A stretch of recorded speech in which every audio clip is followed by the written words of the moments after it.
Today we get a story time of this emo kid who thinks that he's like legitimately a god, like he has godlike powers and can put spells on people, and the people must cower in fear before him and do exactly what he says because he thinks he's legitimately a god. I'm not even kidding. Strap in, subscribe if you like stories, and let's call today's subscriber who sent in this story, let's call him Drew. So this all happened one day when Drew and his mom decided to get dinner with his cousin and his cousin's mom, because it had been a long time since Drew and his mom had seen his cousin and his cousin's mom, and at this point, right, they just want to have a little bit of a reunion. It had actually been so long that it had probably been about 3 to 4 years since Drew has seen his cousin, and while they're driving over there, because they're driving to some kind of like local restaurant or whatever, because Drew's cousin and Drew's cousin's mom happened to be in the area for some reason, Drew's mom was like, "Hey, Drew, by the way, I just want to let you know that your cousin, he's going through a little bit of a phase." And, Drew's like, "What do you mean?" And she's like, "Oh, he's kind of going through like a little emo phase right now. So be nice to him. He's being extra emotional nowadays. By the way, I've seen a lot of people in my comments say that they kind of dress emo or whatever. Dude, I literally don't care. Do what you want to do. You got my love and respect either way. As long as you don't act like this kid, then we're cool." But anyways, right, his mom's like, "Yeah, he's kind of going through a bit of an emo phase right now." And Drew was like, "All right, like, that's cool, whatever. I'll, like, not be mean to him about that." Drew's mom did not say that he was also going through his Greek god arc or whatever, dude. Like, it's the funniest thing ever. But anyways, so they sit down, and Drew and his mom are looking in, and Drew sees Drew's cousin's mom, and she's like, "Oh my god, how's it going?" Wait, Drew's cousin's mom would be Drew's mom's sister. Okay, that's much easier. So Drew's mom sees her sister, and it's like, "Oh my god, it's been so long. How's it going?" They run up and they like hug each other. At this point, right, Drew is kind of curious to see what his cousin is looking like. And sure enough, right, he looks over, and Drew's cousin is like full, like super long, dark black hair, has like a black hoodie from Hot Topic, has like black socks, and has like a spiky chain thing, dog collar thing, and has like long, like black painted nails, and has in his mouth, like he has like a lip ring or something. And he's like, he comes up and he's kind of like shrugged over, hands in pockets, he's like, "What's up?" And Drew's like, "Hey, man, how's it going?" Last time, like, he was in his Minecraft arc, so completely different, man. So Drew was a little taken aback. But anyways, they all decide to go and sit down, and they're just talking about stuff. And it seems super normal at first, but here's the first interaction that Drew kind of realized was the beginning of, wow, this is going to be a lot weirder than I ever expected. Drew's cousin, like the emo kid, and I'm just going to call him the emo kid, just realized the emo kid and Drew's cousin are the same person from here on out. So anyways, right, the emo kid is sitting there, and the first kind of really weird thing he says is he refers to Drew, right, as a mere mortal. Like, it was like a totally normal conversation, and I think like the emo kid was like, looks at Drew and says, "How's a mere mortal like you faring in like school?" And Drew was like, okay, that's like kind of funny. Drew thought he was just trolling. He thought he was joking around. Drew really thought that like the emo kid had a pretty good sense of humor, and Drew was all for it. He thought it was pretty funny. So Drew kind of responded as normal. But the thing that was kind of weird, and which kind of like, this was kind of the thing that made Drew think, oh my god, like, wait, this is actually something, is when the emo kid's mom, his aunt, I don't know why in the beginning I kept saying Drew's cousin's mom, his aunt. I'm kind of an idiot. I'm sorry, guys. Anyways, right, his aunt made this face, like a bit of a grimace, but also a smile. And Drew's like, "Why is she acting so weird? Like, the kid made a joke about me being a mere mortal." Little did Drew know the emo kid was in his god era or whatever, right? So, I mean, he meant it, bro. He legitimately meant that he was a mere mortal. But anyways, right, weird things just kept going on like that. Because all of a sudden, right, the emo kid was like, "Yeah, like when I was at school, it's going well for me because since, and he looks at them when he says, and has a bit of a smirk. And Drew in his head is like, "Yeah, I don't know," but he doesn't question any further. The emo kid's like, "Yeah, because, all my friends, they're bowing down because, they don't want to, they don't want to deal with my wrath, which I totally understand." And Drew's kind of just like in his head, like, all right, like I can't tell if this is a joke or not. If it's a joke, this bit of satire is pretty funny. But if it's not a joke, oh my God, like this is not going to be, this is super weird. But anyways, right, and he looks at Drew's cousin, or the emo kid's cousin's mom again, and she's grimacing again. And Drew in his head is like, wait a minute, something's off here. So the emo kid is like, I gotta go to the bathroom. He stands up and he like Sonic dashes away, or just like does the Sonic dash away. And like, the thing is, right, Drew didn't notice this before, but he has like a black cloak. Like the dude has a Superman cape, but it's like all black and like emo and whatever. And Drew's just like, okay, this guy's he's a bit of an oddball, but at least he's a good guy. That turned out to be very incorrect. But anyways, right, Drew is just like, all right, man went to the bathroom. Like, I guess it's just going to be my mom, my aunt, and I talking. And the aunt, her face was like a forced smile for the entire conversation until Drew left and her face completely dropped. And she's like, guys, I'm so sorry. Like, I got to let you know something. And they were all just like, what are you talking about? And she was like, guys, like, I don't know how to explain this, but I guess the best way I can explain this is that, your cousin, and looks at Drew, is like, Drew, your cousin, he's in his God arc right now. And Drew's like, huh? What is a God arc? He's like, huh? Well, what do you mean a God arc? Like, what does that even mean, bro? And she's like, yeah, so basically, he thinks that he's a legitimate god and that his friends bow down because they know that he can smite them and put spells on him. And, he's been in his emo phase for a while, but it's evolved into an emo god phase. And Drew's just like looking at her like, wait, is the emo kid and my aunt, are they both on the same comedy bit? Is this like a sketch or something and he left to make it seem more believable? Because if that's the case, bravo, they're getting 5-star rating from me. But if this is legit, and it's seeming like it's legit, oh my God, I'm actually gonna like flip out, dude. This is the craziest thing ever. And then his aunt goes on to say, and he's very fragile emotionally or whatever. So if you guys can just please play along if he like makes a mention that he's a god. Please don't burst his bubble. I know it's a lot to ask and it's super weird, but please just do it for me. He's gonna get through this phase and be normal soon. I hope. She has a long pause and then says, I hope. And Drew's mom kind of cringes a little bit. She's like, oh my God. Like, thank God Drew is not like this and not in his God arc. Drew's mom wouldn't care if Drew was like an emo or something. But if he was an emo God phase, like, she would be like, bruh, like, my son, why? Why do I live? Just to suffer. And that's when Drew sees the emo kid / his cousin return from the bathroom. And you guys might be thinking, oh, he's not too bad, right? In his little god arc, because all he's saying is like his friends are immortals or whatever. No, it is about to get 1,000 times worse. It's something about the bathroom just turned him into like super evil vengeance god mode. Like it is about to get so bad. So strap in and prepare yourself. Real quick, comment emo down below if you want a heart on your comment. I'm going to try and heart as many of those comments as I possibly can because emo is the secret word of the day. And by the way, the channel's actually been doing really well because you guys have been binge watching the videos. And I tell you, best way to support the channel is to watch a bunch of my videos in a row and then comment about it. And you guys have been going like really above and beyond. Like here's just some people on screen who've been like legitimately watching like a ton of videos and like legitimately watching me and letting me know, just so you guys know this is the best way to support me and it's actually really shown and it's crazy and I just want to say thank you. So let me know if you're binge watching these videos in the comments. I'll try and heart them. I'll try and respond or something. And just know I really do appreciate it. And yeah, thank you for the watch time. The channel's going kaboom and it's all because of you guys. Anyways, back to the story. So the emo kid comes back and he sits down, and when he sits down, he wraps his cape around him like he's Dracula or whatever. And, Drew's mom / the emo kid's, or Drew's aunt / the emo kid's mom, right, is like, hi, Drew, welcome back. And Drew, I don't know what happened to him in the bathroom, but he's like, he responds, he turns his head, he looks at his mom, and he says, silence, mortal, do not speak to a god like me. And all of a sudden, everyone at the table goes silent, and even the table next to them goes silent, and they were in the middle of a conversation. Like, everyone, like, in the 5 mile, like, vicinity, or 5 foot vicinity was, like, paused and was just like, what did I just hear?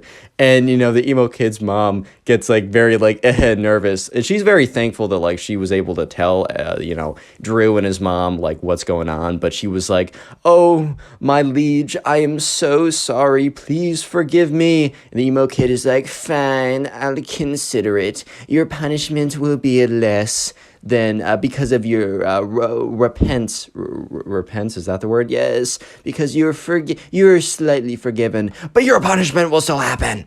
And he like whips up his cape again and like hides his face behind it. It's like at this point, Red Drew is like, oh my god, my cousin's gone off the deep end, bro. What? So anyways, right, the emo kid's mom starts having a conversation with Drew's mom, kind of just trying to like move past that super awkward moment of like her son saying, silence, mortal, you will be punished, like something just very strange like that. And she just tries to have a normal conversation, and she was doing pretty successfully as the emo kid was like evilly staring at them like through his black mascara, looking at them, and like I don't know, like Drew like looked at his cousin, and like briefly, very briefly, Drew looked at his cousin, and the emo kid looks at him, makes eye contact, and goes, hiss! And Drew's just thinking to himself, what did I do? I looked at you, like, why are you so much less normal right now? Because the emo kid was kind of weird before, as he was calling people his mortals, but for some reason he just went off the deep end by the time he came back. Anyways, right, the waiter comes around and brings their food, and things are looking pretty good because, like, I don't know, Drew's like, all right, I don't need to interact with my cousin anymore. He's kind of weird. I can just focus on my food, and he can focus on his food, and then we can just get out of here. Life is good. And that was just unfortunately not the case, because when the food came down, the emo kid is like, all right, because he speaks for the first time since calling his mom a mere mortal and that she's going to be punished. And he says, all right, time for the sacrifices. And his mom is kind of like, oh boy. And Drew is just thinking in his head, like, what's going on here? And sure enough, the emo kid's mom is like, oh yes, my lord. And she takes like half of her food and scrapes it onto his plate. He's like, all right, who else? And Drew kind of is just so confused right now. He's just like, am I supposed to give this kid some of my food? Bro, Drew was hungry. He didn't have lunch that day. He was like tired. The food he got was really good. He's not trying to give this weirdo emo kid who thinks he's a god half of his food. That's just not what he's trying to do today, man. This is not what he's trying to do. And the emo kid is like, Drew, you will be punished if you don't give me half of your food. And Drew in his head is like, what? No, well, I'm just not doing that. Like, at the end of the day, I hate to say it, or actually, I don't hate to say it, I love to say it. I relish in the fact that I'm saying it. I'm not giving him half my food. That's crazy. And, Drew is just kind of looking around, and he makes eye contact with the emo kid's mom / his aunt, and his aunt just gives him a death stare, like, do it, my son needs you to do it. And so Drew's like, fine, whatever. And Drew, like, takes about a third of his food and puts it on the emo kid's plate, and he's so angry he has to do this in the first place. And the emo kid looks at him and says, peasant, this is not half of your food, this is only a third. And Drew in his mind is like, wait, he's gonna actually nitpick me on this? I gave him basically half my food. Yeah, I actually gave him like a third. It's same thing, right? And the emo kid is like, you will be smited if you don't give me half of your food. And Drew is just thinking to himself, my God, what is wrong with my cousin?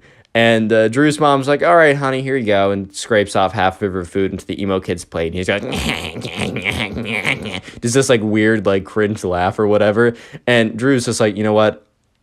Fine. And so Drew scrapes the rest of his food, or the other half, or at least up to half of his food, onto his plate. And he's thinking, whatever, like, I'm going to be hungry. I'll just grab food at home. I'm just trying to get out of this very weird meal. And the emo kid is like, smart move, peasant, smart move. You will not be smited now. And the emo kid starts like, he eats like literally one bite on his plate and is done. He just doesn't eat the rest of it. And Drew is just like so angry at this point for everything that's happened, but now the emo kid demanded all of this food from everyone at the table, and he doesn't even eat any of it. So eventually, right, the waiter comes around and is like, "Oh, are you done?" and points to everyone else who has finished their food because they're all very hungry with empty plates. And he points to the emo kid. He's like, "Oh, do you want me to box that up?" And the emo kid says, "No, I'm done," and hands him the plate. And Drew in his head is like, "What? What? You didn't even eat it? Why?" So Drew really just wants to get out of there. He's not trying to deal with this nonsense anymore. But the emo kid, like the waiter comes around and says, "Hey guys, do you want any dessert?" And the emo kid is like, "Yes, I demand it." And the waiter's like, okay, I'll get the menus." And Drew in his head is just thinking to himself, "Bro, I'm trying to get out of here. This weirdo, but like I'm just trying to get away from the weirdo, right?" But he demands the food, so I guess I'll get some ice cream, whatever, as long as he doesn't take all my ice cream or something.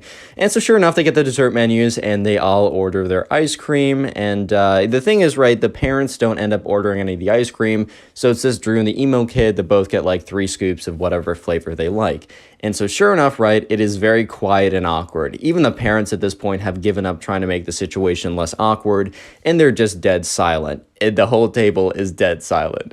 And it's just so weird and strange. And Drew just wants to go home, and he doesn't want to be here. But finally, right, a little light at the end of the tunnel, the ice cream comes, and Drew's already prepared that he probably has to give the emo kid half of his ice cream. He's like, "Whatever, man, like, this dinner sucks. I never want to see this guy again if he's in his God arc or whatever, right? I'm not trying to see this kid anymore, but fine, if this gets me home, and at least I'll have half a bowl of ice cream. 1.5 scoops is pretty good.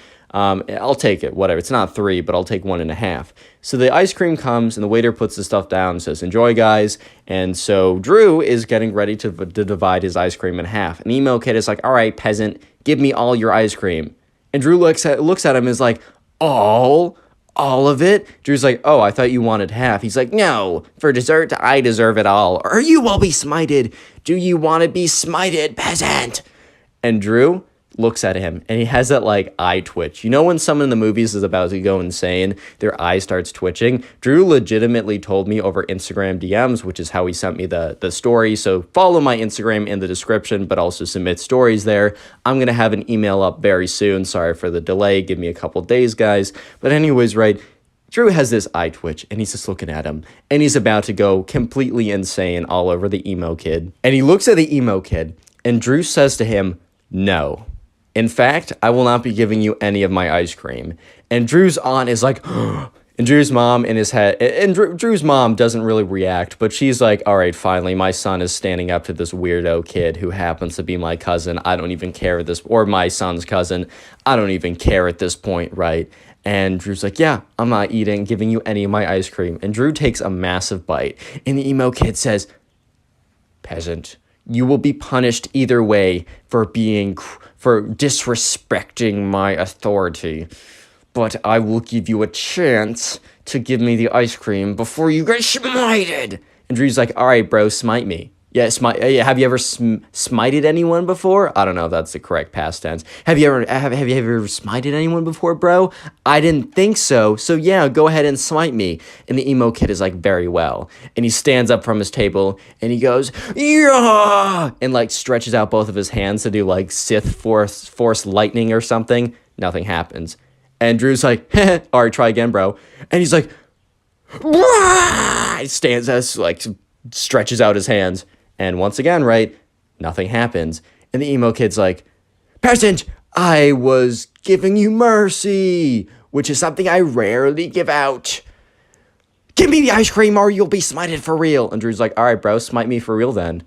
And the emo kid starts getting angry. And he's like, "I was generous, I was kind, and you disgusting little peasant, you don't understand what you did." And the emo kid reaches over, grabs Drew's bowl of ice cream, and chucks it across the room, and is like, "If I can't have it, nobody can." And Drew's like, "All right, man, I'm done." And he gets up, and he looks at his mom. He's like, "Mom, we're going." And Drew's mom, instead of being like, "Oh, no, just stay. We haven't seen your cousin and your aunt in so long," is like, "All right, bet." And turns to her, Drew's aunt / her sister is like, "Hey, I'm so sorry. Like, we got to go. I forgot." And, Drew's aunt is kind of just like, yeah, I get it, man. And Drew's cousin, the emo kid who thinks he's a god, is like, no, no, you will pay. I'm going to put a spell on you. Put a spell on you? What? So Drew walks out of the restaurant with his mom, and they get into the car, and Drew's like, Mom, can we not hang out with my cousin anytime soon, or at least until he's done with his god phase? I don't care about his emo phase, if I'm being honest, but can we at least wait till he's done with his god emo phase? And Drew's mom is like, yeah, you know what? Yeah, that was a terrible experience. We're not hanging out with them for a while. I love my sister, but she's got to take control of her son. Click on the video on screen right now. I know you'll enjoy it. Just click it. Do it.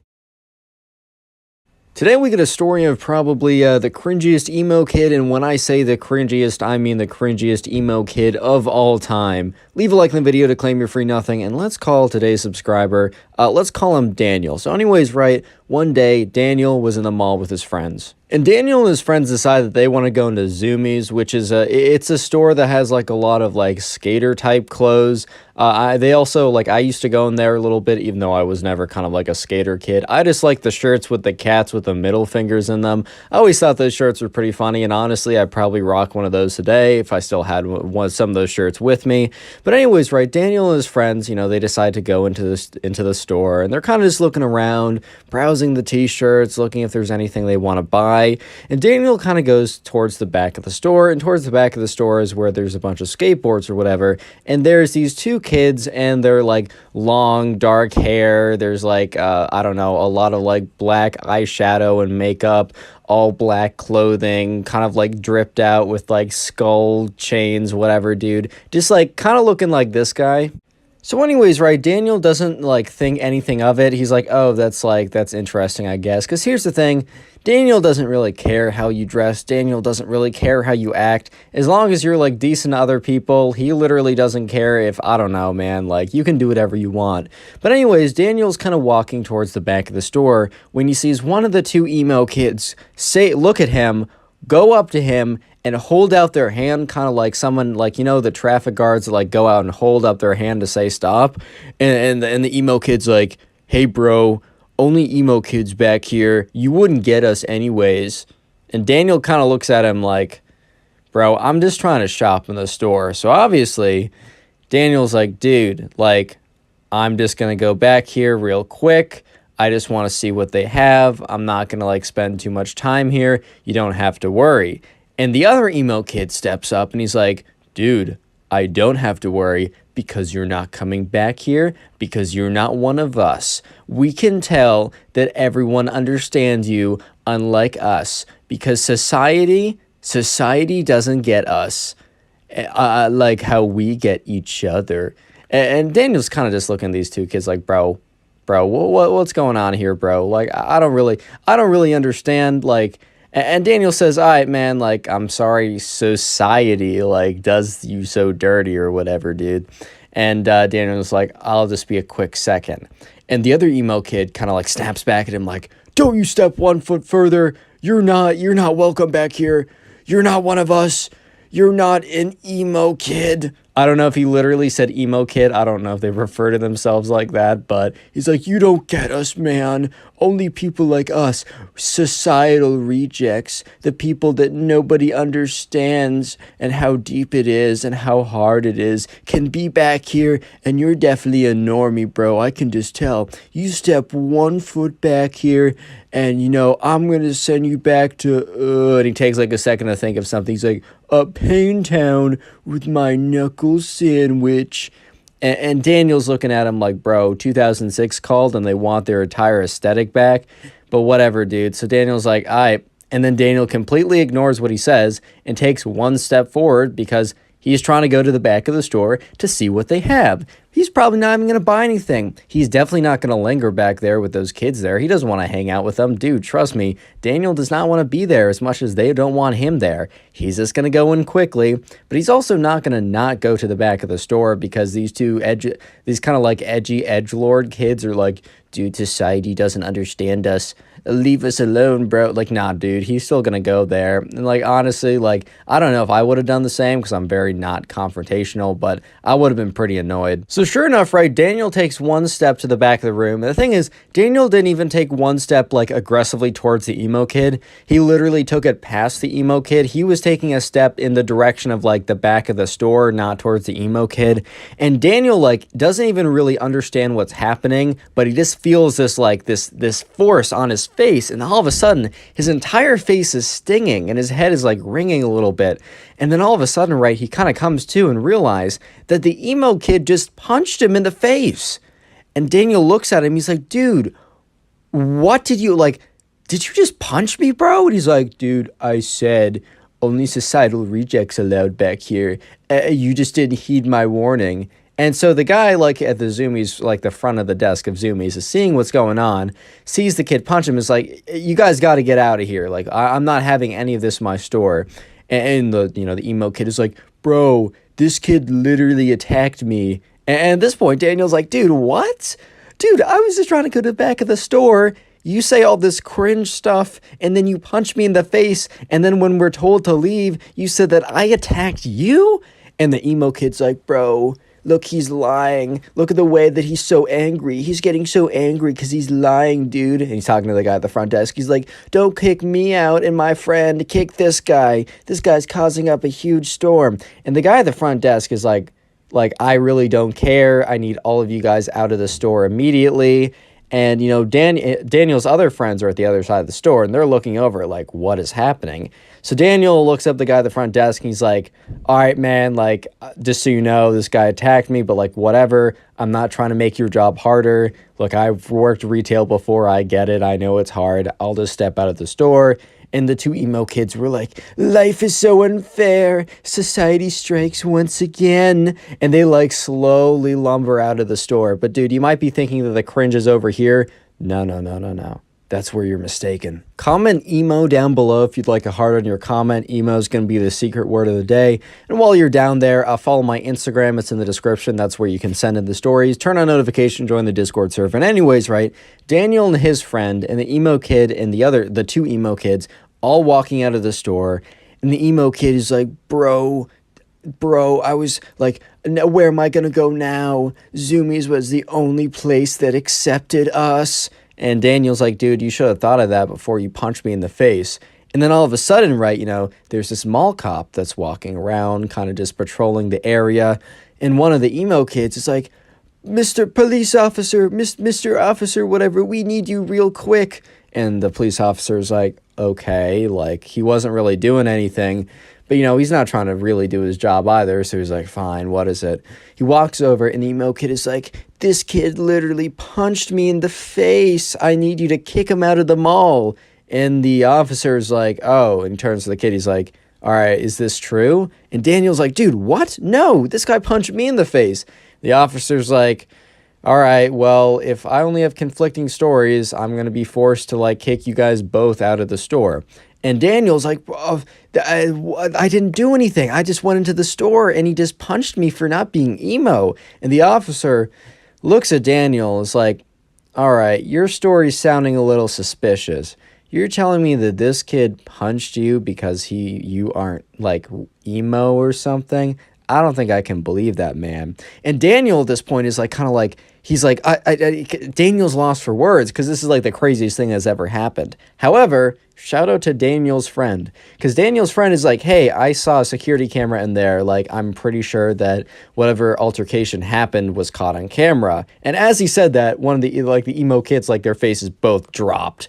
And the officer's like, oh, yeah, like, I can actually, like, it's pretty easy for me to request that. And if it's a certain type of camera, they can actually play it back directly in the store.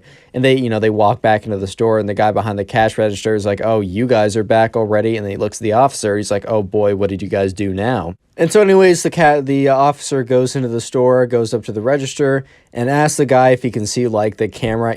There was some kind of camera that was able to, like, you could play it back instantly or something. Or it's very easy for the officer to check the cameras on site. So anyways, he goes to the footage, looks back at it, is looking at the kids, like, kind of like looking at the camera, then looking at the kids, kind of to make sure that he's, like, seeing who is who. And he puts down the camera and he looks at Daniel and he's like, all right, son, like, you can go, like, you can do whatever you want. And then he turns to the emo kid and he's like, why? He just says, why? Like, why would you call me over when it's very clear that, like, this, like, you confronted this kid and then you punched him square in the face. He didn't even, like, return a punch to defend himself, which, if he did, I'd still have to kick him out of the mall, but that would have been more understandable. Like, why would you call attention, like, to this whole situation?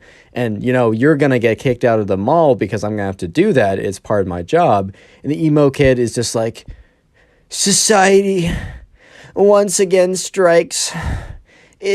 No one understands me.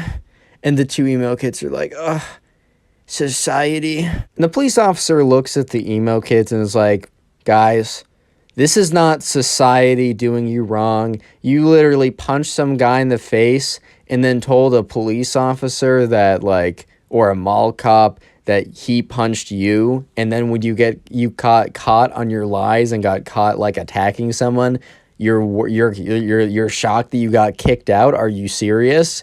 And once again, the emo kid is like, society, you wouldn't get it, bro. Click on the video on screen right now. I know you'll enjoy it. Just click it. Do it.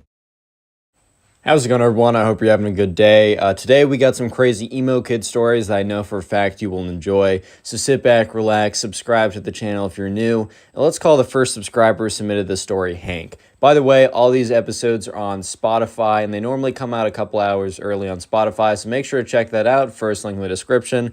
Anyways, back to the story. So we're going to call the first subscriber who submitted the story Hank. And anyways, this all happened when Hank was shopping at the mall. So Hank used to always go to the mall to shop with his friends. You know, it was just a fun place to hang out. They didn't really have a lot of other places that they could go in the town that they lived in, so the mall was probably their best bet. And sure enough, one of these days, one of Hank's friends wanted to shop at this place called Hot Topic. If you don't know, Hot Topic's a place where they have a lot of t-shirts and other kind of apparel that is very, I don't know, like fast fashion-y, brand-centric. Like, it's very much like, you'll have a lot of different brands, or kind of like, you'll find a lot of band t-shirts, a lot of kind of like, okay, so a lot of different stuff's at Hot Topic, but one kind of theme of clothing that you'll see at Hot Topic is emo style clothing, if that makes sense. So, like, really black clothing, edgy clothing, stuff like that. And just so you know, like, I have nothing against it if you dress like that. I think it's a cool enough style. I think you're fine if you, even if you identify as like, oh, I'm emo in the way I dress or act or whatever. I don't really care. Live your life. However, as long as you don't act like the kids in these videos, especially this one, you're chill with me. But anyways, Hank just was like, okay, man, like, you want to go to Hot Topic, that's fine. Hank hadn't really been in that much, so he didn't really know what to expect. So Hank was walking into, the Hot Topic, and he was looking around, and there's a whole host of people, and Hank's friend was like, all right, man, like, I'm gonna go to the back of the room. I know what I want. I'm gonna go in their skateboard section. You can kind of just wander around here. I'll be out when I'm done. So Hank was totally fine with this, and Hank kind of like was wandering around, and he walked over to one of the t-shirt aisles, or one of the t-shirt rack aisles, and that's when he accidentally bumped into this kid. And this kid turns around. And just to paint the picture, this kid has super long black hair. He's got like black mascara on, black lipstick. He's got black painted nails. He's got a spiky collar. He's got like a black band t-shirt. He's got like long black jeans, and then those like big black stomper boots. I don't know if you know what I know, like if you know what I mean, but like those big, kind of like those big rubber black boots that are pretty popular right now. And he turns around and he's like, dude, what the heck, bro? And Hank's just like, all right, my fault. Like, I didn't mean to bump into you like that. I was just looking around and wasn't paying attention. And the emo kid's like, dude, you're like, shut up, bro. Hank's kind of just looking at him like, I don't really know what you mean. Like, I didn't do anything. Like, are you good? And the emo kid's like, bro, like, I don't need to hear that sass from you, bro. Like, I really just don't need to hear that. And Hank says once again, like, dude, I don't know what you're saying. Like, I'm sorry. I'll just go the other way. And Hank kind of turns around to de-escalate because he doesn't feel like, escalating anything. It's just not a good idea to get into fights like that. And that's when the emo kid's like, yeah, you would run. You're dressed like one of those jocks anyways. Which, like, Hank kind of turned around because he didn't know what that even means. First of all, I mean, isn't jock a positive thing? Like, I get that there's a bit of a negative connotation of like, oh, you're a dumb jock or something. But I would have thought that like jock would have meant like, oh, you're an athlete, which isn't that a good thing? Like, I'm kind of confused right now. Is that not a good thing? You know? And Hank, kind of turns back. And he's like, dude, like, what? Why? Like, why are you like making a problem with me? I don't have a problem with you. Like you're kind of the one that's making this into something, because Hank really did believe like I'm not the one doing anything. It's like 100% this guy who's making it something, you know. And the kid's just like, well, like you're just looking like a dumb jock. Oh, isn't that right, guys? And he turns around and there's two other emo kids, and they look very similar to the main emo kid, but they kind of just, they're dressed slightly different, but really, I mean, it's funny how like I saw this on South Park, but it's funny how like nonconformists all dress the same. I'm just like, well, I mean, you are conforming to something, but anyways, right? So the other two kids, the other emo kids, are kind of there along too, laughing, and Hank is starting to like get upset by this because he doesn't really care about like these random kids what they think, except he's got three kids standing there pointing at him, laughing in his face when Hank didn't deserve it. Like Hank was thinking like, look, if I deserve this, if I was being like an absolute like, if I was being a jerk to them, or for some reason I actually did something, sure, maybe I deserve this. But Hank's just thinking to himself like, dude, I don't deserve this. I was literally just chilling here. I actually bumped into this kid. Like, I'm sorry about that. Like, my fault. Once again, my fault. But that's when Hank turned the tables on the emo kid. And the thing is, right, the emo kid was wearing a band t-shirt. And the thing about band t-shirts is, you don't necessarily need to know everything about some place that you rep. Like if you wear a t-shirt that's from Starbucks and someone's like, okay, well then name all the flavors of like cappuccino you can get. It doesn't have to be like that. But the thing is, a lot of people wear band t-shirts because the band t-shirts look sick, and they don't know any of the songs from the band, which, I guess is fine. But like at the end of the day, a lot of people will kind of pretend to know it and not actually know it. So, Hank was like, well, screw it, bro. He's like, all right, buddy. And he looks at the main emo kid, and the main emo kid looks at him back. And he's like, all right, buddy, name me 3 songs from that band. And he points to the emo kid's t-shirt. And I don't know, maybe it was like Nirvana or something. Like one of those kind of like t-shirts or whatever, which, and the emo kid looks at him, and he has this kind of look of shock. This look of, oh my God, like you caught me. Kind of the look of like, man got caught in a trap right here type of look. And the emo kid's kind of just like, how about you name me 3 songs from this band, bro? And the emo kid turns to look back at his emo kid friends as kind of like, oh, what's their reaction to that sick burn? And they kind of just look at him blankly. I think the emo kid was kind of expecting he would turn around, he'd look back to his friends, and he'd be like, oh yeah, wasn't that a crazy burn? I totally got them. But his friends look back at him kind of just like, dude, like, I don't know how to break it to you, but you didn't get him. So the emo kid turns back around. He's like, I don't need to do anything you say, bro. I'm not going to conform to your standards. And then the two emo kids were like, yeah, that's right on, bro. You're so right. And they like dap him up. And Hank at this point he's just so done. He's just like, bro, because he realizes, like, Hank's like, you know what? I'm not going to fight with these kids. These kids are obviously a lost cause. This is not worth my time. So Hank gets up, he turns around, and he's kind of says, like, whatever, man, like, go live your life. Hank turns around, starts to walk away, and that's when he feels a tug on his pants. And he turns around, and he sees the emo kid failing to pull down his pants. So basically, the emo kid, he couldn't he couldn't let Hank just leave by himself. Like, he couldn't let him just do that.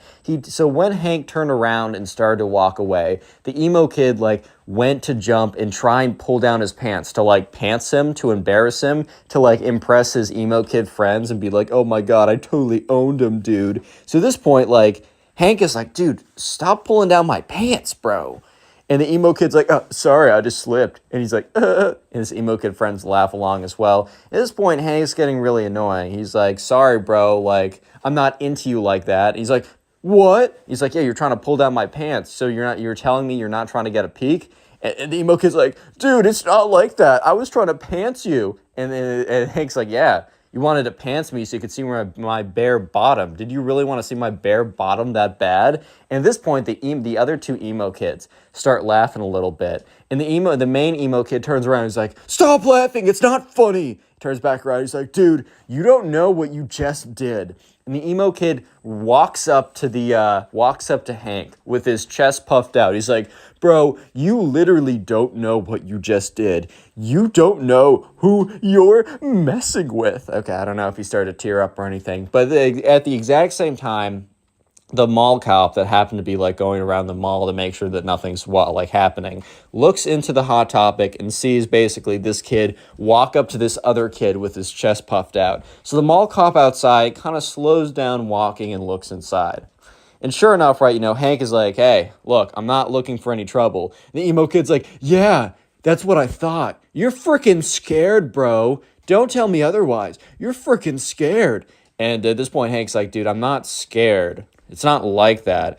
I just don't want any trouble. Like, you're not worth my time." And he's like, "I am worth your time. I'm worth all of your time plus some because I'm worth more than you, dude. You don't know who you're messing with." At this point, right, the emo kids was really kind of just showing his true colors and being like, I mean, kid's insecure. That's fair enough. He's trying to act all tough in front of his friends.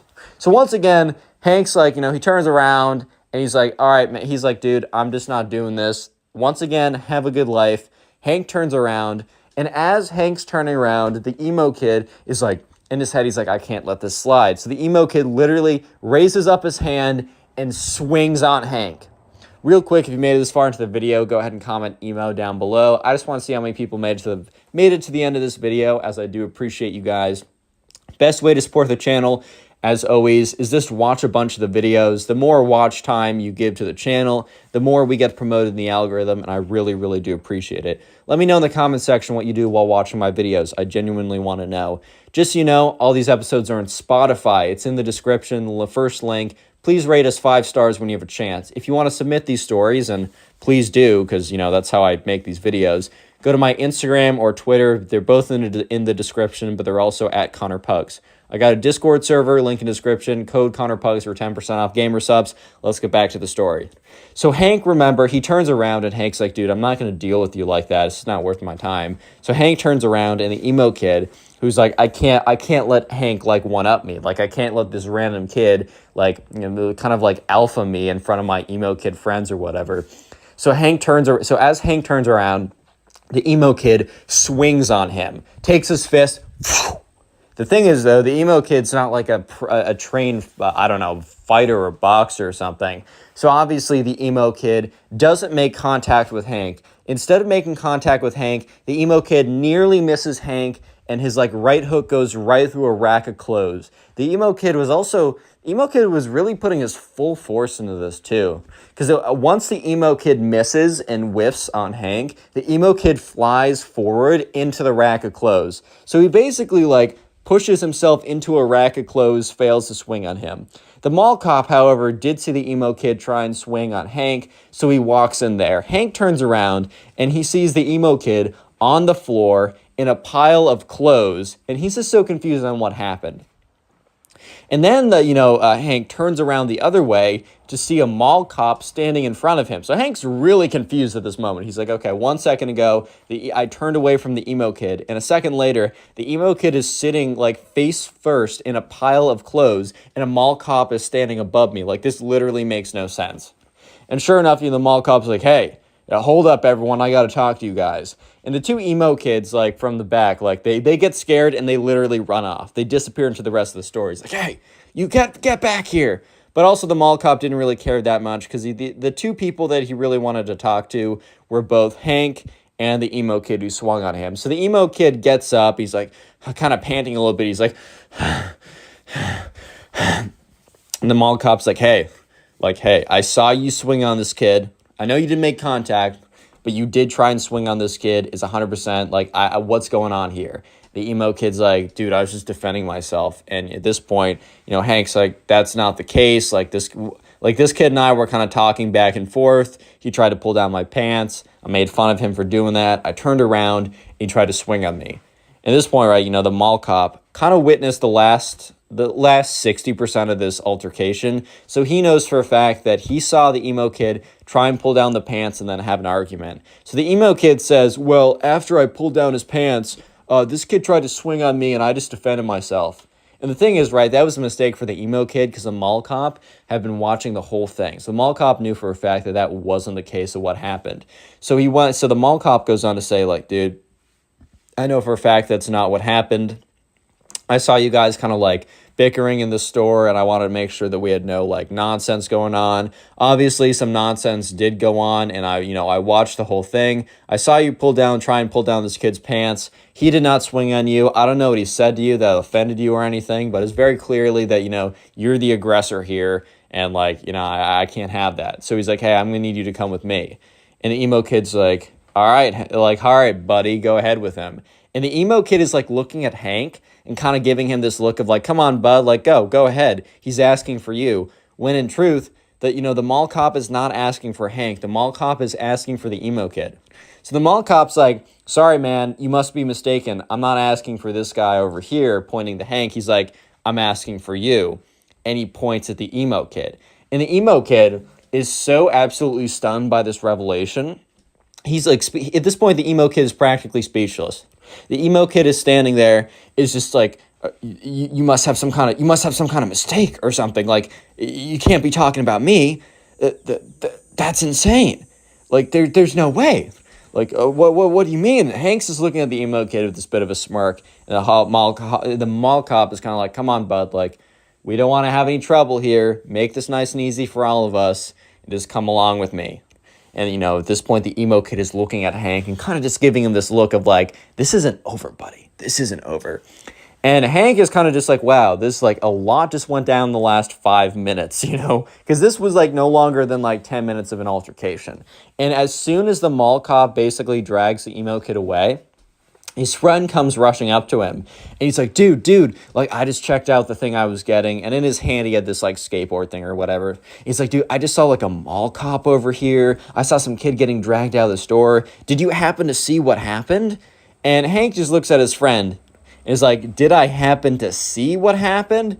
He's like, buddy, I lived what happened. Okay, so we're going to call the subscriber for the next story Bobby. I got a little King the Hill theme going on with these names because I got Bobby and Hank. If you know, and you're cool. Anyway, so Bobby was like hanging out at home one day, and one of his friends hits him up. And, Bobby, doesn't see this friend this often because they happen to be going to two different schools, even though they live relatively in the same area. They're both in high school, and they're both seniors in high school. So Bobby's friend, who we're going to call Ben, actually happens to have a car at this point. And, Bobby's friend Ben hits up Bobby one day, and Bobby's just chilling at home, and he gets a text from Ben saying, hey, do you want to, like, hang out today? And Bobby was feeling kind of lazy, so he's like, maybe, like, what do you want to do? His friend's like, dude, I want to go to the skate park. And Bobby, in his head, he's like, I don't know if I want to go. Like, this is, I don't know. I don't know, man. I really don't know. And Bobby should have stayed home that day based on what was about to go down, but he didn't because he wanted to see his friend Ben, and he was like, wait, what else am I going to do today? Watch Netflix? I know for a fact by the end of the day, if I'm just sitting here watching Netflix, I'm not going to be a happy camper. So sure enough, Bobby texts him back. He's like, yeah, man, like, I don't got a ride, but if you can pick me up 100%. So sure enough, this friend, I don't know, an hour later, pulls up to Bobby's house and says, hey, man, get in. And, Bobby shows up to the window. He's like, hey, what's up, Ben? Haven't seen you in forever. Just so you know, I don't have a skateboard, just so you're aware. And Ben's like, dude, I got two in the back. Don't worry about that. I got you. So sure enough, Ben hops into the car with Bobby. And, they drive, or Bobby hops into the car with Ben. They drive over to the skate park, which is like 15 minutes away from where Bobby lives. And they get out, and, Bobby used to skate a little bit back in the day with his friend. It's been a while, so he's not going to do any tricks or anything like that, but he's just getting along, he's just getting on the board. He's kind of riding around a bit, just getting a little bit of exercise, and mostly he's out there just to hang out with Ben because he hasn't seen Ben in a second, and they used to be really tight. So sure enough, Bobby and Ben are just chilling at the skate park. They're having a good time. They're kind of just living their life, and that's when a very specific-looking group, of these emo kids. They pop out of nowhere, basically, and they just appear at the end of the skate park. So this skate park is pretty big. It's not like a massive one. It's not like where you'd have a professional skater event or something. But it's a pretty big skate park. Like, the city definitely put some, like, a good amount of bread into making this. So sure enough, they're looking over and they see this group of kids. And this group of kids has, like, a ringleader that's, like, standing in front of the other two. And he's kind of dressed like the other, they're all dressed like kind of like the other emo kids in the last story time. So I'm not going to go ahead and describe them. They're dressed a little bit differently, but it's all kind of the same, if you know what I mean. So sure enough, the kids are just standing at the end of the park. And it's really awkward because like Bobby goes over to Ben. He's like, dude, like, see those kids? And Ben's like, yeah, I've just been staring at them. And Ben's like, dude, they just been looking at us for like the last, and he checks his watch. He's like, dude, they just been looking at us for like the last like 2 minutes, bro. That's really freaking weird. And, Bobby's like, yeah, man, like this is kind of weird. I don't totally know like what's the deal with all this. Like, do you know what's up with them? And Ben's like, dude, I don't go to this skate park. Like, this is your skate park. And Bobby's like, yeah, I don't really skate anymore, so I don't know. Maybe this is like a place they normally go to. Either way, this is kind of weird. Let's just stay on this side, and hopefully they'll stay on their side. And if they come over, hopefully they're cool. Spoiler, they're not cool. Yeah, they're the farthest thing from cool. But anyways, Bobby and Ben try and ignore these kids, as these kids literally, the thing is, these kids, they don't even have they don't even have like a skateboard with them. And you don't need to have a skateboard to hang out at a skate park. A park is a park, and it's a cool place to just hang out with some friends. That's 100% true. However, I will say it is a little weird to like show up in a group of kids or a group of like a bunch of people, stand there and watch other people without saying anything to each other, without doing anything like that. I will say that itself is pretty weird. So sure enough, Bobby and Ben are just kind of standing there like, dude, this is really freaking weird. What's going on? And that's when they look over, and sure enough, they see the emo kids start to walk closer to them. Like, the emo kids were just standing there for a good solid, I would say 10 minutes. And that's when the emo kids start to walk over to Bobby and Ben. And at this point, Ben turns over. He's like, dude, what is up with your neighborhood, bro? Like, why do you always get the weirdos? And Bobby's like, dude, it's not my fault. I don't go here this often. I don't know. And that's when the group of emo kids shows up. And there's like very clearly like, this is going to sound weird, but like an alpha one. Like, okay.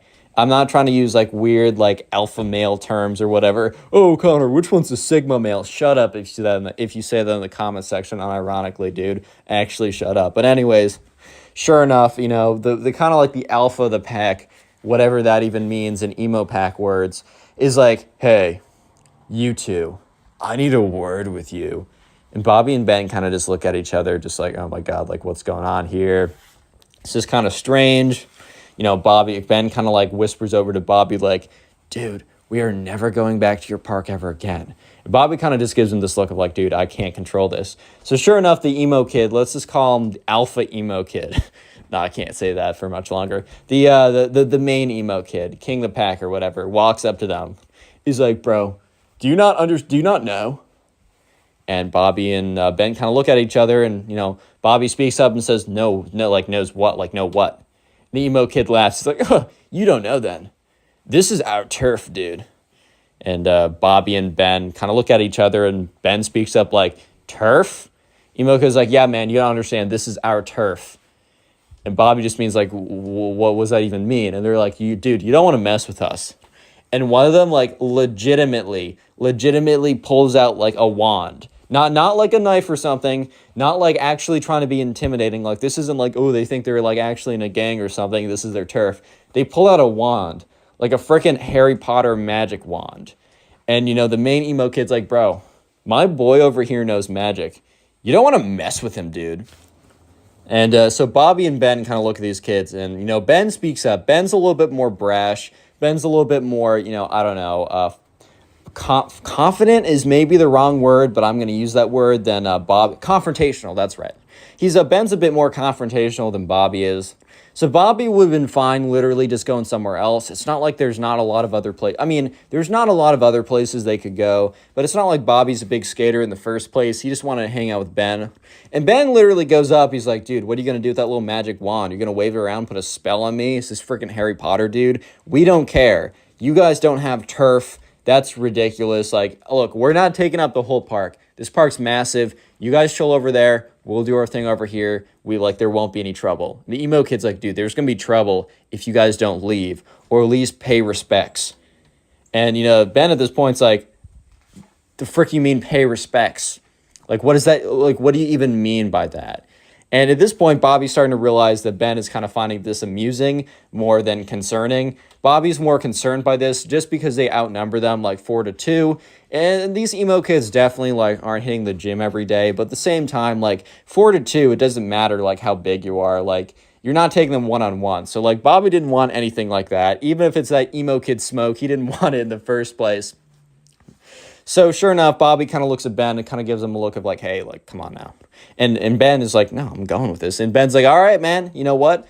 Put a spell on us, bro. Like, if you honestly, like, you know what? We're going to take the punishment. Put a spell on us. And the main emo kid looks at them and is like, dude, you don't want our smoke like that. You don't want us to, like, drop a spell on you like that, bro. You don't know our power. You don't totally get it. And Bobby is just looking at them. And Bobby's like kind of like completely freaked out at this point. Not that they're going to actually put a spell on him and, you know, I don't know, curse him or something. Bobby's just so freaked out by everything going on. That he just doesn't want anything to do with it. So Bobby is like, I don't know, man. How about we just like, we stay here and you go over there. And the emo kid's like, I'm not talking to you, little boy. Which like Bobby was like so taken aback by this. That and Ben was like, you don't call my friend that. Come on, if you're such a big guy, little boy, and at this point, Ben says little boy back to them. If you're not such a big guy, little boy, put a spell on us. And he points to the guy in the back. And there's like a little emo kid in the back with like a little magic wand or something. The main emo kid says, you know what? Gentlemen, I don't want you guys to be seriously hurt. So I'm going to give you one more chance to leave the premises. Or my friend will put a spell on you, and you will be cursed so badly that you will not make it out of this park alive. We have magical powers that you simply don't understand. And Ben is looking at them, and Bobby is looking at them, and the emo kids are looking back. At this point, it's a classic. It's one of those classic Texas standoffs, like who's gonna shoot first, but instead of shooting, it's either staying there or shooting your magic spells through your wand or whatever. And, you know, Ben was like, all right, no, we're staying here. Put a spell on us. Do it. And the emo kid is like, fine, you've sealed your fate. And all of them walk away. At this point, you know, Bobby and Ben look at each other. Bobby's like, dude, those kids are weird. Like, I have no idea what's going on. Ben is like, really is your neighborhood spawning out the most NPCs in the world, dude? Like, this is crazy. And, you know, Bobby and Ben were probably going to go back and forth a little bit about how weird these kids were, but they were unfortunately interrupted by chanting. So they look over and they see the emo kids like holding hands, chanting, like kind of like going in a circle, like kind of like moving in a circle, holding hands, chanting like demonic tongues. At this point, Bobby's like, bro, I'm kind of freaked out. And Ben's like, dude, this is a comedy routine. Please, like, chill out. And at this point, they do, like, the chanting gets louder and louder. And it's kind of weird. Like, it's really strange. It's like they definitely been rehearsing this. And Bobby admits to me that for a split second, he was thinking, like, dude, what if these kids actually have magic powers? Spoiler, they don't. They're just weird, right? And by the end of the chant, you know, one of the kids comes over. The main one grabs the wand, starts swinging it around, and starts walking over to them. He's like, one last chance, boys. I'm giving you one last chance to literally survive. I'm giving you one more chance unless you want to, like, if you want to leave here and see your parents again. And Bobby was just in his head like, dude, this kid's legitly weird. And Ben says, you know, bring it on, dude. I want to see the worst you have. And Bobby was like, you know, he admits, you know, he was a little bit concerned just because, I don't know, just like the confidence these emo kids had was kind of startling. And the main emo kid's like, fine. Takes up his wand. He starts like saying a bunch of like random gibberish and waving his wand in a circular motion, pointing it at Bobby, right? Or at Ben, not Bobby. And Ben, you know, kind of looks at Bobby and gives him a wink. And Bobby knows that, but you know, Ben's about to be up to some mischief. And the kid is like, ha-da-da-da, ha-da-da-da, ha-boo! Or it does like what is very clearly like the final motion. And Ben literally like opens his eyes super wide, clutches his heart, and drops to the ground and doesn't move. Bobby is like a little bit freaked out, but he also remembers that Ben just like gave him a big wink. And you hear all the emo kids, like some of them are in the back like, oh my God, it actually worked. The spell actually worked. And the main emo kid has this look on his face like the most scared look you've ever seen. The main emo kid was terrified because for like for a good 30 seconds, the main emo kid actually thought that he just killed this kid from his like magic spell or whatever. So sure enough, the emo kid like drops his wand, rushes up to Ben and is like, no, the spell, it was too powerful. I should have held back. And Bobby's just looking at him. And the emo kids, the other ones, are standing like talking to each other, and they're like frantically talking to each other. They are really concerned about this. They're like, dude, do we call the cops? Do we bury the body? Like, what do we do? Like, what if our parents find out?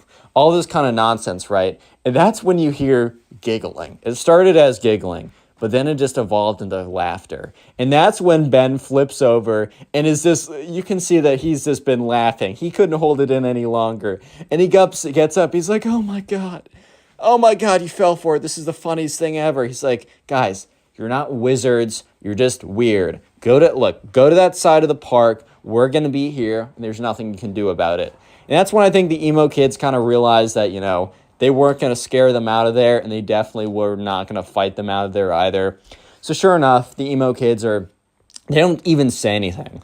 These kids they're kind of done with trying to scare like Bobby and Ben out of there. So they pick up their stuff, they get up, and they leave. And Bobby and Ben, they go back to doing their whatever they were doing before. But it really was just never the same after that, because like for the rest of the day, Ben would just continuously make emo kid jokes and Bobby would laugh and make them back. So in fact, the rest of the day was better than ever before. And this happened a long time ago. Like this happened like 4 or 5 years ago. And Bobby and Ben actually reunited about a year ago. And literally the only thing they did during their when they reunited was retold this story and made jokes about it the entire time. And this is probably, if you want to continue supporting the channel, please click watch on the video on screen right now. Bye. I know you'll enjoy it. Just click it, do it. How's it going, everyone? Today we have a story of one of the cringiest emo kids of all time. So sit back, relax, subscribe to the channel if you're new. We're calling today's subscriber who submitted the story Brent. So this all happened when Brent was at soccer camp. And so Brent went to the soccer camp every single year. And it just happened that this year he encountered the emo kid at soccer camp. So anyways, this was just another summer of Brent going to soccer camp. His mom dropped him off, and once again, he was pretty excited to go. Unfortunately, some of the friends he made from the year before, they didn't show up this time, so he was very proactive about finding people, meeting new people, and trying to make some new friends. So anyways, in the very beginning of soccer camp, they had kind of a get to know other people type deal. And all of a sudden, right, Brent sees this girl, and she was at kind of the girls' soccer camp. So it was kind of split up like boys' soccer camp and girls' soccer camp. However, it was all under the same umbrella of the soccer camp program. So they would eat lunch together, do non-soccer activities, but the morning soccer practices were kind of split up by gender like that. And so anyways, right away, Brent saw this girl, Emily, and he immediately kind of fell in love with her. Not actually, but was like, OMG, lol, she's cute. I'm going to try and hit. No, I'm just kidding. He's like, I don't know. He's gone to soccer camp. He's not trying to hit, bro. That's crazy. But anyways, right, so she's going to be an important character later on. But for the meantime, we don't need to think about her because someone much more important comes into the picture. So while Brent is thinking about oh my God, look at that girl over there. I got to start talking to her. That's crazy. He accidentally bumps into this guy and he turns around. This guy is I don't know, a little bit bigger than him, a little bit heavier than him, just kind of a bigger guy. And he's got this long black hair that's swooshed over. He's wearing the standard soccer cleats, but otherwise it's this black band heavy metal t-shirt. He's got black painted nails. He's got a spiky wristband on or whatever. And he turns around, he's like, yo, what did you bump into me, bro? And Brent's like, oh, my fault, didn't mean to do that. He's like, you don't think that I'm an alpha? Is that what you think? Brent's like, what? He's like, I'm an alpha male, just in case you weren't aware, which I know that you subconsciously were because, all betas instantly know when there's an alpha present. And Andrew was the guy from 7 stories ago. Brent was like, What? He's like, bro, do you not know what beta males and alpha males are? Well, basically, beta males are like you and lame, and alpha males are strong, powerful, and dominant in the pack. And with that, like, the emo kid does a big, like, swipe of his big, long black hair. So, like, his bangs would no longer cover his eyes. It immediately fell back in front of his face. He's like, yeah, just so you know, kid, get out of my way. And the emo kid, like, shuffles away. And this was Brent's first interaction with the emo kid. So he's like, okay, that's cool, man. Like, okay, see you around, buddy. Bye-bye. So anyways, let's fast forward a little bit. After soccer practice in the morning, Brent was actually one of the better kids there. He was pretty good at soccer. They had lunch, and in the afternoon, they had activities such as like this, like, I don't know, like tag, capture the flag, all kind of like random camp activities. And today was capture the flag, and Brent happened to be on the same team as Emily. So immediately he goes over there. He's like, hey, how's it going? Like, my name is Brent. Emily's like, hey, like, my name's Emily. Nice to meet you. And Brent and Emily immediately hit it off. They're having a good time. They're talking with each other. They're enjoying each other's company. You simply love to see it. And like from very far away, Brent catches the eye of the emo kid who's on the other team and is just staring him down for some reason. Brent doesn't really think much of it, and then, like, you know, he goes back to talking to Emily.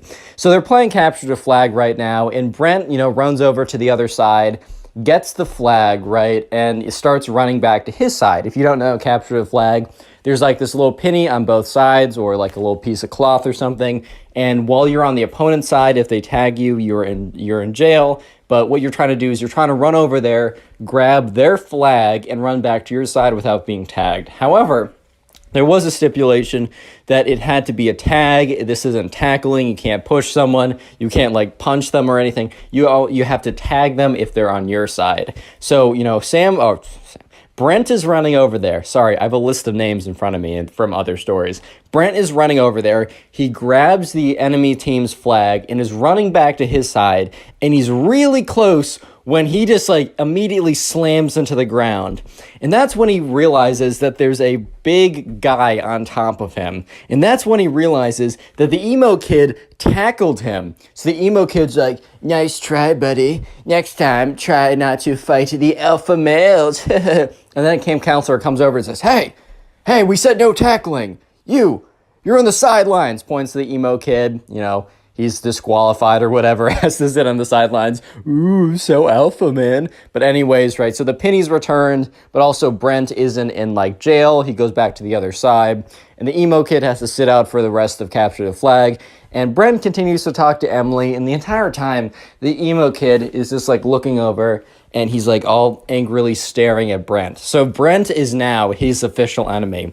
Brent kind of just assumed that they were enemies because of when he bumped into him and also when he got him disqualified, which, did Brent really get him disqualified, or was it because he's an idiot and jumped on him? That's why he got disqualified? Who knows, man? But there was another reason why the emo kid hated Brent. There was another reason that Brent did not realize at the moment, but was very, very, very potent, and is going to be very, very important for later on in the story. I'm gonna give you guys a hint. It starts with an E and ends with a mly. Did you guys get it? Starts with an E and ends with a mly. Emily, I'm just going to tell you, yeah, it is Emily, the girl. So emo kid likes her. Anyways, so Brent and Emily talk for the rest of that Capture the Flag game. The entire time the emo kid is staring Brent down. Brent just simply assumes, well, this kid hates me for that reason only. But let me just say that the next week of soccer camp was the craziest week that Brent has ever had.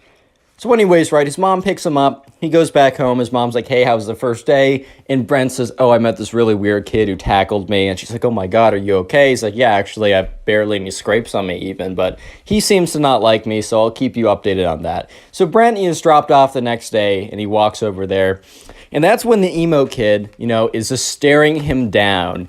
And, you know, Brent is kind of walking over because there's a little bit of like a 5, 10, 15-minute period where the kids are just standing around talking with each other, waiting for them all to be dropped off. And then the soccer camp officials or camp counselors would then split them up into groups, do soccer drills, play games, whatever, standard kind of affair. And he's just kind of waiting around. And that's when the emo kid comes up to him and says, so you're challenging my authority as the alpha man?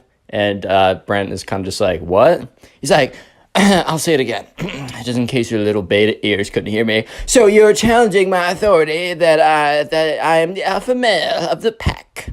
If we were wolves, which we kind of are, and Brent was like, what? If we were wolves, as we kind of are, as I said, I would be the alpha male, alpha wolf, and you would be the beta wolf, and I would be banging your wife while you watch little cuck beta wolf. Whoa. And Brent is looking at this kid, and this kid is like, no offense, but this kid is like the opposite of what a stereotypical alpha male would look like, right? One of those red-pilled alpha males. It just looks the complete opposite of that. But anyways, Brent's not gonna get into like he's not gonna rebuttal this kid, because like, what is there to rebuttal? Everything, man. Like this kid has no argument. But anyways, Brent's like, okay, and the emo kid's like, well, you say okay, but remember yesterday when you got me kicked out of the game, which you obviously tipped off the ref? And Brent's like, bro, you tackled me. It's very clearly stated in the rule books that you're not allowed to tackle anyone. How is this on me? He's like, dude, it was so clearly on you because the ref understood that I was the alpha male and I was simply asserting my dominance, bro. And, Brent's just like, dude, the frick are you talking about, dude? Like, I paid him off with what? The $5 allowance I get a week? With what? My used smelly, stinky socks? What do I have? And he's like, I don't know, man. I don't know. Maybe you took his daughter on a date because his daughter's so ugly she'd never get a date. Oh. And Brent's like, was that a diss? Like, does he even have a daughter? He's like 20, bro. What? And the emo kid's like, anyways, I just wanted to let you know that I'm the alpha man. You're the beta man. I will do your wife when you have one. And scene. And the emo kid walks away. And Brent at this point is like, what? Why? Why is this my life? Anyway, so skip forward to the soccer practice. They're put into groups, and the emo kid was in Group B earlier, so they basically split them up into Group A and Group B. So the Group A is the better players, and Group B is the I'm just kidding. The players who are newer to soccer.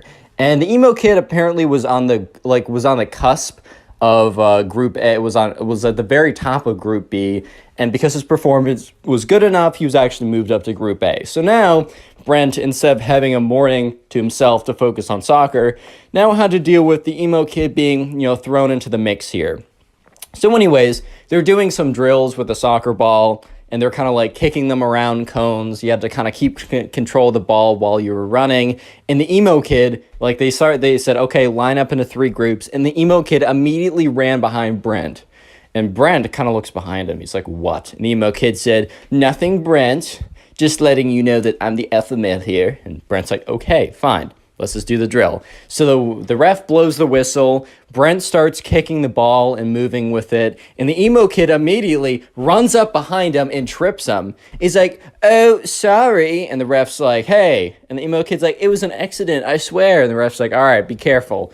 And Brent is starting to get really angry because, if you get an injury in soccer, especially if you get a foot injury, he could be out for the entire week. I mean, this is one of his favorite camps that he has every single summer. He loves going to it. It's one of his favorite things to do.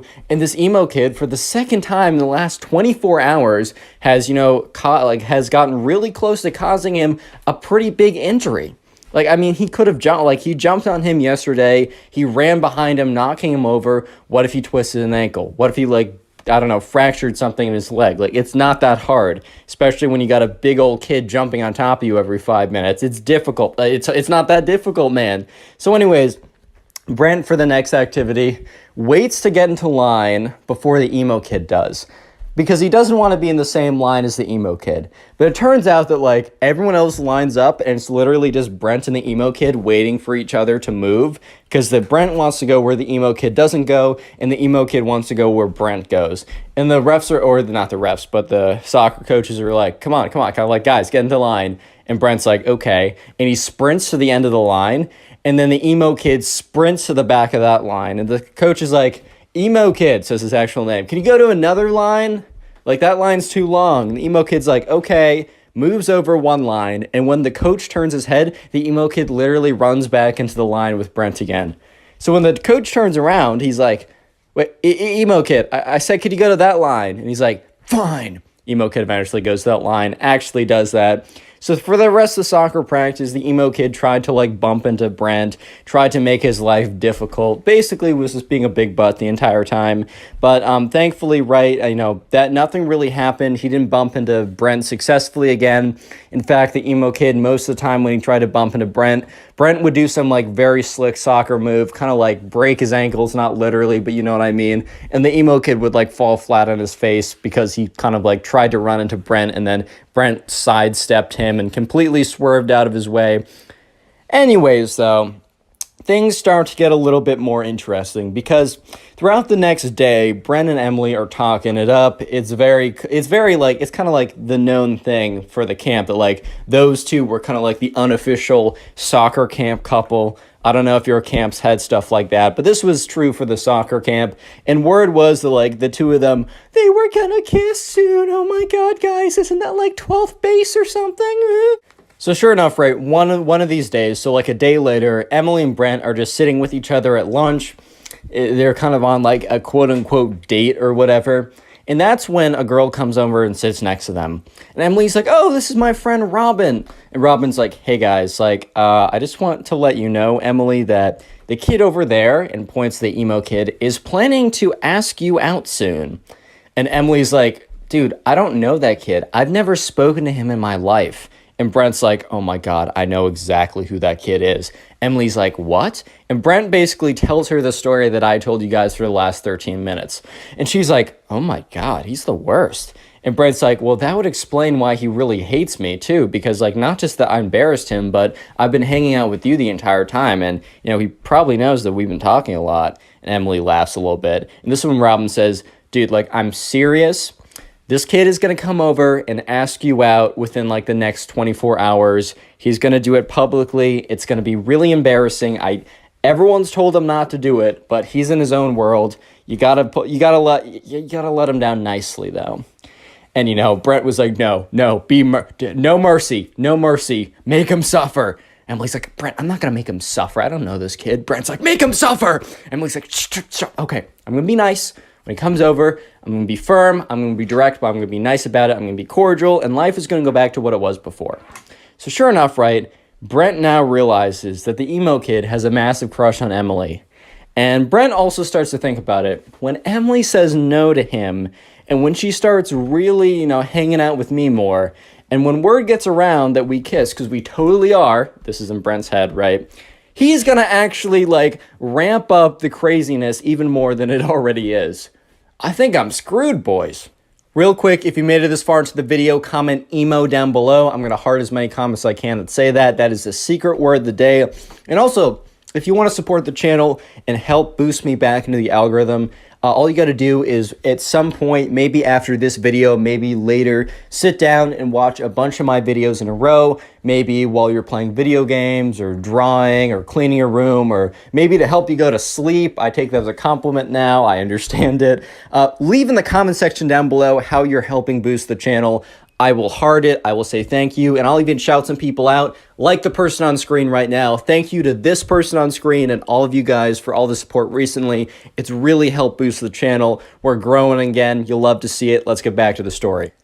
So anyways, flash forward to that night, or not that night, but that afternoon. Remember when this is the mixed gender, just fun, more camp activities, they're playing dodgeball. And sure enough, the emo kid and Brent actually happen to be on the same team this time.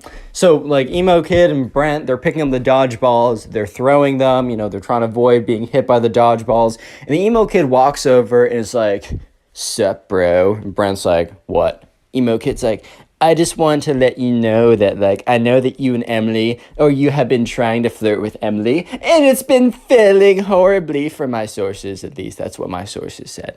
And I just want to let you know that, I let you have your fun. I let you play like the little beta little lamb you are.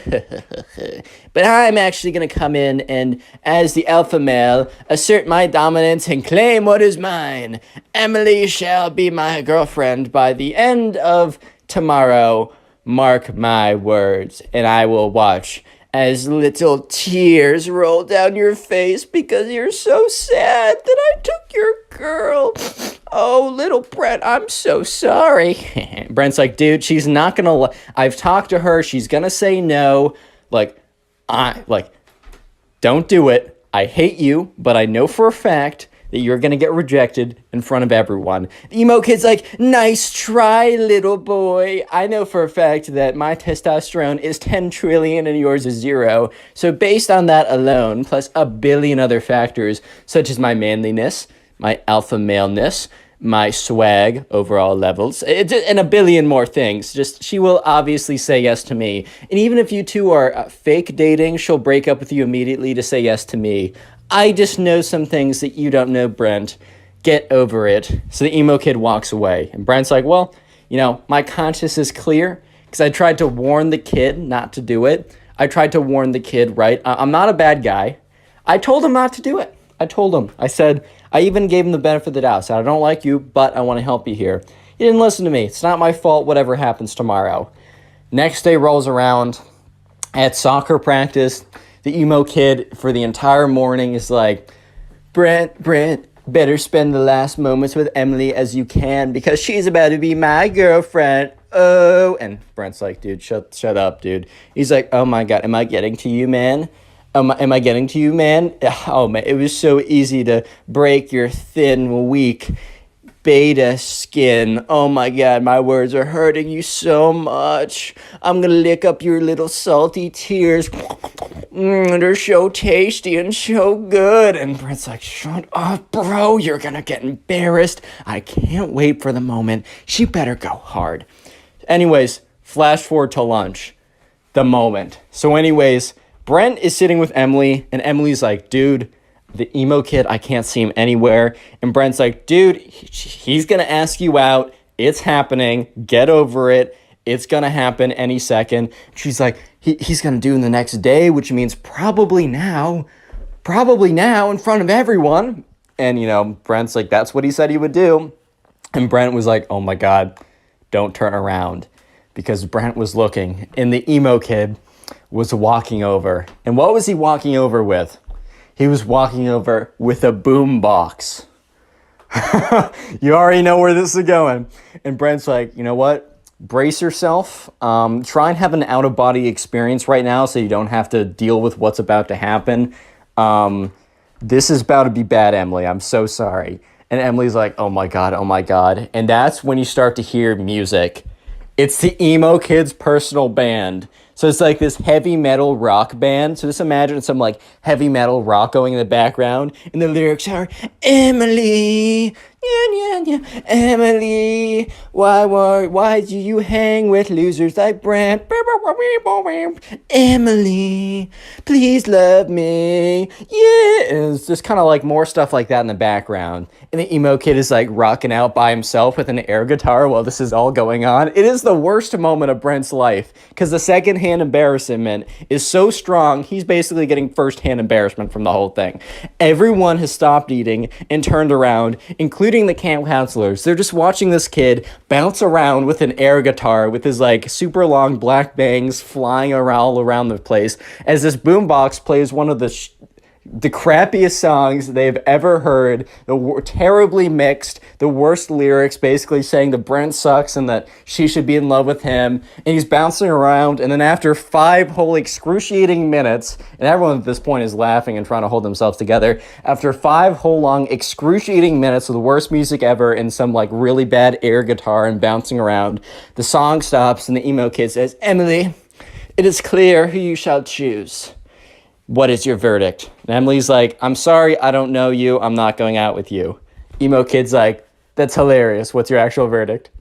Emily's like, dude, I don't know you. He's like, dude, that's hilarious. What's your actual verdict?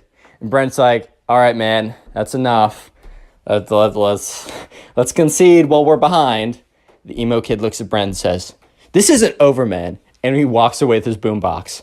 And Brent's like, why did he say that to me? I didn't dump him. And Emily's like, dude, that was worse than I could have ever imagined. And right, so Robin, the friend who warned them, came over again and said, look, I should have warned you about that. I didn't think it was real. I didn't even think that that was actually going to happen. I was told earlier this morning and I laughed. I'm so sorry. I should take anything that you hear about this kid seriously from this point on, because oh my God. And Emily's like, wait, oh no, we still have an activity tonight, like for the, like this afternoon. And Brent's like, oh my God, he said this isn't over. And sure enough, it was far from over. So they get to the activity that afternoon. So it was probably the worst possible activity that it could have been, because it was small groups of charades. They kind of ran out. They had something else planned, but since it started to rain, they had to go inside. So they're like, all right, we're going to break you off into small groups of 3, and we're going to have you play charades with each other. And at this point, like, they're like, okay, what are the odds? Brent's like, what are the odds that I'm put with? And the person says, Brent, Emily, and Emo Kid. And Brent's like, you got to be joking, man. You gotta be joking. Apparently, right, Robin tells him this, like, later on, like, once the camp is over. Apparently, because she was talking with one of the camp counselors about everything that went down. The camp counselor said that, like, once, like, it started to rain, the emo kid went up to them and asked what they were doing. Camp counselor said, oh, we're doing small groups of charades. And the emo kid requested that his 2 best friends and him were put together in a group. So it wasn't just random, it was the emo kid. But Brent didn't know that at the time. So Brent looks at Emily, and Emily looks at Brent, and they're both basically just like, oh boy. And then they both look at the emo kid, who has a massive smile on his face. So all 3 of them go away to a corner, and the emo kid's like, Emily, I might have came on too strong. And she's like, well, that's an understatement. But he's like, I will show you the truth. Brent, I challenge you to an alpha battle. Brent's just like, what's an alpha battle? Ha! You're such a beta for not knowing what an alpha battle is. Beta. He's like, an alpha battle will be proof that I am alpha and you are a weak beta. And then Emily will choose me. And Emily's like, I'm not. And he's like, wait, your heart will tell you otherwise after the alpha battle. Emily's like, okay, I'm still not going to. She's like, God, stop, silence, woman.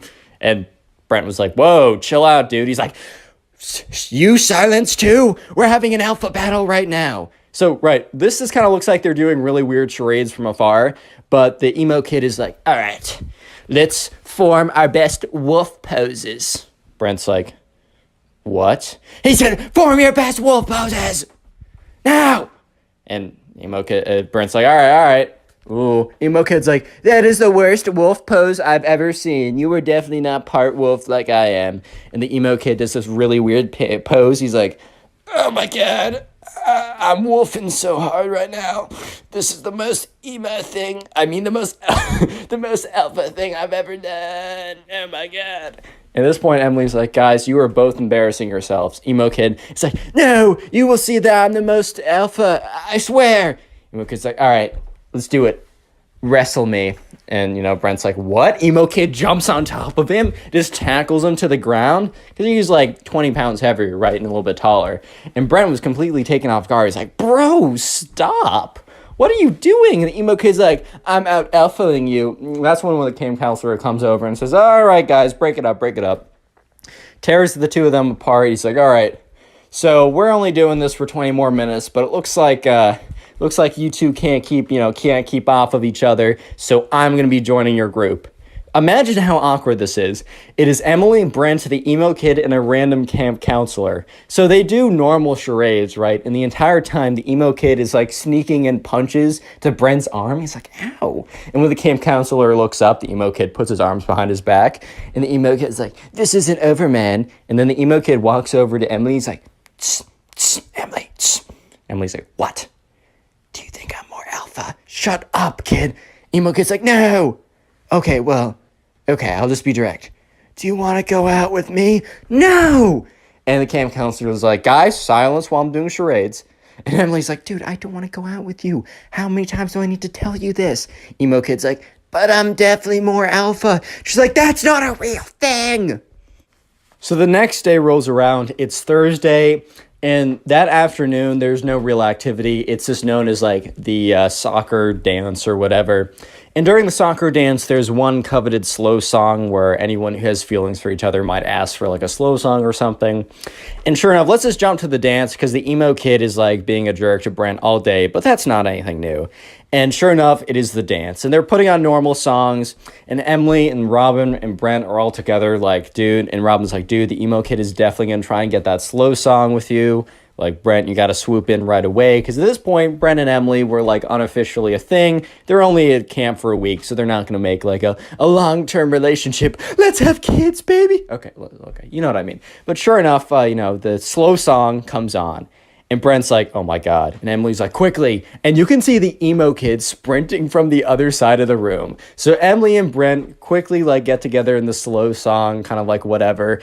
And Emily's standing there and she feels Brent being ripped off of him. And the emo kid grabs Brent, rips him off Emily, and tackles him on the ground. And this is where the camp counselors are like, oh, okay, foul play, foul play. They go in, they grab the emo kid, and they like run it, like they take him off. They're like, all right, buddy, this is like your third strike and you are out. So they call up the parents of the emo kid. They say, your son can't come tomorrow. He's like fighting this one kid again and again and he won't stop. And so sure enough, the emo kid was picked up, taken away, and Brent and Emily finished off with the slow song together. The next day rolls around. It is Friday. It is only a half day where basically the parents come and watch a little like soccer presentation that all the kids have done. And by the end of it, right, most people are packing up. Brent and Emily are gone. And you remember the friend Robin from the beginning? One of the camp counselors and Robin were like friends or whatever, or like friendly. And the camp counselor's like, do you happen to know about that like emo looking kid? Like, do you happen to know what was up with him? And Robin's like, do I have a story? Click on the video on screen right now. You? I know you'll enjoy it. Just click it. Do it. Leave a like on this video and I'll actually give you nothing at all. No, but what's up, guys? Welcome back to a brand new story. And just imagine you're chilling with your girlfriend. Life is awesome. You stare into her eyes lovingly, and then all of a sudden this emo kid walks in and says that you must fight him to the death to decide who gets your girlfriend. And at that moment, you seriously just sit there and question your life choices. That is the story I'll be telling today. So sit back, relax, subscribe if you're new, and let's just jump right into this story. So we're going to call a subscriber who submitted the story James. So anyways, there was a kid in James's class who we're going to call the emo kid. He kept to himself. He wore crazy makeup and the dark clothing and whatever. And honestly, it doesn't really matter what you wear. But he was also extremely melodramatic. Like, he would come in and he'd be like, society doesn't understand me. No one gets me. I'll never fit in. He was kind of like one of those kids that kind of just like would say this stuff and then would be like, why do I not have friends? I'm just a melodramatic freak all the time, which, I was pretty weird in middle school, so like I can't really speak. But then again, hey man. Anyways, so there's also a girl in, I don't know, I'll just call her we'll just call her Kate, right? It's name of my friend back home. So anyways, James and the emo kid, unfortunately, had to cross paths because they both had a thing for this girl. And this Friday, right? So this story all starts like this weekend, or not this weekend, we'll say starts on Monday. And this Friday, remember, not actually this Friday, I mean this Friday in the story, was going to be the school dance. And the whole thing was like whoever got the slow dance with this girl was basically going to like, so the thing at James's school is if you slow danced with a girl, you were basically dating her at this point. You guys were practically in love at that point. So it was a pretty big deal who was going to get the slow dance. And it was the emo kid versus James. And this became very public knowledge. Like the emo kid was telling everyone that he was going to 100% get the slow dance. And people kind of knew James because James was more popular. He wasn't like, I don't know, some like really annoying popular person. He was just like a cool guy that everyone liked. I mean, at least according to James, who submitted this story. So who really knows? But we'll go with it, right? So everyone kind of knew that both the emo kid and James were both fighting for this girl, Kate. And Kate made it pretty clear that, she was not going to say yes to the emo kid. Like, sorry, unlucky. Life just works out like that. But she was considering saying yes to James. She was kind of just keeping... the truth was that she was going to say yes to James if he asked. However, she just wanted to keep him kind of like on his toes and questioning or whatever, right? So, yeah, throughout that whole week, the emo kid and James, they didn't really like, they weren't like in a fight with each other, but it was kind of like, they were kind of like rivals in a sense, even though they never had any direct confrontation. And let's just skip ahead to that Friday. It was the day of the school dance. It was emo kid versus James. So anyways, at this point, the emo kid is like, he's kind of like, he's standing in the corner at the dance, right? Look, I was pretty awkward in high school and middle school when it came to those big dances, but to be fair, everyone else was as well. But the emo kid was kind of taking it to a whole different level. He literally was like slouched in the corner of the room, his like long black hair kind of like down, almost like, that scene from The Ring with that like the girl who comes out of the TV. He was kind of looking like that chick for a second. So he was definitely not helping himself out in this situation. And at this point, James and his boys were kind of standing like together, whatever. They were dancing to, I don't know. I don't freaking know what they play at high school dances. Maybe some Whip Nene by Silento. Yeah, I don't know, man. It's a middle school dance, bro. I don't know how this works. But anyways, they're kind of waiting for the slow song to come on. Maybe some, I don't know, some like song by Adele or something like that. Like dude, I always try and like say lines from songs during these stories and I just blank every single time. But anyways, yeah, so they're all kind of waiting around there, and it was, eventually, the slow dance song came on. And remember, you might be thinking, oh man, who cares? It's just like a slow song. No. What you have to understand is the slow song meant everything to these kids. Like, the slow song, basically, if you had a slow song with some girl, because remember, they were in middle school, this was like 7th, 8th grade, so probably the farthest you ever went with a girl was, like, slow dancing, or maybe holding her hand, if you were, like, crazy, because, if you hold if you hold a girl's hand for too long, there is a chance you get her pregnant. So definitely not misinformation from the Connor Pugs channel. But anyways, slow dance was a really big deal. And all of a sudden, the song comes on. And the thing was, right, the emo kid was too busy kind of like sulking about society in the corner of the room to react quick enough. So James was like, all right, bro, like that guy's playing himself. I'm going to go in. So James very quickly goes in. And boom, he gets there, goes up. He's like, hey, like, Kate, like, can I have this dance? And she very happily says yes. Because she said, like, oh, I don't know if I'll say yes. She knew. She was bluffing the whole time. And James kind of felt pretty confident about it. And even though she said, I don't know, he was pretty confident because her friends were like, yeah, dude, she's totally bluffing. Like, I hate to expose my friend like that, but she definitely has a thing for you. You're chilling. You're in the green. So anyways, James goes in. He feels pretty good about the whole thing. But let me just say that the emo kid eventually looks up and then he sees this. And the emo kid is not having it. So he does something pretty insane. So strap in and definitely prepare for the cringe. If you have your cringe seatbelt unbuckled, I'm actually going to fine you for your own safety. So yeah, go ahead and buckle that cringe seatbelt because there was like a DJ station and there was like a guy who was like DJing, quote unquote, and there was like a microphone. So like the DJ could say like, hey, like 20 minutes till the dance is done, or get ready for this hype song or whatever. And other than that, he was really just a Spotify playlist. He just edited the Spotify playlist, right? However, the DJ let the Spotify playlist run on autoplay or whatever, and he went to the bathroom. So the emo kid ran up to like the spot or whatever. He grabs the microphone. He stops the music. First of all, he goes up to the Spotify, clicks pause on the music, and screams into the microphone, "Wait!" And everybody turns around. Everybody turns around and they look at this kid. And they're all kind of like looking at this emo kid who's standing at the front of the room with like the microphone. He picks it up. He's like, Kate, no. So at this point, everyone's kind of looking at this kid like, oh my God. Because they all knew that like he wanted to have the dance with Kate, but like James obviously got it. So they were like, that's tough, man. Like life sometimes doesn't work out the way you want it to. Like that's just unfortunate how that goes.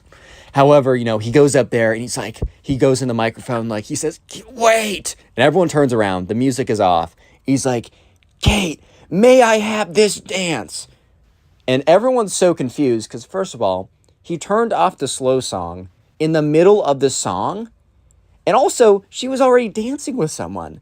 Instead of just going up to her, he makes a massive scene in front of everyone, grabbing the microphone and screaming into it, saying, like, will you have this dance? And the thing is, right, it's caused enough commotion that the guy, like the DJ that was hired, ran back. Because I think he was supposed to be there the whole time, but he needed to, like, rip a piss or something, so he needed to go. And he runs back over. He's like, give that back to me. He, like, snatches it out of the emo kid's hand. He's like, sorry for the interruption, guys. Turns the music back on, like, starts, like, not cursing out this kid, he's a middle schooler, but being like, dude, what do you think you're doing? You can't just, like, come up here and take this stuff. Like, if you do this again, I'm going to tell your teachers and you'll be in big trouble. Or, I mean, I don't know how much trouble a hired DJ can get you in, but, you know, the emo kid returns to his corner and literally just sits down, just slumps into the corner of the room, which James felt kind of bad. He felt a little bit bad because, like, James has definitely been in that position. I say that very kind of liberally because James has not actually been in a position where he grabs the microphone at the school dance, stops the music, and asks the girl out unsuccessfully. He hasn't specifically been there, but he's definitely been in a situation where it just hasn't gone his way. So he feels bad, man. You know, feels bad, man. You hate to see it. But, yeah, anyways, James, like, continued on with the slow... I mean, he's not going to stop his life because this kid has an unlucky moment. Like, that's tough. So, yeah, you know, while I will say there was kind of an awkward moment because while, like, James is, like, slow dancing with Kate, he kind of, like, turns around, like, they kind of, like, turn around so James is facing the emo kid, and he just looks up, and the emo kid is staring at him with, like, the creepiest, most stalkerish, most scariest stare he's ever seen, because the emo kid is slumped over like the girl from The Ring, right, and is just, like, staring right at him. His, like, long black hair, like, covering most of his face besides his eyes, and he's, like, slumped over too, like, kind of like crouching over like an old guy with a cane or something, but without a cane. And James is like, hey, do you mind if we turn like 45 degrees this way or 90 degrees this way? Thank you, that's much better. So he doesn't have to see him anymore. Or actually, let's do a whole 180. I mean, he didn't ask for a 180 because he didn't want, like, Kate to be making eye contact with him either. But yeah, so that was a bit of a tough situation. However, you might be thinking, well, I mean, at this point, reasonably, the emo kid must have realized that this just wasn't his day, and he must have just, like, given up, which he's already embarrassed himself. Like, he probably gave up after this point. And while that would be pretty fair for you to believe, that was unfortunately that was just not what happened, because the emo kid would continue. Let me just say that the emo kid thought that if he had a sword fight with James, that he would be able to win the honor of his lady. I'm not even kidding you. Real quick, if you made it this far into the video, comment emo down below. That'll be the secret word of the day. I will try and heart as many of those comments as I possibly can. And also, if you want to support the channel, the best possible thing you can do is just watch this video throughout the entirety of this video, and then afterwards, if you could watch some of my old videos, that helps more than you can ever imagine. Please go in the comment section and tell me how many of my old videos you've watched today or this week. I'll heart it and say thank you because it helps me out more than you can ever imagine. Anyways, let's go back to the story, because the emo kid is not done. In fact, he is far from being done. So what happened after the school dance? Like, over the weekend, James actually met up with Kate. They went to, like, go get dinner together, and that's when they officially started dating, whatever that means in 8th grade, which means, oh my god, they're gonna sit together at lunch. Oh my god, dude, that's crazy, right?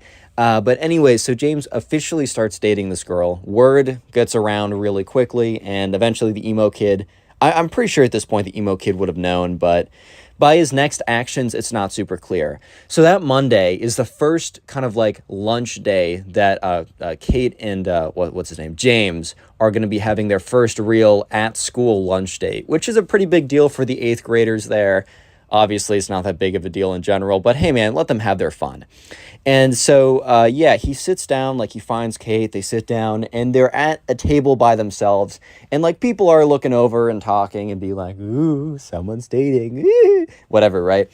And, however, James, you know, Kate is facing away from the door, but James is facing the door, and James sees the door open up, and he sees the emo kid walk in, and James is like, this is tough. Because James feels bad. He legitimately feels bad because, I mean, if the roles were reversed, he would feel bad, like, seeing the girl that he really liked a week ago sitting with the guy who was low-key his, like, enemy rival on a date. Like, that would be tough to see. And James started to feel a little bit worried when the emo kid starts to approach him, right? Starts to approach him. And yeah, so the emo kid walks up to their table. And at this point, Kate also realizes that someone's walking up, so she turns around. And the emo kid walks up and doesn't look at James. He's not paying any attention to James. He's actually acting as if James doesn't even exist at this point. The emo kid turns to the girl, Kate, I forgot her name for a second, says, "Kate, I've been wanting to ask this for a while, but since we've become so close in the last couple weeks," which they have never spoken before, but that is beyond the point. At this point, that is beyond the point. He's like, "I was wondering if you would like to go on a date with me, if you would like to start dating." And James is like, "Oh, no, he doesn't know. How does he not know?" Because James is like, everybody knows. Everybody told everybody, but I guess everybody didn't tell the emo kid. Of course they didn't. And Kate at this point is like, "Oh, well, I'm very flattered." And the emo kid's like, "Well, if you're flattered, then you should say yes, correct?"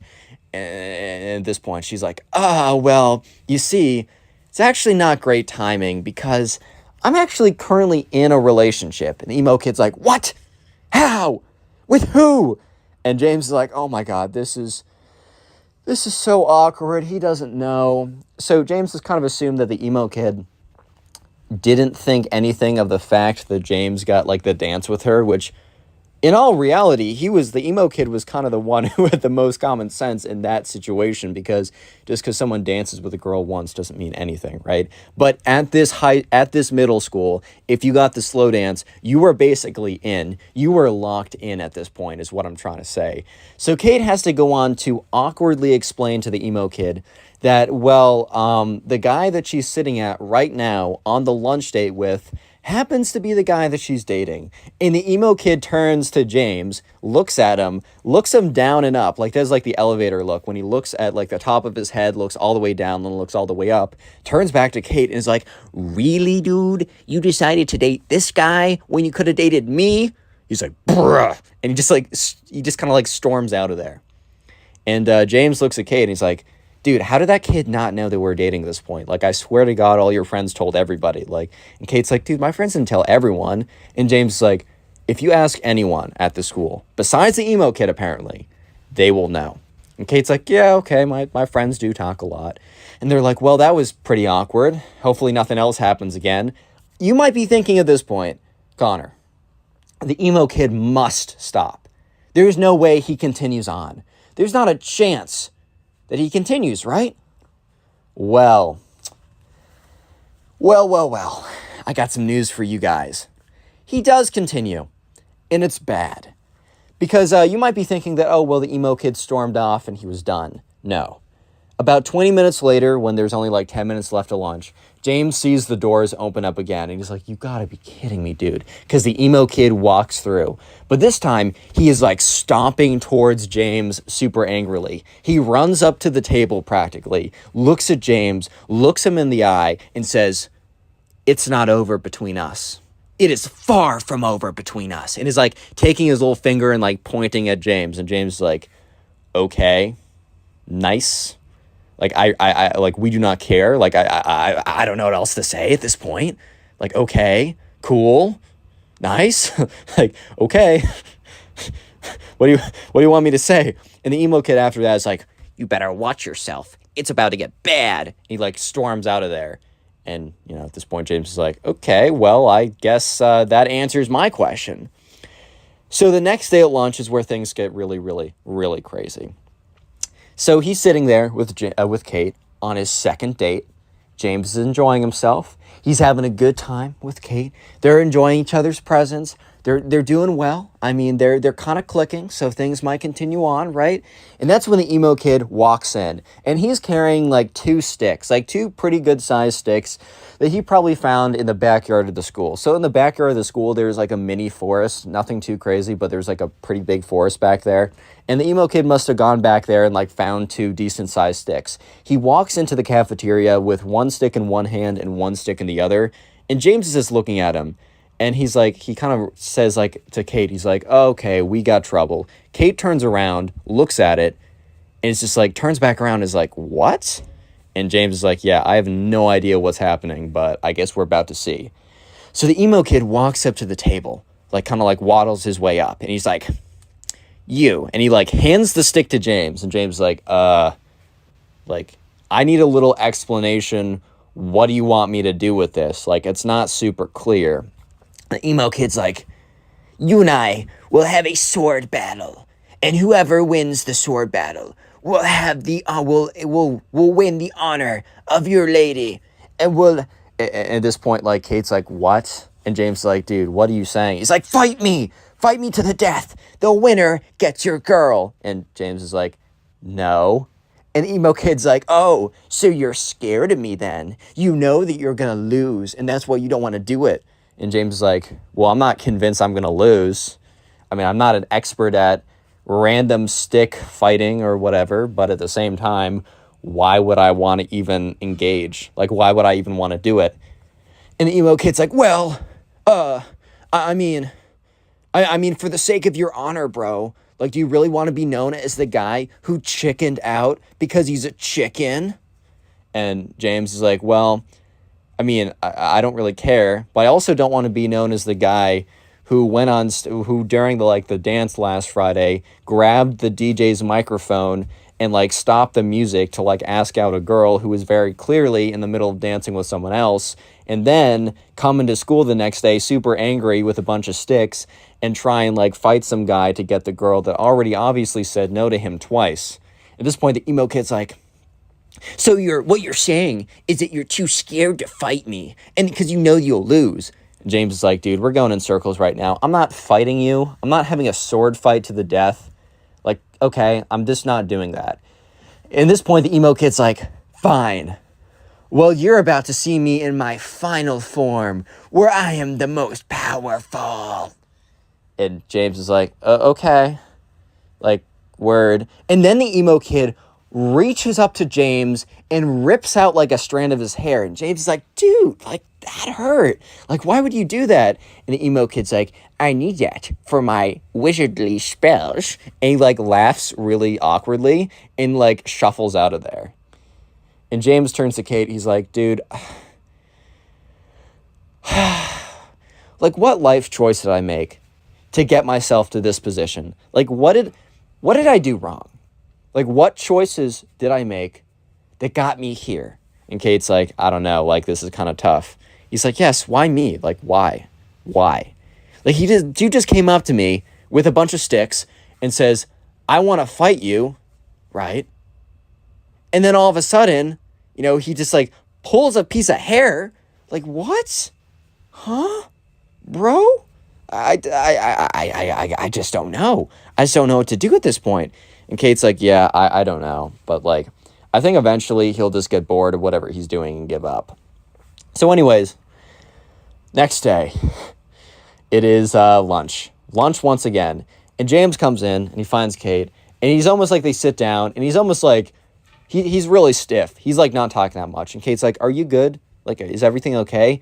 And James is like, dude, it's not you. It's just the emo. I just don't know what that kid's going to do today. Like, I'm not trying to lose any more hair. Like, that really hurt last night. Like, I was starting to bleed from my scalp where he pulled me. Like, that was ridiculous.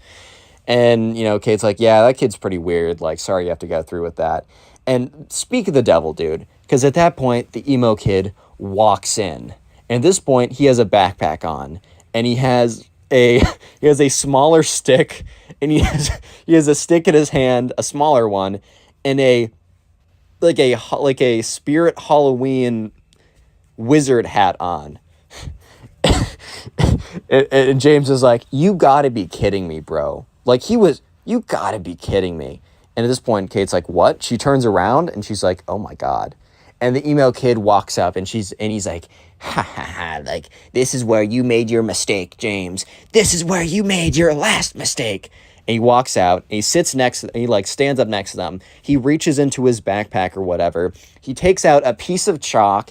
He takes out a plastic bag that has a hair in it, presumably James's hair. And he also has like a candle set and a lighter. And he sits down on their he like sits down next to them, and so they had concrete floors in the lunchroom. So next to them, he draws like a pentagram puts a bunch of like candles around like the pentagram, takes James's hair, puts it in the middle, lights all the candles. At this point, like this is taking like 2 minutes to do. Kate and James are just sitting there looking at him, completely aghast. Like, what is like just like what is this kid? What is this kid on? Like, whatever he's on, dude. Like, maybe get me some of that. Oh my God, no. But they were just like, I mean, what are you supposed to do? What are you supposed to say? So eventually, the emo kid has his whole I don't know, his magic setup is all done or whatever you want to call it.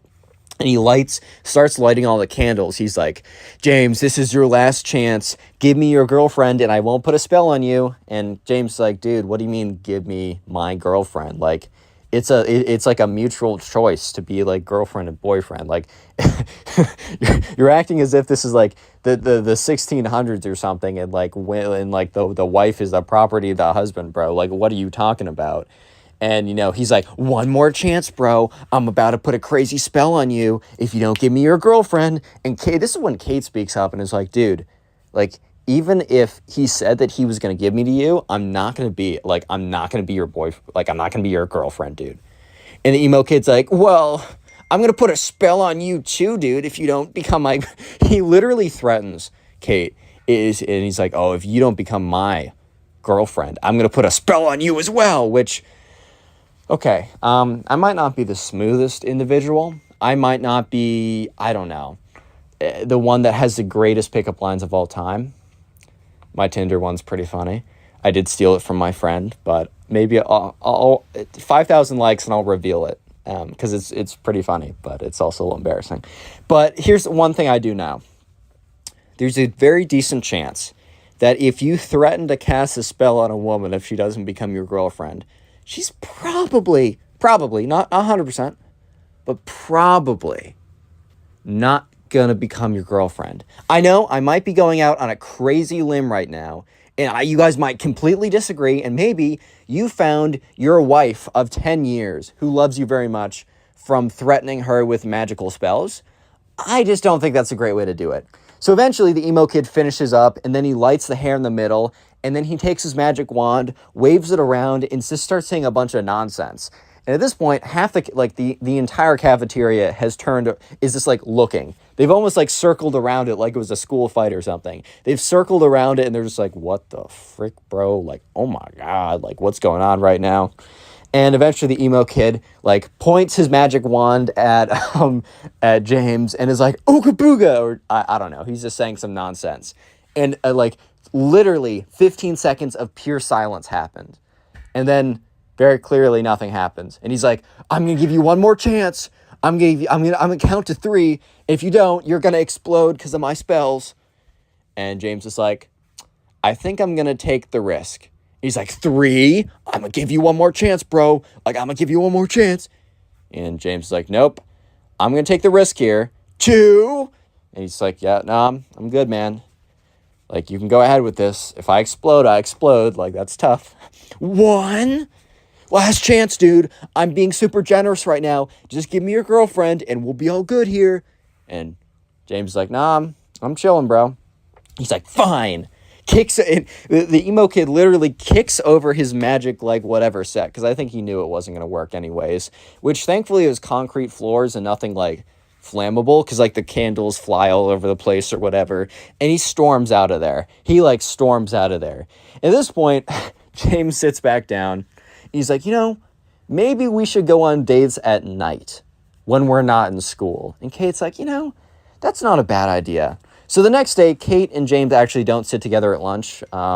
They sit separately. Yeah, so they decide that if they're going to like do anything, at least for a little bit, to do it outside of school, like after school or at lunch or something like that.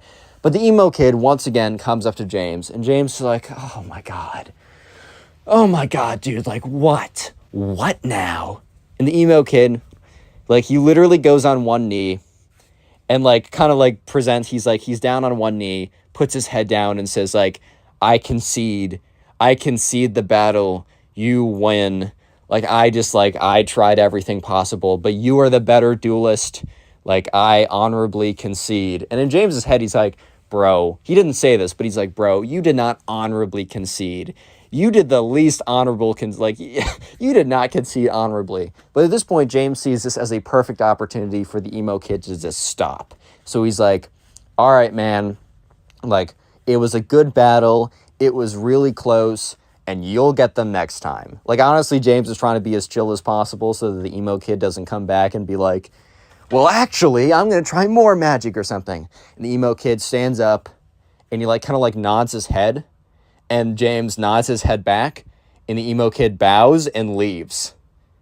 And yeah, after that point, James and Kate actually were able to like do like lunch dates or whatever in school again. The relationship lasted like 6 months. It didn't last crazy long, but Kate and James are still cool to this day. And yeah, the emo kid never Click on the bothered video them on after screen this right point. now. I know you'll enjoy it. Just click it. Do it.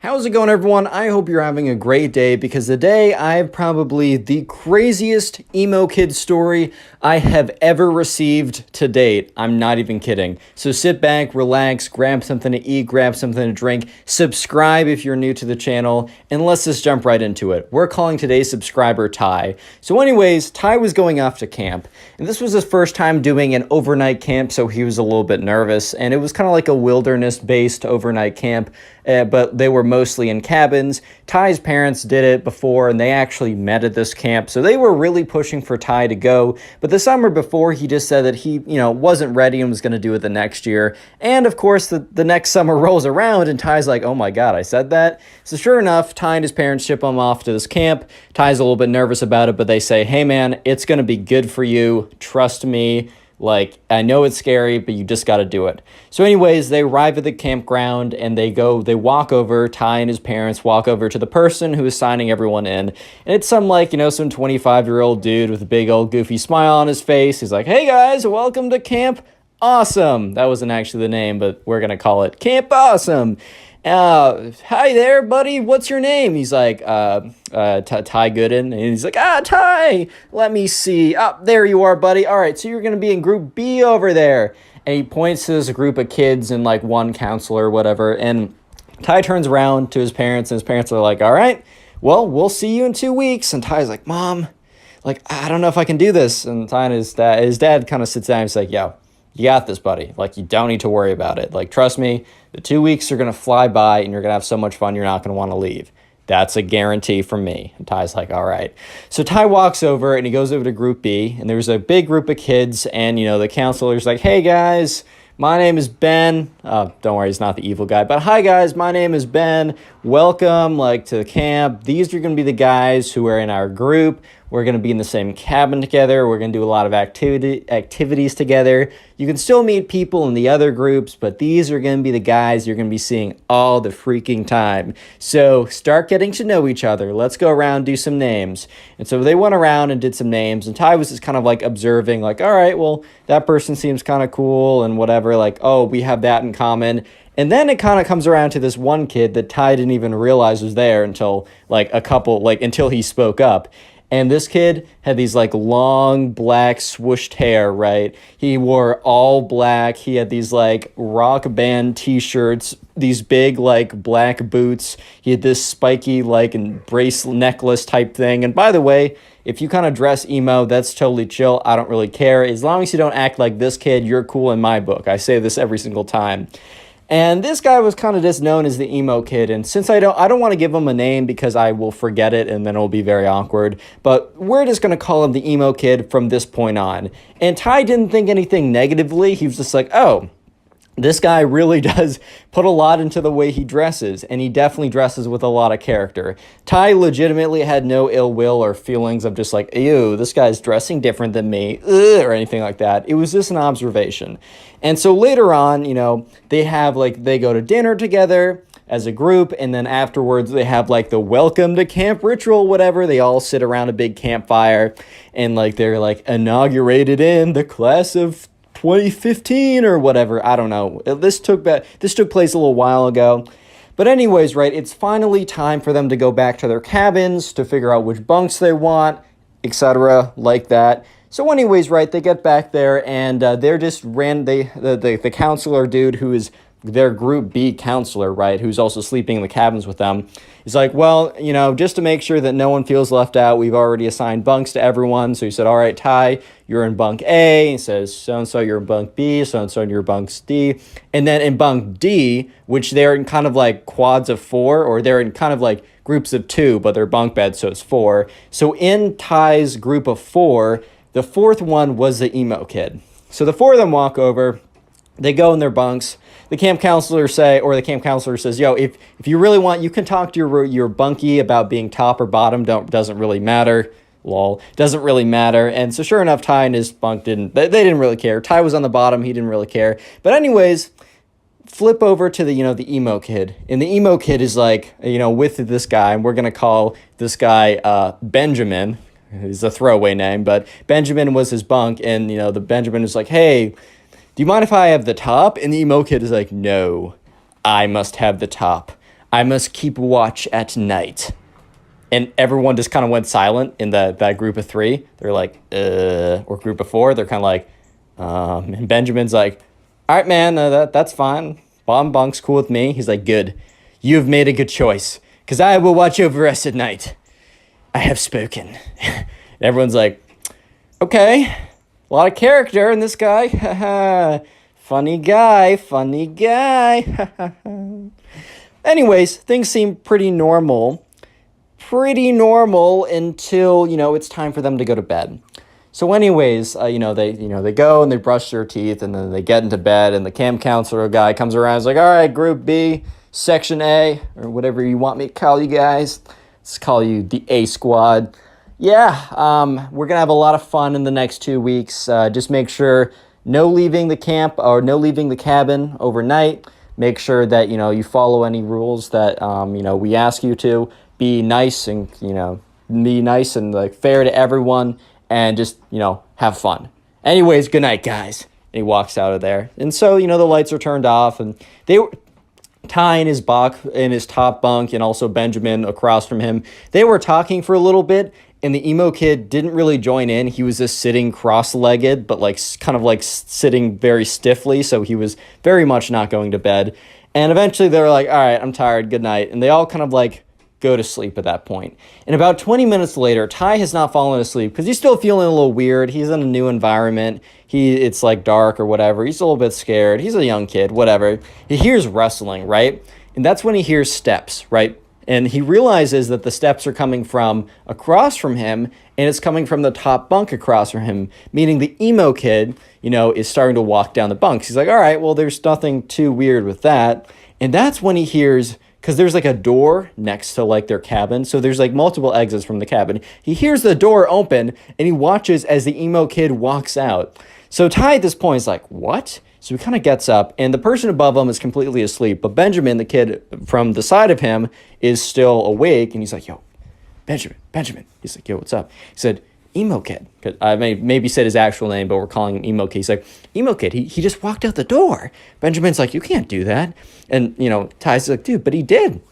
So anyways, they both get up, and they both look out the window, but they're trying to do it stealthily so that they're not caught, right? And they see the emo kid literally just standing there looking into the moon. It is the creepiest, weirdest thing they have ever seen. Because the kid is just literally freaking standing there, bro. He's just standing there observing the night sky. And they're all like, oh my God, dude, that's freaking weird. What is going on right now? And, sure enough, Ty and Benjamin were like, all right, this kid is a little strange. Make sure he doesn't, strangle us to death or something in our sleep. I'm a little freaked out. And that's when the emo kid, out of nowhere, does a 180-degree turn and turns right looking at the window. Ty and Benjamin quickly jump down. They're like, oh, my God. Do you see us? Do you see us? Do you see us? So, Ty starts to look up. He, peeks a little bit into the window and quickly goes down because he sees the emo kid walking towards the window. And he's like, dude, Benjamin, he's walking towards the window. He's like, crawl back crawl back to your bunks, crawl back to your bunks. So they both crawl out of sight of the window and they crawl into their bunks, and it's dark enough in the room for them to do this without being super obvious. And they're both in their bunks, and Ty turns around under the sheets, right? And he peeks out, and the emo kid is literally standing right with his nose up against the window looking in. And he's like, oh my God, this kid's insane. Anyways, emo kid walks back in quietly, goes up the stairs again, and sits in the bed and supposedly goes to sleep. Ty doesn't fall asleep for like another hour afterwards, but eventually he opens his eyes to the camp counselor being like, Ty, come on. We're going to be late. And Ty's like, oh my God. And everyone else is like, yeah, you slept in, man. Actually, everyone in this bunk besides emo kid slept in. And that's because everyone was so freaked out that they couldn't go back to sleep. But anyways, first day activities. They go outside, and during the day, they don't totally have to stick with their group. They're actually assigned to random groups. However, a lot of people in the random group will be from their group because they're just trying to make friends within the group. So, and they also go to meals together, so like lunch or dinner or whatever is together. And so anyways, the first activity of the day is not with the emo kid. It is actually like kayak/canoe or whatever, either or, one of those two. And, Ty has a lot of fun. And they go back to dinner or lunch, sorry. They go to lunch as a group together. And Ty's, talking about what he was doing. And the counselor kind of went around the table and was like, oh, so Ty, what did you do? And Ty explains, oh, so Benjamin, what did you do? Benjamin explains, oh, so emo kid, what did you do? And he was like, I prayed to the overlord. And they're like, oh, I don't remember that being an activity. Emo kid's like, it's not.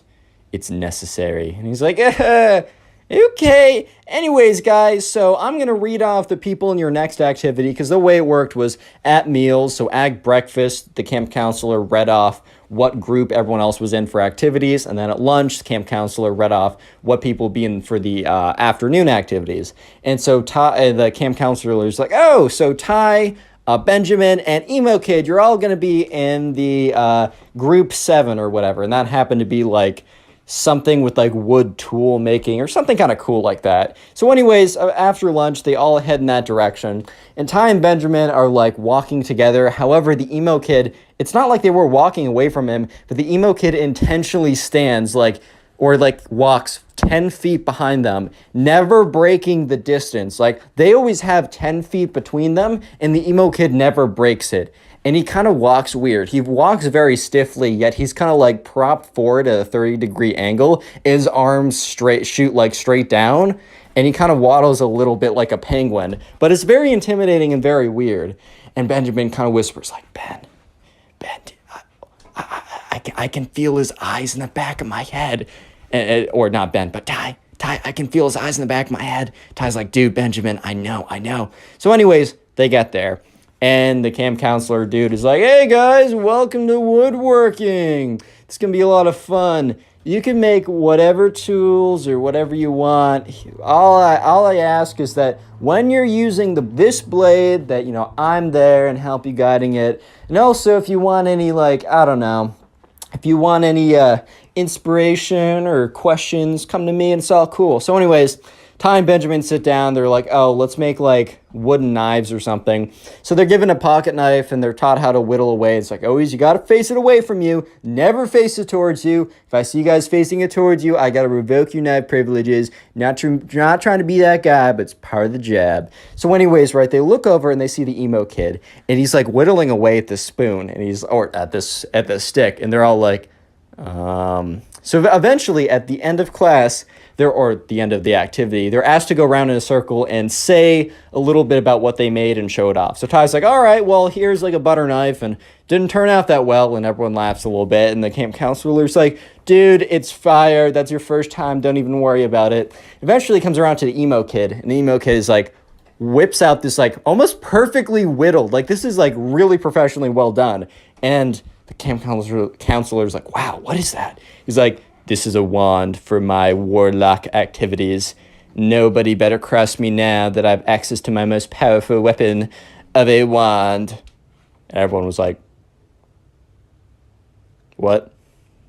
Real quick, if you made it this far into the video, comment emo down below. That's the secret word of the day. I'll try and heart as many comments as I possibly can that say emo. And then also, if you want to support the channel, watch a bunch of these videos in one sitting. I call it binge watching. So if you're sitting down, maybe playing video games or trying to go to sleep or something like that, watch like 10 videos in a row if possible. I know it's a big ask, but if you do so, please leave a comment down below. I'll heart it and even shout you out, as on screen right now, shouting out some people who are supporting the channel and telling me about it. So yeah, thanks to these guys and you guys, and let's get right back to it. So fast forward a couple days into the week, and every single day the emo kid's been doing weird things. So right now is a Wednesday. For context, they got there on a Sunday night. So this Wednesday night, Benjamin's kind of becoming like the side character for Ty. Like he's becoming like pretty close friends. And Ty and Benjamin are kind of like talking about the emo kid and being like kind of tracking the weird things he's been doing. But tonight is one of the weirdest things he's done. So once again, Ty and Benjamin have been noticing that the emo kid has been going outside every single time, like 15 minutes after they go to sleep. So Ty and Benjamin, they both get in bed, and when the lights are turned off, they wait about 15 minutes, and sure enough, the emo kid gets out of bed and walks down the steps. And he walks outside, and he walks to kind of this like big forest clearing. So Ty and Benjamin, they both walk over, and they both look up, and they look out of the window. And they're looking out, and they see the emo kid, and normally he just stands there blankly, but this time was different. He was getting to work. They saw the stick that he made in the like the wand craft whatever class, or the woodsmanship class, and he takes the end of it that isn't pointy, where you do the spell, and he puts it into the dirt, because he's standing in a pretty big dirt clearing, and he starts drawing this circle, this very big circle. And Ty looks over at Benjamin and is like, dude, what on earth is going on? Like, what is this kid doing? And Benjamin's like, dude, I have no idea. And they look at it, and he's drawn a complete perfect circle around him. And then he steps out of it. And then he starts making lines within the circle. He goes from the top of it, down, across, up. He's made a perfect upside down pentagram. And if you don't know, that's basically like a sign of like ship or the something. So at this point, right, Ty and his friend are freaking out. They're like, oh my god, he's trying to like summon something. And sure enough, the emo kid starts like waving his wand around in these weird directions and starts like spinning around in a circle and making these like weird movements. And if TikTok was around, I bet Ty would have been like, bro, is he trying to do a TikTok dance or something? But anyways, Ty and Benjamin are watching as the emo kid, after making the upside down pentagram, just starts waving it around and starts speaking, like, because the window was cracked open a little bit, and they start hearing like some weird okay, maybe it wasn't as goofy as that, but he was kind of talking these like weird tongues or whatever.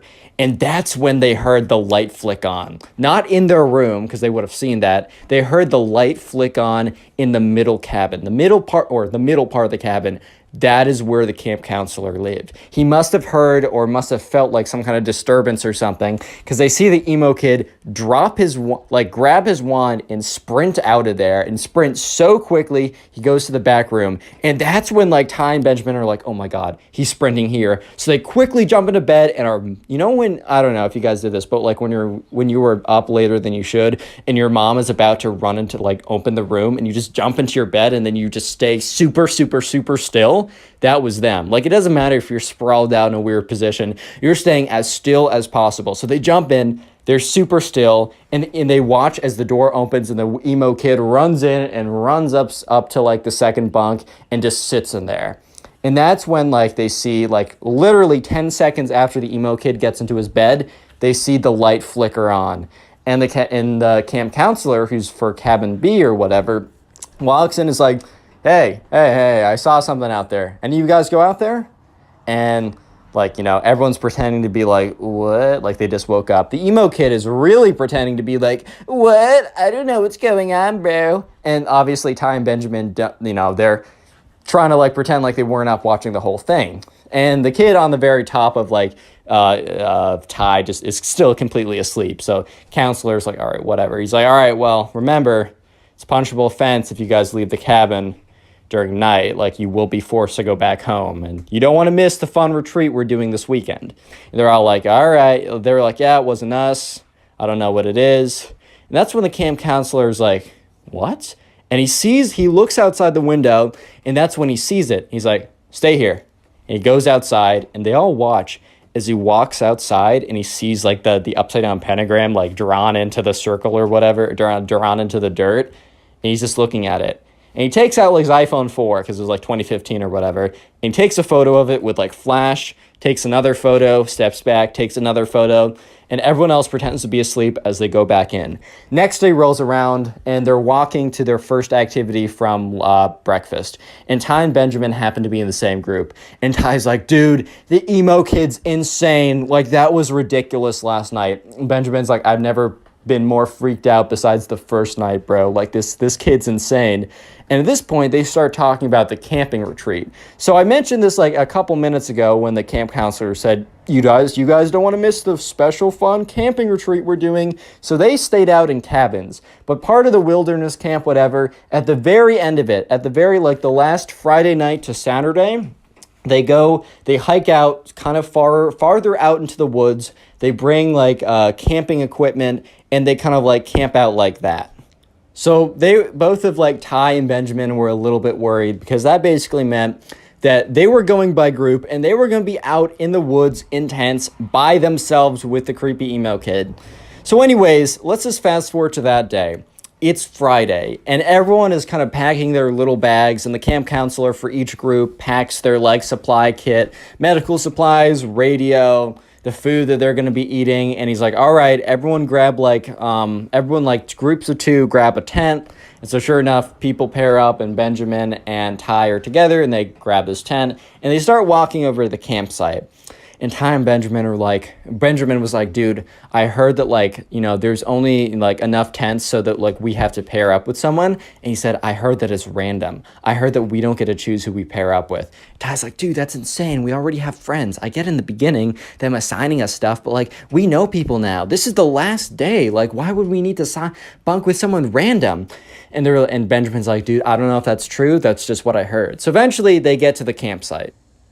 Anyways, so they get to the campsite, right? And, they set up their kind of like, they sit around a bunch of logs. So they like light a little fire, and they have like baked beans in a can or something. Then they also go out and they kind of like clear the land to put down the tents. They all set up a bunch of tents in the group of 2 that they carried it over in. And Ty at this point is thinking, all right, we're good because I'm going to be with Benjamin because, we're in groups of 2 already. Why would they need to reassign us groups? And so once again, they were asked back to the campsite, or not the original campsite, but the little campfire they made. It's getting kind of late, and the camp counselor's like, all right, guys, time for me to assign you your bunk mates or your camp tent mates. And Ty in his head is like, no. So Benjamin and so-and-so, so-and-so and so-and-so. And when there's like that one guy you don't want to be with or something like that, and like you're being assigned in a list, and you don't hear your name, but you also don't hear his name, and the number of combinations starts getting smaller and smaller and smaller, and you start freaking out. Well, this is what was happening to Ty until he realized that he was doomed before, the words were even said, because the camp counselor went through the entire list, but he didn't say Ty's name or the emo kid's name. And that's when the camp counselor said, Ty and the emo kid, obviously said his real name, but you know what I mean. And Ty was just like, oh, I'm not going to make it tonight. I'm not going to survive. I better write some some letters to my mom saying I love you because I'm not making it tonight. Oh my God. And Benjamin is just staring at him and afterwards walks up to him and says, hey, if you need help, we got to come up with some kind of signal. So Ty's like, okay, I'm going to I'm just going to run out of there, and I'm going to run over to, no signals, no nothing. I'm running over to your campsite if anything happens. And Benjamin's like, all right, that's totally fine, man. So anyways, Ty goes up to the emo kid's like, so, looks like we're bunking. And the emo kid is like, interesting. And Ty's like, yeah, man. He's like, well, I guess you're one of my more favorite mortals that I know. And Ty's like, yeah. So they both put down their sleeping bags in this kind of very cramped tent, and Ty's just sitting there like, okay, and they have this kind of light, and it's like one of those battery powered lights, and the emo kid's like, good night, Ty, and turns it off, and Ty's like, like starts completely freaking out. He's like, okay, I can't see anything, but we're okay. And that's when he hears the emo kid stand up. And Ty's like, no, no, no, no, no, no, no, no, no, no, no, no, no. And the emo kid is like standing above him. And he's like, all right, well, maybe I should just accept my destiny. And that's when the emo kid, instead of striking him over there with a rock or something, just leaves. He opens up the camp tent and walks out. And Ty is like, what? So Ty kind of like gets up and he looks out and he sees the emo kid. And the emo kid is like standing, or is like crouching on all fours. And then he starts howling to the full moon. He's like, "Hey!" But it's like a really weird howl. And Ty's just like, what? And that's when he hears the kind of like the camp counselor who's with us be like, hey, who's that? You're not allowed to be outside your campsite. And you just see the emo kid go, oh, and just sprints towards the tent. So Ty jumps back into his bed, and the emo kid, who's not very coordinated apparently, instead of like jumping through the wind, like the open flap, jumps right through the tent. So breaks right through the tarp of the tent, cracks the entire thing. The entire thing comes collapsing down. And Ty just like has his eyes closed as the entire tent falls on top of him. And that's when you hear all this yelling, and the camp counselor's like, what's going on over here? Are you guys all right? And he just like starts rummaging through all the like the rubble and stuff. And Ty starts like getting up and he pushes the stuff off of him. The camp counselor was like, was that you out there doing those howling noises? He's like, no. And then sure enough, the emo kid is just standing there like, and he says to him like, you wouldn't understand what I was doing. And the camp counselor was like, I told you before that you can't be leaving your tent during the nighttime. Like, after I said goodbye, you were supposed to go to your tent and not leave it. You were out there. He's like, I was performing a protection ritual. And camp counselor was like, what? I was performing a protection ritual so that everyone would be safe at night from the demons and ghosts of the underworld. Camp counselor was like, what? And at that point, right, they just realized, okay, this is a lost cause. And at this point, the worst thing was that there was nowhere for them to sleep because the camp was completely destroyed, or the tent was completely destroyed. So the camp counselor was like, fine, you two, bring your sleeping bags. You can sleep in my tent. So the three of them are kind of like crushed in there. And eventually the camp counselor is like, all right, you two are in here. I'm going to sleep outside. No shenanigans. So it was the most uncomfortable sleep of Ty's entire life. But eventually, the day is over. He gets up. They start packing up their stuff, and they're walking back to the campsite. And that's when Ty meets up with Benjamin and is like, dude, like, what? Like, you're not going to believe it. And Benjamin's like, I heard a lot of yelling. Are you okay? So Ty tells him the story. He's like, dude, that's insane. So anyways, they get back, and Ty actually had a really good time at the camp, minus the emo kid, like, cringe fest or whatever. Eventually, Ty's parents come to pick him up, and Ty's mom's like, man, you gotta tell me all about it. Like, how was it? Ty's like, it was really good, but it's quite a story. And so for the entire, like, 2-hour car ride back, Ty tells them the entire story, and let me just say, click on the video on screen right now. I know you'll enjoy it. Just click it, do it. How's it going, everyone? I hope you're having a great day, because today we have a story of probably one of the cringiest emo kids on planet Earth. I'm not even kidding. This is probably one of the craziest stories I've received, so sit back, relax, grab something to eat, grab something to drink, and let's call today's subscriber who submitted this story. Let's call him Oliver. So this all happened back in the good old days of like 2014, 2015, when like goth, emo, all that type of stuff was like super popular. And by the way, if you dress goth or emo, I literally don't care. That's a totally fine style. As long as you aren't an emo kid like this kid, you're totally cool in my book. So anyways, right, this all started when Oliver and his friends were in the mall. And this was way back in the day. And Oliver and his friends were just kind of like walking around in the mall. They were trying to figure out something to do. I mean, it was a Saturday, so I mean, who knows, like, they were trying to figure out something that they wanted to do. And Oliver's friend was like, hey man, do you mind if we stop in Hot Topic? Hot Topic is a t-shirt store that sells sells a lot of different types of t-shirts, a lot of like trending stuff, a lot of like, and since, emo and goth was kind of trending at the time, they sold a lot of shirts and attire that really fit with that outfit. Like you got like black t-shirt that says like society, and then you got like a spiky collar. I don't know, man. But anyways, right, Oliver and his friends stopped in Hot Topic, and Oliver wasn't really, there to, like, buy something. So he was kind of just walking around and chilling, and he accidentally bumps into the emo guy. Or this the emo guy. I'm introducing a new guy, emo kid, whatever. We'll call him the emo kid. So anyways, right, this kid turns around, and he's got this, like, this black t-shirt on. He's got a spiky collar choker type thing. He's got black pants. He's got black shoes on. His hair is black and it's like slicked down. So he has these like massive, really weird bangs where you can't even see his face. He's like, "Watch where you're going, punk." And Oliver's like, "Sorry, man." He's like, "Wait, I know you, dude. You're from my school." And Oliver's like, "Yeah, I think we're in class together." "No, I've seen you around, though," because Oliver's starting to remember this one time he saw this really weirdo-looking kid who was like, "Man, no one gets me." And so sure enough, the kid, the emo kid, is like, "Bro, I don't think you bumped into me on purpose. I think you were coming for me and my kind." And Oliver's like, "Dude, what are you talking about?" And the emo kid's like, "Bro, I think we both know that you just hate the emo kids." And two other emo kids appear basically appear out of thin air. And they were like, "What's this kid talking about? Like, what's going on over here?" And the emo kid's like, "Yeah, this kid over here goes to my school and he hates me on purpose. And he just bumped into me and it was crazy. You can't do this to us, man." And the other emo kid's like, yeah.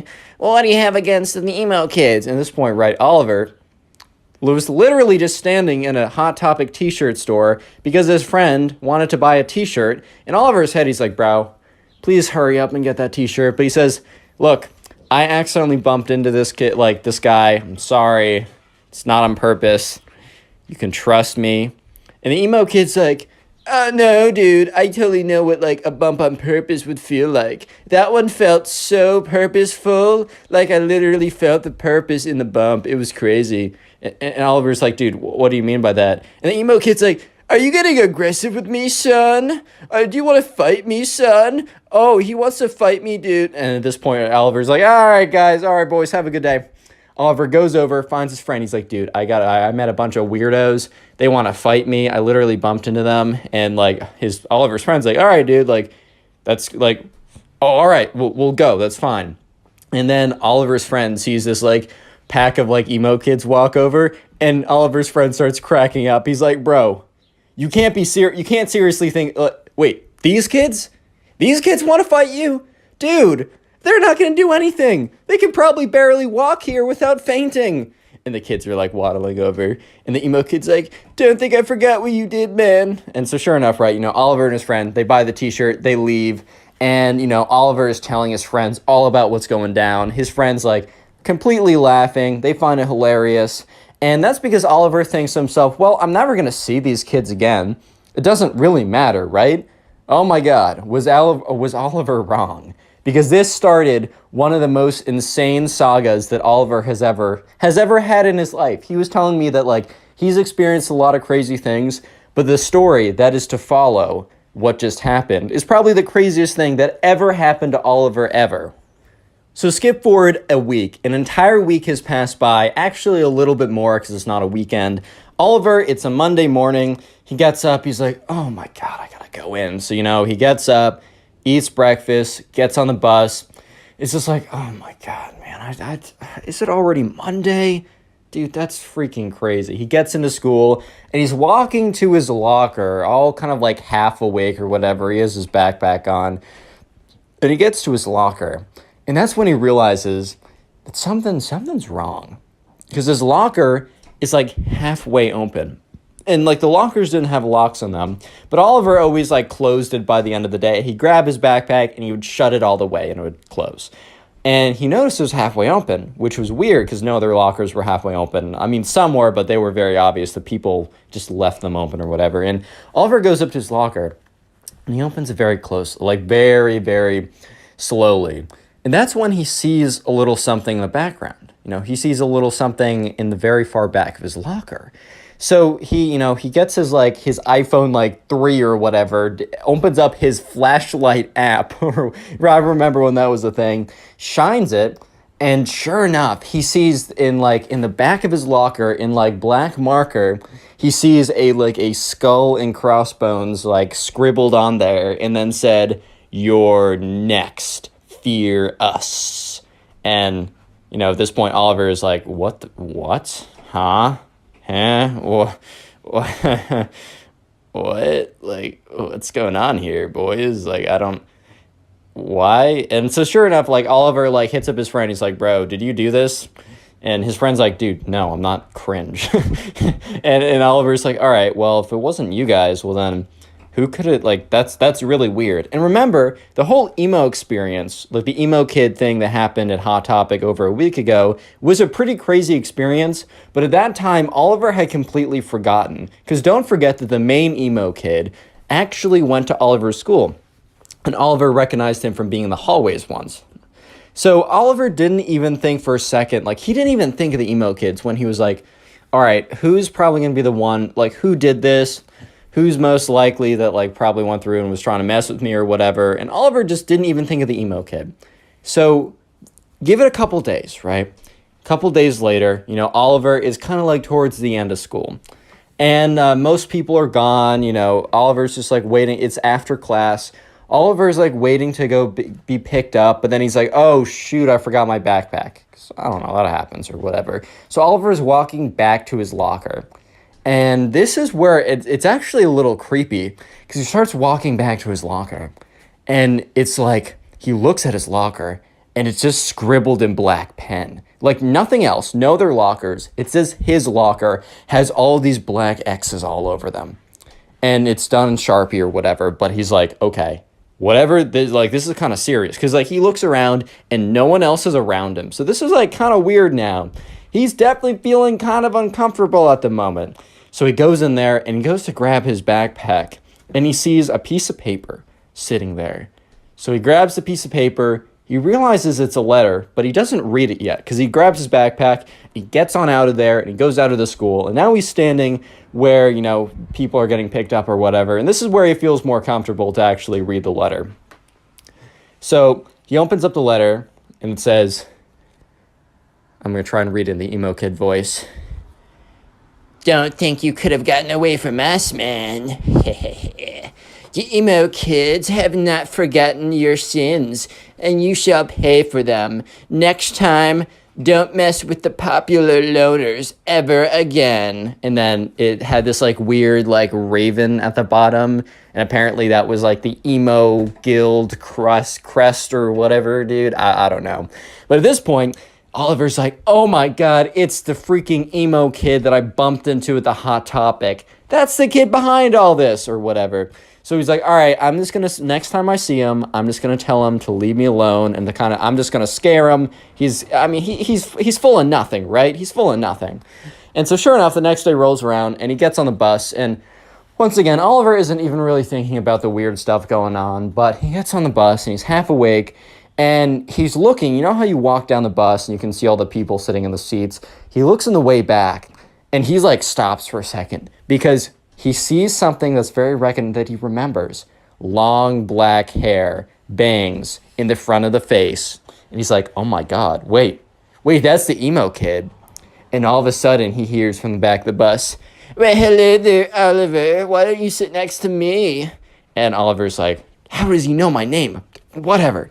And Oliver's like, all right, well, this is going to be actually a great opportunity for me to sit down and kind of like scare this kid and tell him to like basically to piss off, right? So Oliver gets to the back of the bus and he sees the emo kid and he sits there. He's like, dude, I don't know what's up with you, but why do you keep doing weird things to my locker? And he says, and the emo kid's like, so you've noticed that the emo guild has noticed your presence and has decided that you are mortal enemy number one. And Oliver's like, what? The emo kid's like, so you must not know about the emo guild. Well, someone so ignorant as you probably would have known that anyways. But anyways, the emo guild is the guild of all the emos in our area. They get together, and since everyone's a hater and part of society, we've decided to guild together and join our forces. And if anyone strikes one of us, we will all combine and strike them down 20 times as hard. And Oliver's like, all right, man, well, you struck pretty hard with the locker. Ah, scared me, got me good. And the emo kid's like, nice try, Oliver, if that even is your real name. Oliver's like, yes, that's my birth name. And he's like, whatever, you don't even know what's coming next. Real quick, if you made it this far into the video and are busy doing something, comment emo down below. I'll try and heart as many comments to say that. Then also, if you want to support the channel, binge watch these videos while you're doing something. And let me know in the comment section down below what you're doing while binge watching these videos. Binging the video supports the channel so much and I appreciate it. And also, I'll be shouting out random people who tell me how they're supporting the channel, like these people on screen right now. Thank you. Let's get back to the story. So eventually the bus gets to the bus stop where the school is. Oliver gets up and the emo kid's like, Wait, you must know that you are facing off against the emo clan, and you will not have any idea of what's coming. and Oliver's like, all right, can I at least get your name so I can know who I'm facing off against? Fine, I guess that is only what a respectable duelist would do anyways, so fair. I am Sir Ben, the great wizard archduke nemesis Leonardo DiCaprio III. And Oliver's like, so your name's Ben? Yes, whatever, that is my mortal name. And Oliver's like, okay, Ben. It is Ben And he's like, all right, I don't need to hear it. Fine. Okay. Bye. So Oliver walks away and is like, all right. Oliver's thinking on this. He's like, you know what? These kids are weird and they have way too much time on their hands. So I don't really want to see what like weird concoction of weird stuff they decide to put in my locker or whatever they decide to do. I don't want to see it. So you know what? I'm going to strike back. I'm going to figure out everything about this Ben kid. And I'm going to have a little ammunition to, I'm not going to say blackmail him, but blackmail him. Yeah, it just is what it is, man. I'm sorry. Like, they're playing dirty. I'm playing dirty. Sorry. So sorry. If you don't hate the player, hate the game.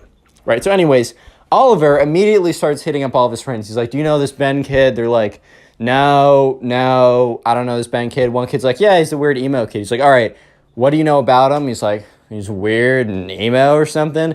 And Oliver's like, you're no help. So anyways, Oliver eventually talks to his friend Stormy, who's a girl. And, Oliver's like, hey, sorry, I'm trying to find, this weird kid is like trying to like beef with me. I just want to find dirt on him. Do you know this kid, Ben? Stormy's like, oh, do I know Ben? And Oliver's like, yes, you know something. Let's go. And he's like, please tell me whatever. Stormy's like, well, you know Kate, right? And Ben's like, no, not Ben, sorry. Oliver's like, yeah, I know Kate. So Ben, the emo kid guy that's like being weird with you, is what Stormy's saying, has a massive crush on Kate. And Kate knows it. And, Kate hasn't necessarily said no to him yet because he hasn't made any advances. And Oliver's like, thank you. That's all I need. Can I talk to Kate for a second?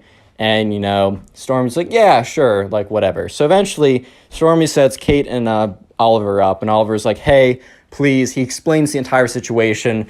And Kate's like, look, Ben, the emo kid, has been weird to me for a very long time. Like, I used to think it was this funny, but he's weird. He keeps looking at me. He keeps professing his love to me.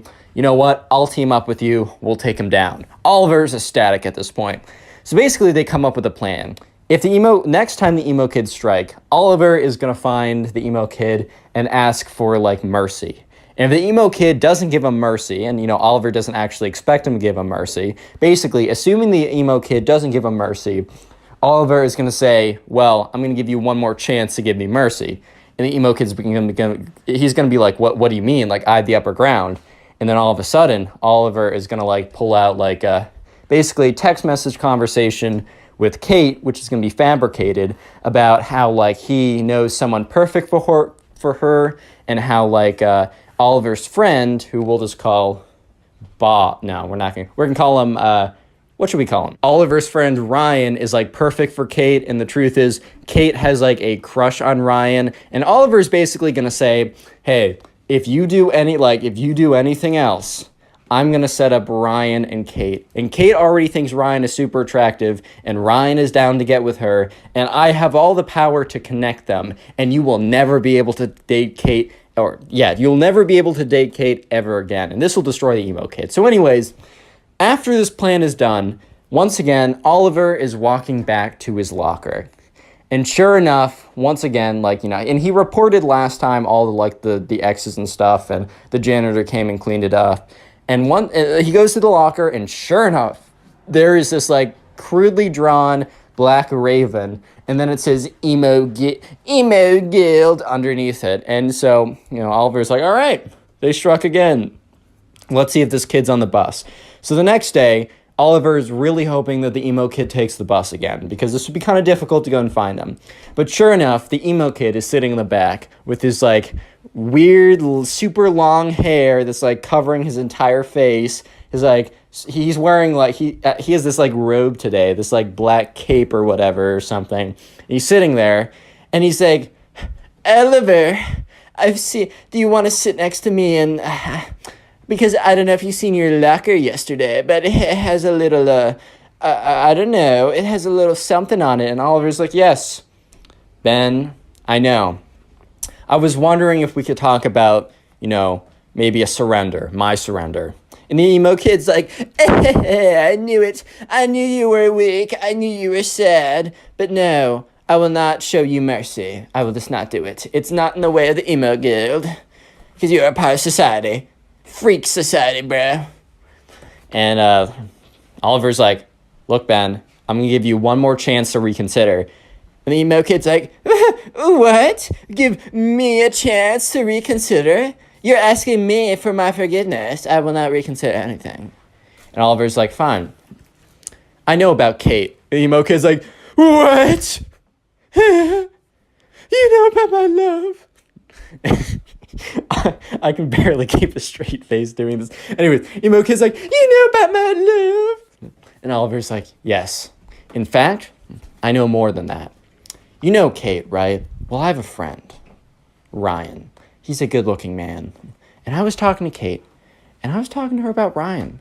And I just asked her, what she thought. And Kate confessed to me that she really thinks Ryan is so attractive. And you know who's my best friend? Ryan. You know who Ryan finds attractive? Kate. And with a snap of my fingers, Mr. Emo Man, I could set the two of them up. And you will never have a chance to date her for the rest of high school or middle school. Or I don't care, right? For the rest of high school. And it's not like that Ben, the emo kid, was going to date her anyways, but the emo kid was like, no, what do you want, you cruel beast, you cruel monster? I don't know why you put my love up like that. You can have whatever you want. You can have my riches. You can have my gold. You can have my Twilight limited edition series book signed by the author himself. You can have anything of mine. And Oliver's like, dude, I just want you and your weirdo friends to stop. Emo kid's like, the emo guild is not gonna like this. They'll know that I have a weakness and I might be kicked out of the emo guild. No. And Oliver's like, all right, well, if they're not gonna stop, if your buddies aren't gonna stop, you and your weirdos aren't gonna stop harassing me, well then, you know what? Kate and my friend Ryan are gonna be sitting in a tree. Emo kid's like, no, don't say it. Don't say it. K-I-S, no, S-I-N, no, G, no. Fine, Oliver, you cruel monster. You can have whatever you want then. Fine, we'll do it. No, nothing more will happen. I'll tell the emo guild that you surrendered to me and I was merciful because that's part of the emo guild. And Oliver's like, didn't you say that was the opposite? It doesn't matter, Oliver. I'm trying to work with you, idiot. And Oliver's like, okay, you know what? If this is true, Kate and Ryan, they're not going to be like that. But just so you know, if you or one of your little emo friends do anything to me, anything, Kate and Ryan are a thing. Emo kid's like, fine, you drive a hard bargain. I'll call off the attacks. And from that point on, Oliver has never received another emo style, I don't even know if you could call it an attack, but he never received weird stuff in his locker or weird carvings of the emo guild or anything like that. And he lived happily ever after. Yeah. Click on the video on screen right now. I know you'll enjoy it. Just click it. Do it. Today I got a story time for you guys about probably one of the weirdest, strangest emo kids to ever exist. So yeah, I don't know, get something to eat, get comfortable, subscribe if you're new, and let's call today's subscriber who submitted the story, let's call her Claire. So this takes place during Claire's class, right? During school, she was in class, and there's this boy that Claire was talking to, and she kind of liked him, right? Hey man, it happens, life happens. Let's call this guy Ben, because I'm not creative, man. There's also another girl in Claire's class, and we're just gonna call her the emo girl. And Claire didn't know this at the time, but she really did know this. She really got to know this pretty soon, but at the time, she didn't know that the emo girl had a massive crush on Ben, right? And part of me feels for the emo girl a little bit, like, I've definitely been in situations where in middle school I had a crush on this girl and she was obviously talking to another guy that would have definitely gotten her. Like that I was not the one for her, some other guy was. It sucks, man. It really does. I'm not going to say it doesn't. However, it doesn't justify the actions that you'll see in this video, which are pretty crazy. But anyways, right, so this all started one day when Claire was talking to Ben. And she was sitting there, she's talking to Ben, and it kind of seemed like Ben was going to like her back, and he was very engaged talking to her, like they were flirting a lot. And this is when, Claire, kind of spaced out a little bit. When you're looking at someone and then you kind of space out a little bit and you look at all the stuff behind them when your focus of vision kind of changes and shifts. So she kind of spaced out a little bit and looked behind Ben, and she very briefly made eye contact with this emo girl in her class. If you dress emo, this video is not against you. I think the style is totally fine and I like you either way. As long as you don't act like this emo girl, then you're totally fine. So basically, right, this girl had super long, dyed black hair. She was a natural, a brunette a year ago, but then she dyed it all black. She wears all these goth skull rings or whatever, and it's kind of the style, you know what I mean. And sure enough, this emo girl that Claire doesn't really talk to just because they were never really friends is just staring into the pits of her souls, dude. The pits of her souls, staring into I don't know what I'm trying to say. They were just deeply staring at her, very, very kind of angrily. And Claire quickly breaks eye contact because I don't know, man, she's not trying to she's just I'm not engaging with this. Let's hope that's a coincidence. Claire completely forgets about that and goes back to talking with Ben, right? And so sure enough, she's talking to Ben. She's flirting, whatever, right? Insert flirtatious conversation. And by the end of the conversation, the bell rings or whatever, and Claire leaves to go to either recess, lunch, another class. I don't know specifically what, but whatever it was, she leaves to go and do it. And the emo girl quickly follows behind her. The emo girl was kind of far behind her in class, so the emo girl is speed walking towards her. And Claire is kind of thinking, oh boy, I guess that eye contact earlier today was not an accident. It was not a mistake. You know how you sometimes I know I'll do this. I'll space out and not even pay attention and then realize I've been staring at someone for 5 minutes. And I'm just oh my God, I'm so sorry. I swear I'm just zoning out. And Claire was kind of hoping that the emo girl just happened to be accidentally staring into her soul through her pupils. But yeah, it was not an accident because the emo girl walks up to her, is hey, we gotta talk. And Claire's okay. And the emo girl is I don't know if you know this, but Ben is mine. He is my boyfriend, and I don't want to see you start talking to him. And Claire is really taken aback because at first she's oh, wait, is Ben dating someone? I've talked to all my friends, and I'm pretty sure, because Claire made sure beforehand that, Ben wasn't dating anyone, so she could kind of show that she was interested and not get rejected or whatever. And she was pretty sure that he wasn't dating anyone, and also if he was to date someone, Claire didn't really think that the emo girl was his type, but she was oh, so you're dating him? And the emo girl is well, not yet. But he's mine! Don't question my authority on this matter. You will suffer the consequences if you want to steal my boyfriend away from me.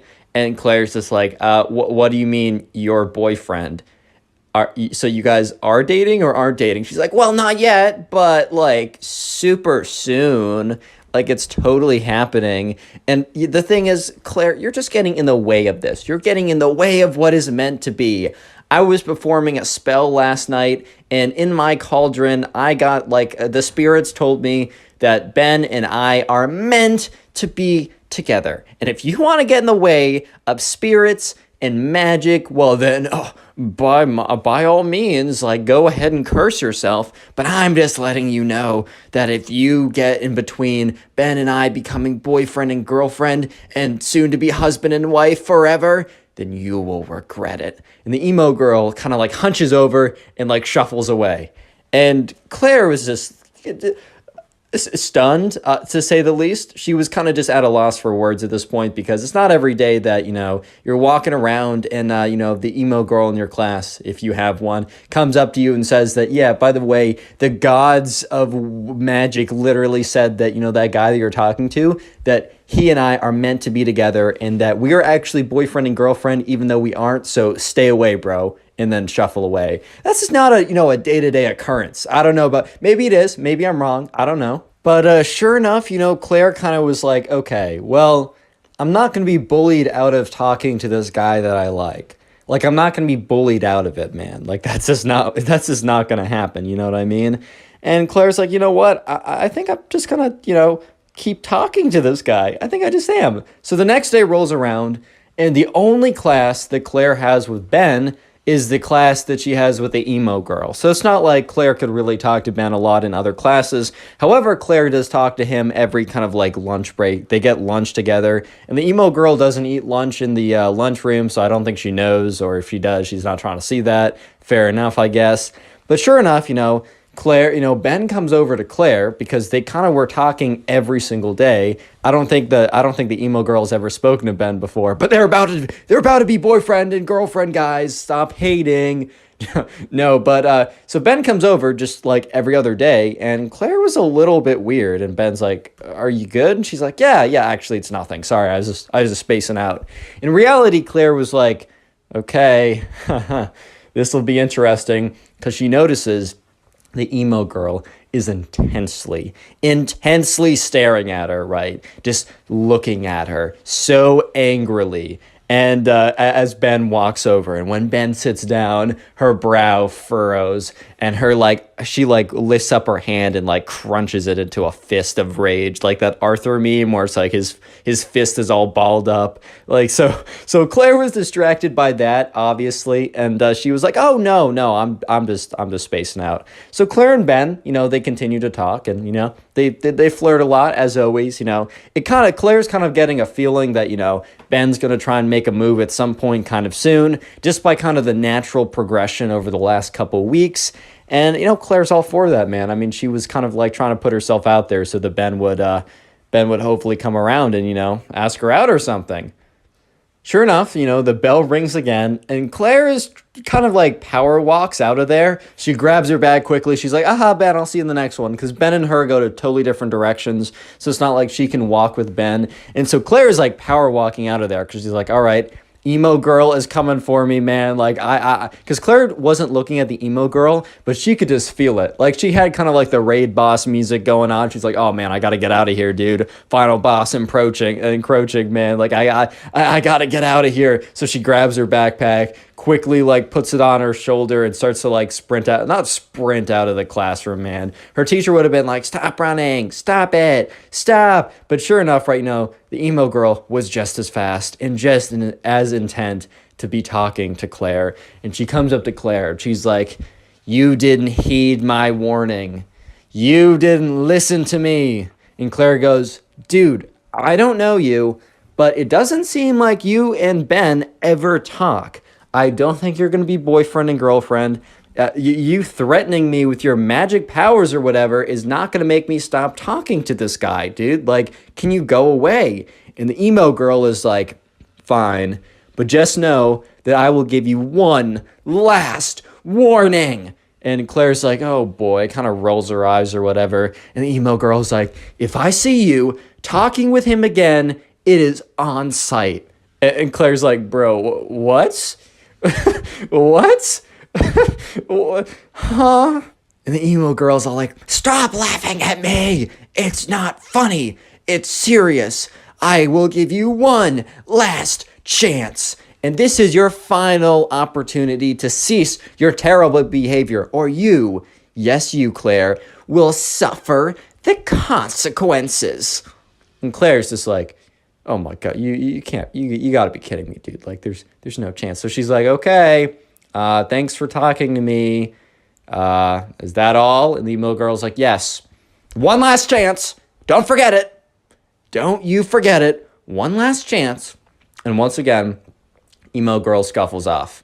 Little spoiler, Claire does not listen to the emo girl. And the next day in class, the emo girl does something completely crazy. But real quick, comment emo down below if you want to heart in your comment, as that is the secret word of the day, and I will try and heart your comment to say thank you. And also, if you want to support the channel, binge watch videos, or just watch a bunch of videos after this one, or in your free time when you're drawing, about to go to bed, playing video games, go watch one of the playlists. I got Emo Kid playlist, Spoil Kid playlist, and if you do, comment down below so I can personally say thank you, as it really does help. And also, profile pic army looking strong.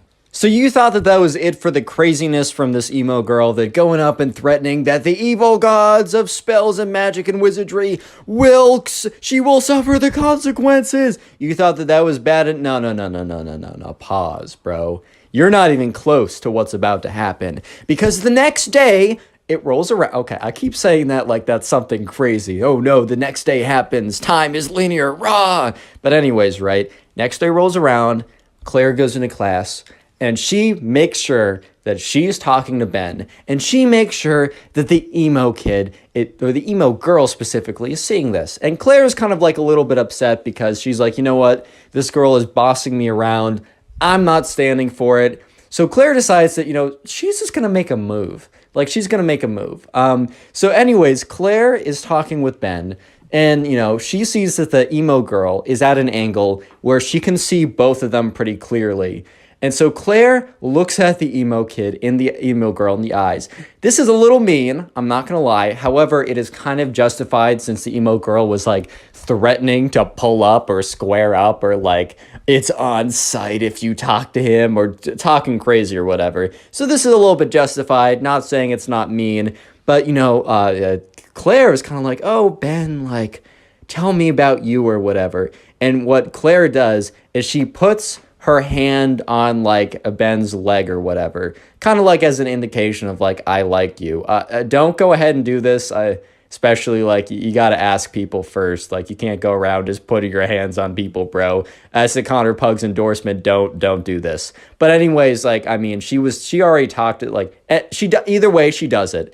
And Ben reciprocates very nicely back, and Ben kind of like puts his hand on her chair, right? When you're like in the classic movie theater scene where it's like you reach your hand behind them to like, I don't know, you know what I'm talking about. And the emo girl legitimately snaps, dude. She freaking snaps. And you're probably thinking she's gonna go up and put a spell on them, or she's gonna like go raw and like sprint to the bathroom to have explosive diarrhea. No, none of those things are true. You know what this girl does? When she said it's on site, she meant it.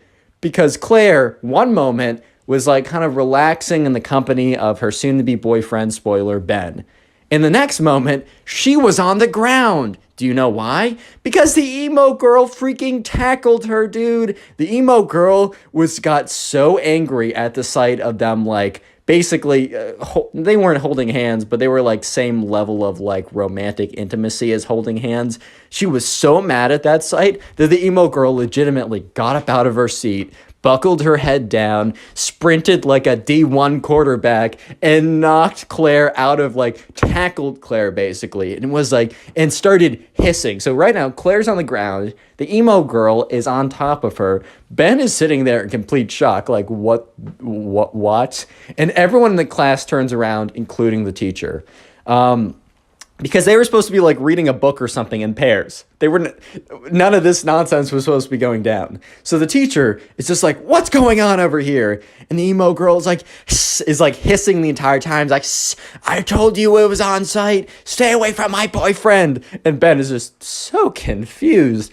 And Claire's like covering her face because the emo girl is like very faintly, but still trying to like claw at her. It's like don't like with their big like kind of like in Pokemon like Meowth, or I forgot the cat Pokemon that like Team Rocket has. You know how that like it has scratch attack that does like -1 damage? That was kind of the equivalent of what like the emo girl was doing to Claire. So no damage was done, but it was very strange.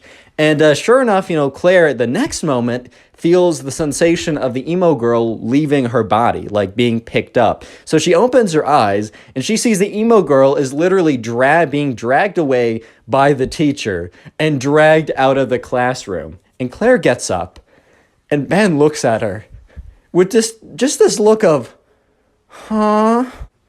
And at this point, Claire's like, Ben, I got some explaining to you. I got some explaining to do.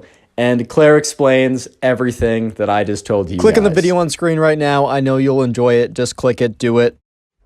Today I got a story probably one of the craziest emo kids of all time, and I've told a lot of crazy stories, so strap in, subscribe if you like stories, and let's call today's subscriber, let's call her Luna. So Luna was a tennis player and was pretty good at tennis, and over the summer, her mom sent Luna to a tennis camp, and this story starts pretty far through the tennis camp. So the tennis camp lasted about 1 week long, and on the last day, which was Friday, all the parents would come and they would watch kind of like a tennis tournament of all the kids who were playing and learning how to play and getting better during the week. There would be a big tournament. They would have like, I don't know, a fake little trophy thing. But the main important thing was that there was a big tournament at the end of the week and all the parents came to watch. So this story starts on that Thursday. So this is the day before the last day, which is the big event. And this tennis camp took place at a college, so they had access to a college dining hall. And Luna and her two friends were walking, to go try and find a table. And Luna's two friends said, oh, look over there. Or one of Luna's friends said, oh, look over there. There's a table. So Luna's two other friends, went over and sat down at the table. Luna said, I'll be right back. I'm going to go get something. So Luna walks over to the dining hall, grabs something to eat, and is walking back. And while Luna's walking back, she's not really paying attention. Like, she's kind of like, I don't know, spacing out or looking on her phone, or for some reason, she's not paying full attention to her surroundings.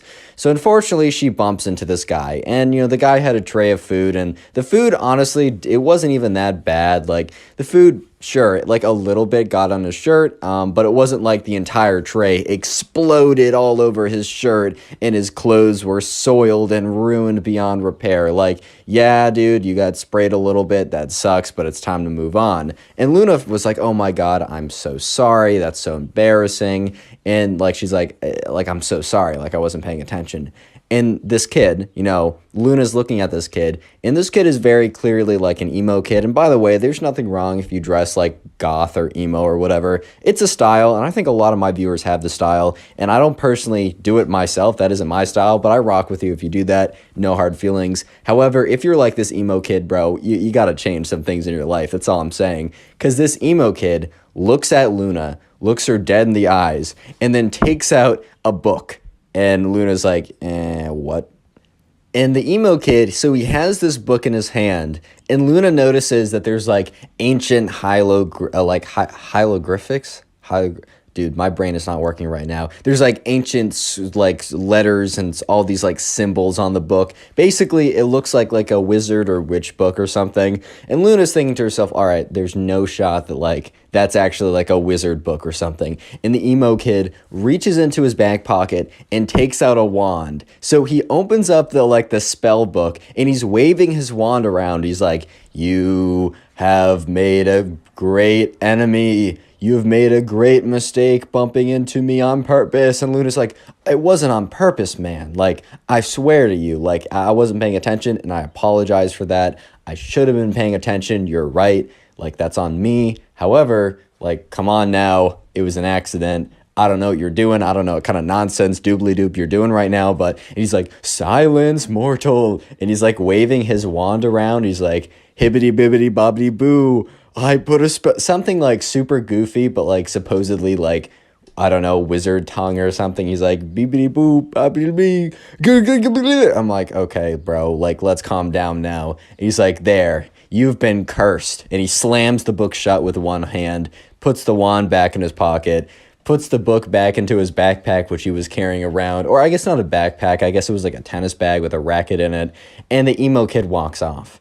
And Luna is just standing there, just kind of like what? What just happened? Like, can we just have like a little pause and a rewind of what just happened here? Because I don't think that like I really understood what was going on, because there's not a shot that actually just happened. So Luna goes back to the table with her two friends, and her two friends are like, what took you so long? And Luna's like, well, I actually have a very interesting answer that I bet you guys were not expecting. So Luna tells them the story, and they're like, one of them was just like, oh my God, that's crazy. The other one was like, dude, like, I know that kid. Like, I was in a tennis group earlier this morning. We're practicing forehands. I know that kid. He was so weird, bro. He was all like, shut. Okay, he wasn't like the other emo kid, bro. I'm just playing around. But he was like all like in the corner, hushed away. And when the coach like said to him it was his turn, he kind of like looked up at him and flicked his long dark hair back, kind of sighed, and then like, hit a forehand or something. And they're like, that kid was super weird, but I had no idea that he was like that weird. Because there's a difference between being kind of weird and putting spells on people randomly. Like, that's just two different ballparks, bro. Quick comment emo down below if you want to heart in your comment. That is the secret word of the day, and I will do my best to heart as many comments as possible. I'm still getting over some complications with the wisdom teeth, and that might take a couple days. So please don't take it personally if I don't heart your comment. Do know I still really appreciate it. And also, shout out to all the people who've been binge watching my videos, like going through and watching a ton of them, either via the playlist or just through the recommended. Please let me know in the comment section when you're doing this so I can heart it and say thank you. And just know that you're supporting the channel more than you can even imagine at this point. I really appreciate it. Back to the story. It gets crazy. Anyways, right, so the next day rolls around, and remember that, Luna was at a tennis camp, and on the last day, which was the next day, because this whole spell incident happened on a Thursday, and the last day was on a Friday. So it was Friday, it was the last day, and it was only like a half day because the parents would come and pick you up by the end of it. But anyways, right, there was a big tennis tournament, and all the parents came to watch. So it was a pretty big deal. And so everyone was sitting around on the tennis court, and like the coach was standing at the very front. Everyone was sitting on the tennis court, and he was reading off his list of like, all right, guys, like, thank you for all your hard work this week. And finally, it pays off. Just know that, win or lose, like, we just want to make sure you have a fun time, and that, there can only be one winner, so you can't take it that personally if you don't win.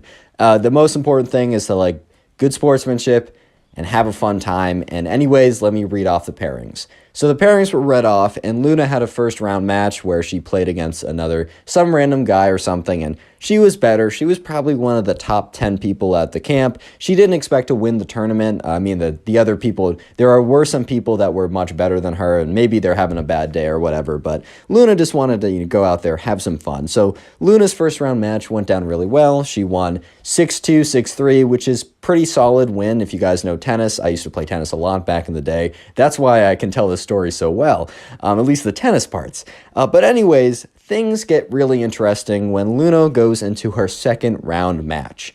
The second round match is against a familiar character that you guys may or may not remember from earlier in the story. Yes, Luna is playing the emo kid, and let me just say that Luna did not forget the emo kid, but very well the converse is true too, because the emo kid had not forgotten about Luna either. Which means, yes, Luna versus the emo kid are about to play after the emo kid put a spell on her. And Luna's just looking at her opponent like, there's no way. There's no way, man. There's no way. So anyways, right, Luna, so when you play tennis, you normally, like, you will warm up with your partner and then you'll get into playing. But basically, you both stand on two sides of a net, just very quickly for people who don't know. And so Luna was standing on one side of the net, and the emo kid was, like, sulking over and kind of, like, was all hunched over and kind of, like, wandered over to the other side of the net. And so Luna walks up to kind of, like, the net in between, and the emo kid walks up as well. And Luna's like, all right, like, do you want to warm up? And the emo kid is like,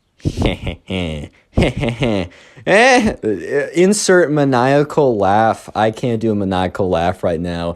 I just can't do it. So insert like the most evil maniacal laugh from like TV shows and movies you can think of.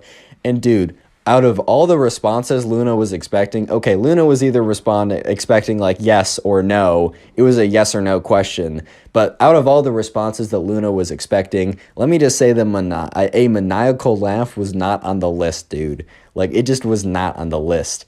And so Luna's kind of just thinking like, okay. And then the emo kid goes on to say, like finishes up his maniacal laugh and is like, why would I need to warm up when I have the curse on my side? And Luna was just like, oh, so we're still going with that. We're not just going to like, because Luna was kind of thinking, all right, well, let's just put yesterday behind us because that was very weird. You know what? Luna gave this guy, the privilege of allowing, just to put that behind them. Because normally that's not a thing you just put behind, right? The fact that, like, you got a spell put on you, normally you don't just forget about that. But Luna was like, oh, okay, so no warm-up? And the emo kid said, yeah. Well, I mean, I have the curse on my side, so why would I need to warm up anyways? And Luna was like, all right, fine, I really got to smack this kid. So Luna and the emo kid kind of go immediately into playing the match, and so Luna spins the racket, and sure enough, it is the emo kid's choice. So basically, in the beginning of tennis, you spin like heads or tails, and if you get it right, you can choose to serve or have the other person serve. And the emo kid starts maniacally laughing. So once again, insert the like maniacal evil villain laugh after the racket is spun. And, Luna's just kind of looking at him like, dude, what? And the emo kid is like, looks like my curse is already working. Insert again another maniacal laugh. And Luna's just thinking to herself, all right, bro, like, let's not jump to conclusions. There's a 50-50 chance that you were going to get that. Like, come on now.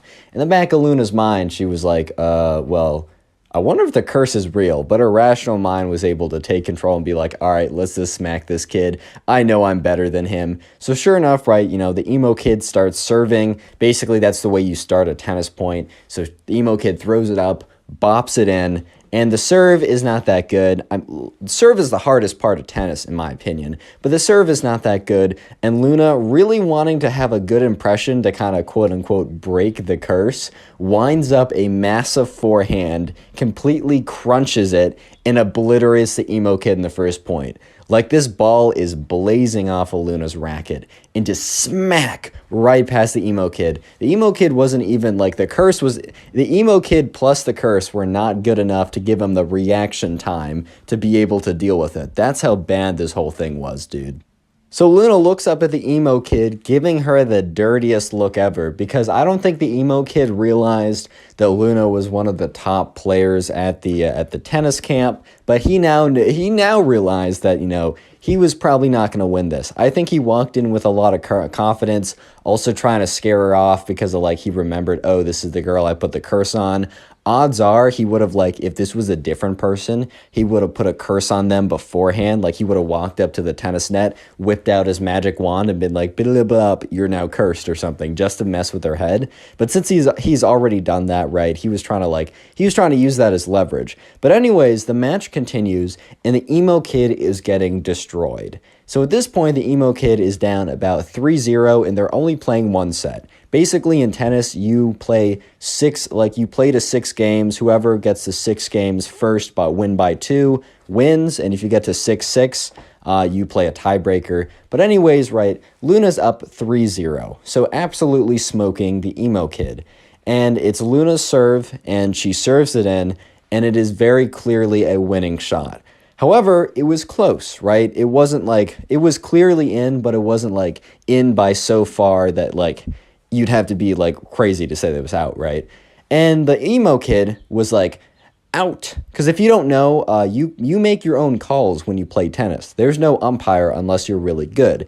And this was a lower level. I think in the final match, like the final match of their big tournament, they might have like someone like officiating it. But the emo kid was like out. And Luna kind of looked at him like, no, dude, that wasn't. But, like, she can't really do anything. So they keep playing, right? And Luna continues to crush this kid. Continues to crush this fool, bro. Like, and the emo kid continues to cheat. However, the emo kid is really only cheating when it's, like, I don't know, kind of close. So if, like, Luna hits a really good shot, but it's kind of close, the emo kid will just call it out. And this is super frustrating to Luna because she's losing a lot more points than she needs to, but she's still winning. It's currently 5-1. So if Luna wins one more game, then it's over, right? She wins the match and like it's done with the emo kid. And at this point, right, I think other matches were kind of like getting on with, and like there were like more people were finishing, so parents were kind of like coming over and they were watching, and like more of the staff officials decided to watch this game just because less matches were being played because more people were winning and losing and kind of less matches were going on. So at this point, right, it was like 5-1 Luna, and there were a bunch of people watching at this point. And so Luna hits a shot that is very clearly a forehand winner. She hits it, smacks it. It's not even like the other ones that is kind of close. This one was so clearly in, it was in by like 2 or 3 feet. And the emo kid is like, that was out, by the way. And Luna's like, dude, like I've been letting you have some really close calls recently, but that was so clearly in, I don't know how else to say it. Like I give you the benefit of the doubt of all the other stuff, but that one was so clearly in, I can't let it stand. Luna basically slips and she's like, nah, I'm done, bro. And the emo kid starts getting mad and he's like, hey, like you must respect my authority for point calling. And I guess technically you do, but then again, like one of the camp people was watching the whole thing go down and he started to pay more attention. So he's watching the emo kid, and the emo kid is getting so angry. So once again, they start another point. The emo kid takes that point, even though he's obviously losing, right? And Luna hits another shot, and the emo kid, it's not even that Luna's shot was good. The emo kid just shanks it into the net, like he completely misses it. And the emo kid was like, oh, by the way, your shot was so out. And it was so clearly in. And Luna's like, dude, you can't just call everything out when you lose. And at this point, the emo kid said, like, I'm going to do what I want because it's my authority and you have to deal with it. And at this point, right, the camp counselor had kind of noticed what was going on and was like, I got to come in here. I got to put a stop to this. So the camp counselor, starts to walk on the court and is like, what's going on, guys? And the emo kid is so angry at this point because he's losing and he's just mad.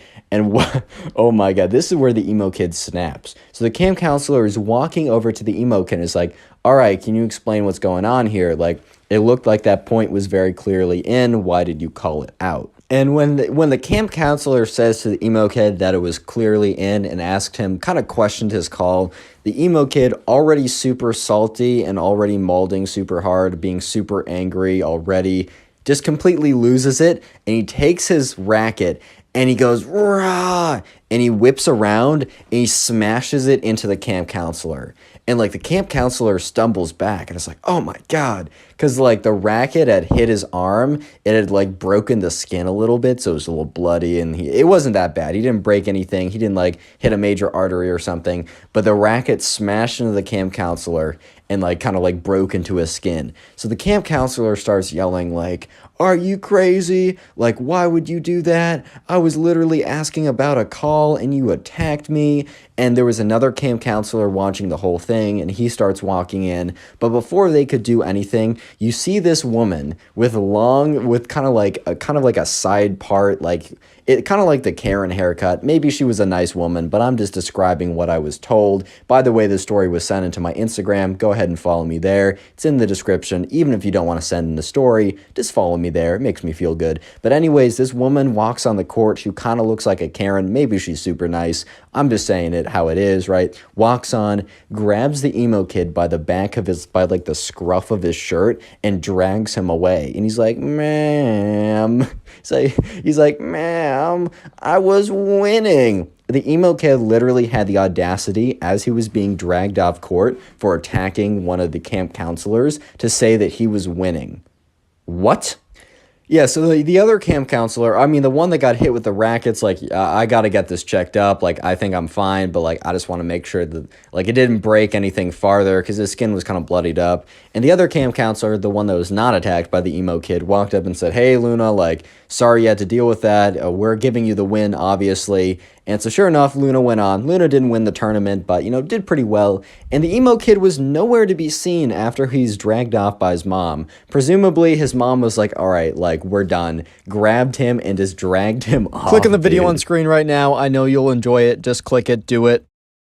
Today we get a story time of this emo kid who thinks that he's like legitimately a god, like he has godlike powers and can put spells on people, and the people must cower in fear before him and do exactly what he says because he thinks he's legitimately a god. I'm not even kidding. Strap in, subscribe if you like stories, and let's call today's subscriber who sent in this story, let's call him Drew. So this all happened one day when Drew and his mom decided to get dinner with his cousin and his cousin's mom, because it had been a long time since Drew and his mom had seen his cousin and his cousin's mom, and at this point, right, you know, they just want to have a little bit of a reunion. It had actually been so long that it had probably been about 3 to 4 years since Drew has seen his cousin, and, while they're driving over there, because they were driving to some kind of, like, local restaurant or whatever, because Drew's cousin and Drew's cousin's mom happened to be in the area for some reason, Drew's mom was like, hey, Drew, by the way, I just want to let you know that your cousin, he's going through a little bit of a phase. And, Drew's like, what do you mean? And she's like, oh, he's kind of going through like a little emo phase right now. So be nice to him. He's being extra emotional nowadays. By the way, I've seen a lot of people in my comments say that they kind of dress emo or whatever. Dude, I literally don't care. Do what you want to do. You got my love and respect either way. As long as you don't act like this kid, then we're cool. But anyways, right, his mom's like, yeah, he's kind of going through a bit of an emo phase right now. And Drew was like, all right, like, that's cool, whatever. I'll, like, not be mean to him about that. Drew's mom did not say that he was also going through his Greek god arc or whatever, dude. Like, it's the funniest thing ever. But anyways, so they sit down, and Drew and his mom are looking in, and Drew sees Drew's cousin's mom, and she's like, oh my god, how's it going? Wait, Drew's cousin's mom would be Drew's mom's sister. Okay, that's much easier. So Drew's mom sees her sister, and it's like, oh my god, it's been so long, how's it going? They run up, and they, like, hug each other. At this point, right, Drew is kind of curious to see what his cousin is looking like, and, sure enough, right, he looks over, and Drew's cousin is, like, full, like, super long, dark black hair, has, like, a black hoodie from Hot Topic, has, like, black socks, and has, like, a spiky chain thing, dog collar thing, and has like long, like, black painted nails, and has in his mouth, like, he has like a lip ring or something, and he comes up and he's kind of like shrugged over, hands in pockets, he's like, what's up? And Drew's like, hey, man, how's it going? Last time, like, he was in his Minecraft arc, so completely different, man. So Drew was a little taken aback. But anyways, they all decide to go and sit down, and they're just talking about stuff. And it seems super normal at first. But here's the first interaction that Drew kind of realized was the beginning of, wow, this is going to be a lot weirder than I ever expected. Drew's cousin, like the emo kid, and I'm just going to call him the emo kid, just realized the emo kid and Drew's cousin are the same person from here on out. So anyways, right, the emo kid is sitting there, and the first kind of really weird thing he says is he refers to Drew, right, as a mere mortal. Like, it was like a totally normal conversation, and I think, like, the emo kid was like, looks at Drew and says, how's a mere mortal like you faring in, like, school? And Drew was like, okay, that's, like, kind of funny. Drew thought he was just trolling. He thought he was joking around. Drew really thought that, like, the emo kid had a pretty good sense of humor, and, Drew was all for it. He thought it was pretty funny. So Drew kind of responded as normal. But the thing that was kind of weird, and which kind of, like, this was kind of the thing that made Drew think, oh my god, like, wait, this is actually something, is when the emo kid's mom, his aunt, I don't know why in the beginning I kept saying Drew's cousin's mom, his aunt. I'm kind of an idiot. I'm sorry, guys. Anyways, right, his aunt made this face, like a bit of a grimace, but also a smile. And Drew's like, why is she acting so weird? Like, the kid made a joke about me being a mere mortal. Little did Drew know the emo kid was in his god era or whatever, right? So, I mean, he meant it, bro. He legitimately meant that he was a mere mortal. But anyways, right, weird things just kept going on like that. Because all of a sudden, right, the emo kid was like, yeah, like, when I was at school's going well for me because since, and he looks at them when he says, and has a bit of a smirk, and Drew in his head is like, yeah, I don't know, but he doesn't question any further. The emo kid's like, yeah, because, all my friends, they're bowing down because, they don't want to, they don't want to deal with my wrath, which I totally understand. And Drew's kind of just like in his head, like, all right, like, I can't tell if this is a joke or not. If it's a joke, this bit of satire is pretty funny. But if it's not a joke, oh my God, like this is not going to be, this is super weird. But anyways, right, and he looks at Drew's cousin, or the emo kid's cousin's mom again, and she's grimacing again. And Drew in his head is like, wait a minute, something's off here. So the emo kid is like, I gotta go to the bathroom. He stands up and he like Sonic dashes away, or just like does the Sonic dash away. And like, the thing is, right, Drew didn't notice this before, but he has like a black cloak. Like the dude has a Superman cape, but it's like all black and like emo and whatever. And Drew's just like, okay, this guy's he's a bit of an oddball, but at least he's a good guy. That turned out to be very incorrect. But anyways, right, Drew is just like, all right, man went to the bathroom. Like, I guess it's just going to be my mom, my aunt, and I talking. And the aunt, her face was like a forced smile for the entire conversation until Drew left and her face completely dropped. And she's like, guys, I'm so sorry. Like, I got to let you know something. And they were all just like, what are you talking about? And she was like, guys, like, I don't know how to explain this, but I guess the best way I can explain this is that, you know, your cousin, and looks at Drew, is like, Drew, your cousin, he's in his God arc right now. And Drew's like, huh? What is a God arc? He's like, huh? Well, what do you mean a God arc? Like, what does that even mean, bro? And she's like, yeah, so basically, he thinks that he's a legitimate god and that his friends bow down because they know that he can smite them and put spells on him. And, you know, he's been in his emo phase for a while, but it's evolved into an emo god phase. And Drew's just like looking at her like, wait, is the emo kid and my aunt, are they both on the same comedy bit? Is this like a sketch or something and he left to make it seem more believable? Because if that's the case, bravo, they're getting 5-star rating from me. But if this is legit, and it's seeming like it's legit, oh my God, I'm actually gonna like flip out, dude. This is the craziest thing ever. And then his aunt goes on to say, and you know, he's very fragile emotionally or whatever, so if you guys can just please play along if he like makes a mention that he's a god. Please don't burst his bubble. I know it's a lot to ask and it's super weird, but please just do it for me. He's gonna get through this phase and be normal soon. I hope. She has a long pause and then says, I hope. And like, you know, Drew's mom kind of cringes a little bit. She's like, oh my God. Like, thank God Drew is not like this and not in his God arc. Drew's mom wouldn't care if Drew was like emo or something. But if he was an emo God phase, like she would be like, bruh, like my son, why? Why do I live? Just to suffer. And that's when Drew sees the emo kid / his cousin return from the bathroom. And you guys might be thinking, oh, he's not too bad, right? In his little god arc, because all he's saying is like his friends are immortals or whatever. No, it is about to get 1,000 times worse. It's something about the bathroom just turned him into like super evil, vengeance god mode. Like it is about to get so bad. So strap in and prepare yourself. Real quick, comment emo down below if you want a heart on your comment. I'm going to try and heart as many of those comments as I possibly can because emo is the secret word of the day. And by the way, the channel's actually been doing really well because you guys have been binge watching the videos. And I tell you, best way to support the channel is to watch a bunch of my videos in a row and then comment about it. And you guys have been going like really above and beyond. Like here's just some people on screen who've been like legitimately watching like a ton of videos and like legitimately watching me and letting me know. Just so you guys know, this is the best way to support me and it's actually really shown and it's crazy. And I just want to say thank you. So let me know if you're binge watching these videos in the comments. I'll try and heart them. I'll try and respond or something. And just know I really do appreciate it. And yeah, thank you for the watch time. The channel's going kaboom, and it's all because of you guys. Anyways, back to the story. So the emo kid comes back, and he sits down, and when he sits down, he wraps his cape around him like he's Dracula or whatever. And, Drew's mom / the emo kid's, or Drew's aunt / the emo kid's mom, right, is like, hi, Drew, welcome back. And Drew, I don't know what happened to him in the bathroom, but he's like, he responds, he turns his head, he looks at his mom, and he says, silence, mortal, do not speak to a god like me. And all of a sudden, everyone at the table goes silent, and even the table next to them goes silent, and they were in the middle of a conversation. Like, everyone, like, in the 5 mile, like, vicinity, or 5 foot vicinity was, like, paused and was just like, what did I just hear?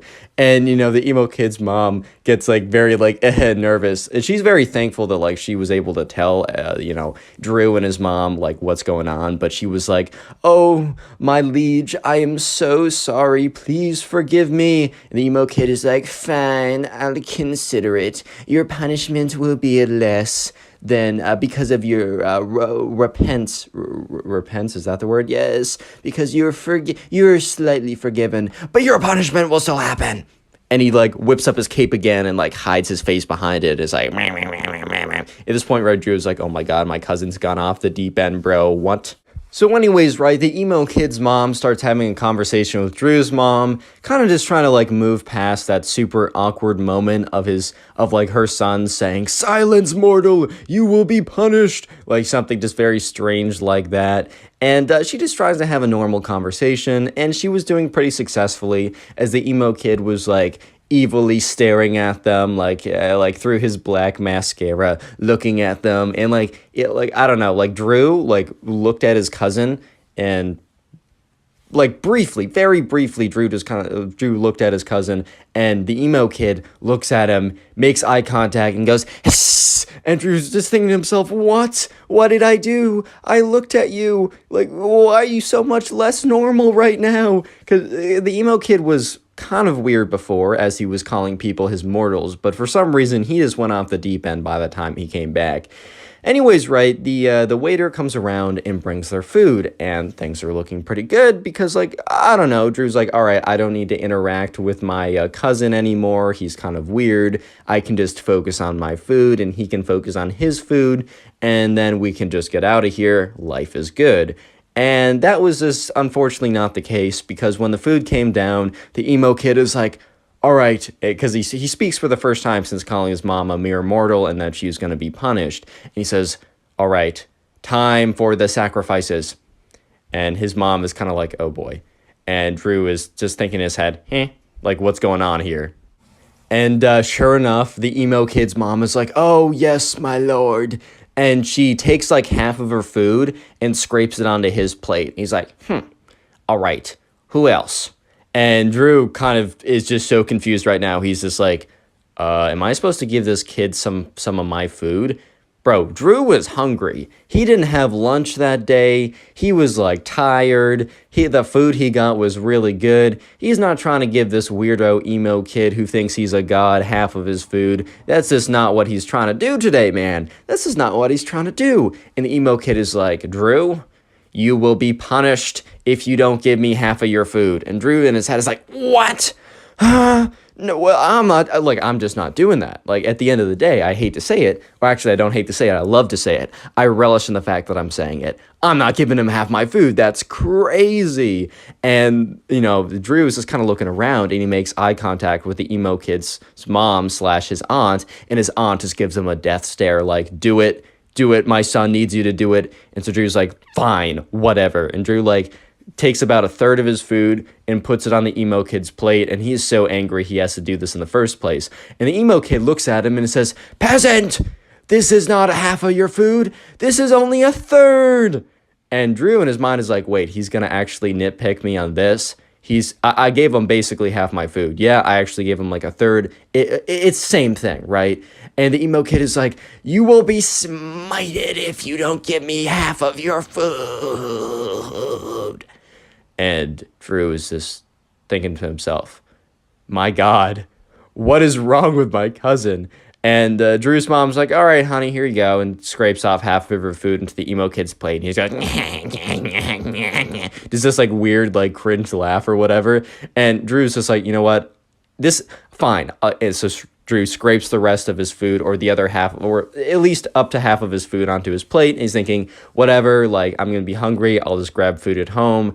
I'm just trying to get out of this very weird meal. And the emo kid is like, smart move, peasant, smart move. You will not be smited now. And the emo kid starts like, he eats like literally one bite on his plate and it is done. He just doesn't eat the rest of it.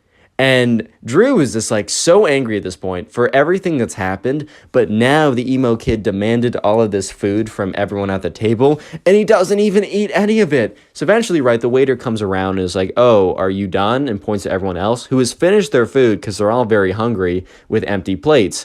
And he points to the emo kid. He's like, "Oh, do you want me to box that up?" And the emo kid says, "No, I'm done," and hands him the plate. And Drew in his head is like, "What? What? You didn't even eat it? Why?" So Drew really just wants to get out of there. He's not trying to deal with this nonsense anymore. But the emo kid, like the waiter comes around and says, "Hey guys, do you want any dessert?" And the emo kid is like, "Yes, I demand it." And the waiter's like, okay, I'll get the menus." And Drew in his head is just thinking to himself, "Bro, I'm trying to get out of here. This weirdo, but like I'm just trying to get away from the weirdo, right?" But he demands the food, so I guess I'll get some ice cream, whatever, as long as he doesn't take all my ice cream or something.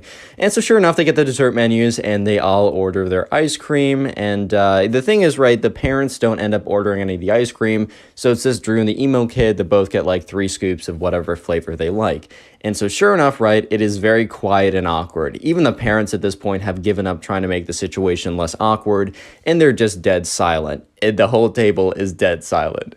And it's just so weird and strange. And Drew just wants to go home, and he doesn't want to be here. But finally, right, a little light at the end of the tunnel, the ice cream comes, and Drew's already prepared that he probably has to give the emo kid half of his ice cream. He's like, "Whatever, man, like, this dinner sucks. I never want to see this guy again if he's in his God arc or whatever, right? I'm not trying to see this kid anymore, but fine, if this gets me home, and at least I'll have half a bowl of ice cream. 1.5 scoops is pretty good. I'll take it, whatever. It's not 3, but I'll take 1.5. So the ice cream comes, and the waiter puts the stuff down and says, "Enjoy, guys." And so Drew is getting ready to divide his ice cream in half. And the emo kid is like, "All right, peasant, give me all your ice cream." And Drew looks at him and is like, All of it?" Drew's like, "Oh, I thought you wanted half." He's like, "No, for dessert, I deserve it all, or you will be smited. Do you want to be smited, peasant?" And Drew looks at him, and he has that like eye twitch. You know when someone in the movies is about to go insane, their eye starts twitching? Drew legitimately told me over Instagram DMs, which is how he sent me the story. So follow my Instagram in the description, but also submit stories there. I'm going to have an email up very soon. Sorry for the delay. Give me a couple days, guys. But anyways, right, Drew has this eye twitch, and he's just looking at him, and he's about to go completely insane all over the emo kid. And he looks at the emo kid, and Drew says to him, "No. In fact, I will not be giving you any of my ice cream." And Drew's aunt is like, and Drew's mom in his head, and Drew's mom doesn't really react, but she's like, "All right, finally, my son is standing up to this weirdo kid who happens to be my cousin. I don't even care at this, or my son's cousin. I don't even care at this point, right?" And Drew's like, "Yeah, I'm not giving you any of my ice cream." And Drew takes a massive bite, and the emo kid says, "Peasant, you will be punished either way for disrespecting my authority. But I will give you a chance to give me the ice cream before you get smited." And Drew's like, "All right, bro, smite me." Yeah, have you ever smited anyone before? I don't know if that's the correct past tense. Have you ever smited anyone before, bro? I didn't think so. So yeah, go ahead and smite me. And the emo kid is like, "Very well." And he stands up from his table and he goes, "Yeah!" and like stretches out both of his hands to do like Sith force lightning or something. Nothing happens. And Drew's like, "All right, try again, bro." And he's like, "Wah!" He stands as like stretches out his hands. And once again, right, nothing happens. And the emo kid's like, "Peasant, I was giving you mercy, which is something I rarely give out. Give me the ice cream or you'll be smited for real." And Drew's like, "All right, bro, smite me for real then." And the emo kid starts getting angry. And he's like, "I was generous, I was kind, and you disgusting little peasant. You don't understand what you did." And the emo kid he goes over, reaches over, grabs Drew's bowl of ice cream, and chucks it across the room and is like, "If I can't have it, nobody can." And Drew's like, "All right, man, I'm done." And he gets up and he looks at his mom. He's like, "Mom, we're going." And Drew's mom, instead of being like, "Oh no, just stay. We haven't seen your cousin and your aunt in so long," is like, "All right, bet." And turns to her, Drew's aunt / her sister's like, "Hey, I'm so sorry. Like, we gotta go. I forgot." And, Drew's aunt is kind of just like, "Yeah, I get it, man." And Drew's cousin, the emo kid who thinks he's a god, is like, no, no, you will pay. I'm gonna put a spell on you. Put a spell on you? What? So Drew walks out of the restaurant with his mom, and they get into the car, and Drew's like, Mom, can we not hang out with my cousin anytime soon, or at least until he's done with his god phase? I don't care about his emo phase, if I'm being honest, but can we at least wait till he's done with his god emo phase? And Drew's mom is like, yeah, you know what? Yeah, that was a terrible experience. We're not hanging out with them for a while. I love my sister, but she's got to take control of her son. Click on the Oh video my on God. screen right now. I know you'll enjoy it. Just click it. Do it. How's it going, everyone? Welcome back to the channel. Today I have a story time for you guys that I really think you'll enjoy, because I think most of you guys enjoy games, at least to a little bit. I know at least I enjoy Minecraft, as you're seeing in the background. And today's story takes place back when I was in 5th grade and I went to a summer camp, and one of my friends at the camp really liked this girl, and this girl basically said no to him and said that I said no to you because you play games and I hate gamers and gamers are disgusting. That's basically what she told him. But at the end of the story, there's a pretty crazy twist that really does make the whole thing worth listening to, so I do hope you guys enjoy. And if you don't want to be called disgusting by your crush, subscribe to the channel with notifications on, because you won't see my stories otherwise. And also leave a like on the video, as I'm feeling generous today and will give you nothing in return if you do so. And yeah, let's hop right into the story. So as I said a little bit in the beginning of the video, I went to this summer camp for 2 weeks when I was in 5th grade. And so I got there and I didn't really know anyone there, and in the very beginning of the summer camp there was a lot of icebreaker activities. At this time in 5th grade, as you guys might know from some of my other story times, I was a big fan of Minecraft. I kind of didn't really play it that much in like the beginning of high school, but definitely like 5th grade, 6th grade, I was a big fan of it, and a lot of my school friends and I would spend a lot of time talking about it. We would play it. It was really just a really good time, just a fun time. Also, my friend was a big fan of Mega Walls at the time, if you remember that game. That has a lot of memories to me. Anyways, though, I'm at this camp, right, and I don't know anyone, and there's an icebreaker activity. Basically, the icebreaker activity goes along the lines of basically someone can basically say something that they like or they really like, and then basically anyone else who like also enjoys that subject matter can like come to the middle and like, you know, talk to the people and like hang out with them or whatever. So the game was played a little bit, and there was some kind of like generic stuff like, I like ice cream, I like dogs, and it's like, yeah, I like ice cream, I like dogs, and I went to the center for those, but because it was so like broad and generic, like half the, like if not more than half the people went to the center, so it wasn't super helpful. Basically, then this one guy comes to the center and he basically says that he really likes Minecraft, and now this one was a bit more specific, and while Minecraft was super popular at the time, it was really only like 4 to 5 guys who went to the center, and I was one of the 4 to 5 guys, and because this was kind of a smaller group of people, the thing is, those actually became my friends during the 2 weeks at camp. I'm actually still somewhat in contact with like a few of them, but basically those 4 to 5 guys are the kind of the main friends I have at the camp, and one of them is one of the main protagonists at the camp as well, and his name is Will. So my other, like, you know, the other 4, or I think it was like, yeah, the other 3 friends at that time, because there was like 5 people in the center. One of them was me, one of them was Will. The other 3 friends, they still play a role in the story, but like not big enough that I should give them a name and then get confused. So if they say something, I'll just say one of my friends said, and this, assume it's not me or Will who said that. So we kind of form a little friend group, and it's not like a clique or anything. If anyone wanted to be friends with us, they could, but you know, we kind of like, we start talking about Minecraft, we start talking about like our favorite things to do, if there are any servers we like to play on, like basically our thoughts of what they should add, all that. Is Hero Brian real, you know, all that good stuff, man. But anyways, right, so the day goes on, and like there's a nighttime activity, and we're just still sticking together. And right, so you know, we've kind of formed a friend group, and we really like Minecraft, but we're also kind of known as like the group of kids that went to the center who said that they really liked Minecraft. I'm not saying that like everyone else like didn't like it, but we were like the five of us. We were like the 5 kids that were like known to be the kids who liked Minecraft, because we all went to the center, and then afterwards everyone always saw us together. So that was kind of a reputation, which was very fair, if I'm going to be honest, because that's like all we talked about, man. That's kind of all we talked about. Anyways, so a couple days into the 2-week long camp, my friend Will comes back to us and tells us about this girl who he met at one of these kind of like camp activities. And this girl's name, let's just call her Sarah, right? So, Will basically was like, he was at one of these activities and we weren't there because during the day, they kind of choose what you do half the time, like for the activities. Some activities you just kind of can go to with your friends, but a lot of these activities, right, you kind of have to go to with like, you're assigned them and it's kind of whoever you meet, which is good because if you don't really have like a group of friends there, it's always an opportunity to meet people. So it makes a lot of sense, right? But anyways, while he was there was this new girl there. Her name was Sarah. And he was like, yo, I really like this girl. So obviously we were super supportive and we're like, okay, man, you're totally going to get Sarah. Don't even think about it. Like, we got you. Like, we'll come up with something. Like, we got your back on this. And it was kind of fun, man. Like, it's always fun when you're like, especially like back when you're a little kid, your friend had a crush on someone. You're like, ooh, right.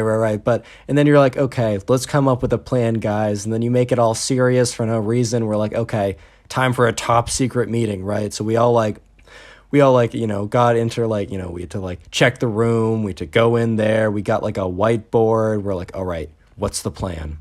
Basically, we sat down and we decided that the best course of action would be that Will would go and talk to her the next day because there were kind of like free period like times. There was like lunch and then there was kind of like a recess type thing where basically you could go hang out with whoever, right? And so even if he didn't get her in another one of these activities, because that was kind of like randomly selected and we didn't want to play the odds game, especially since we had such limited time at this point and we just didn't have enough time to like really like, we couldn't bet on that, basically. We wanted him to go up and talk to her one more time, and then after that, basically admit how he feels and ask if she wants to do something after camp, because this camp was kind of held locally.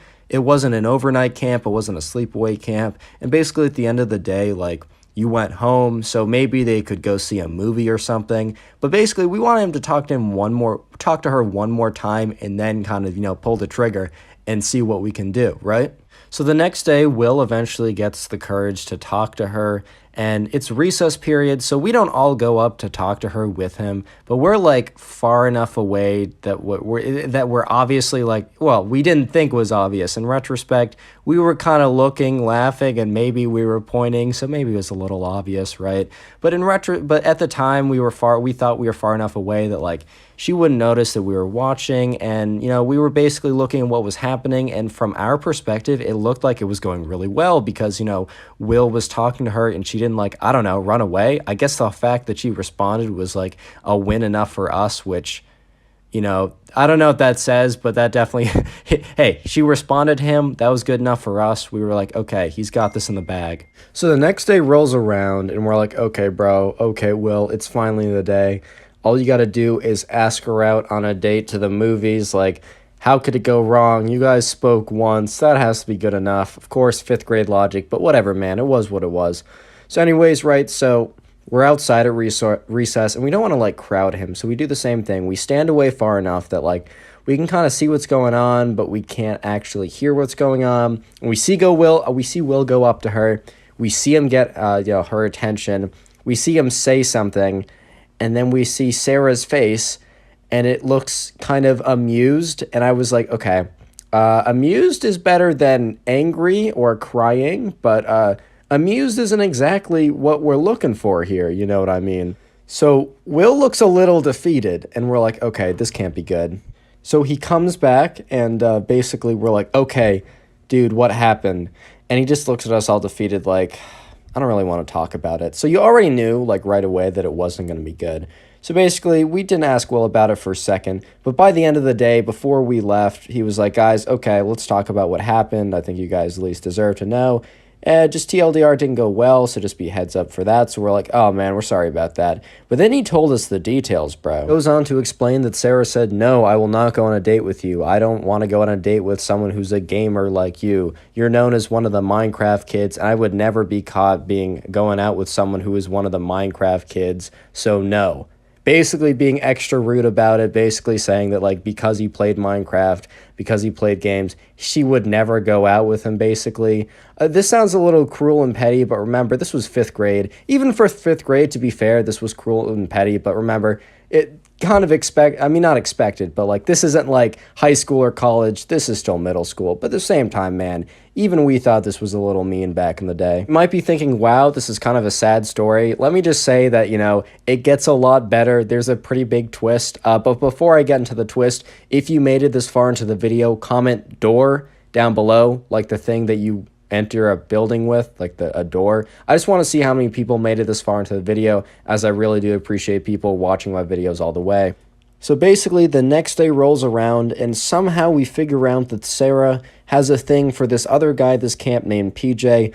I think I was telling one of my other friends there who was like friends with Sarah about the whole thing that went down, and she basically explained, she said, oh, that's so tough, like, I don't know why she was mean about it. Then she also said something about how Sarah had a thing for PJ so that Will shouldn't feel bad because, she probably wasn't going to go out with them, video games or not. And I was like, okay, that's good to know. And funny enough, so the day goes on and we're actually in a group. And this is one of those kind of like group activities where you're assigned. And we got pretty lucky. All my friends and I were in the same group. And then also PJ was in the same group. So we're talking to PJ, and he's actually a pretty cool guy. And I don't really explain to Will that, Sarah has a thing for him since, like, I just learned it, and we just met the guy, and I was like, he seems cool enough, right? Like, and I didn't want to open, like, old wounds or anything.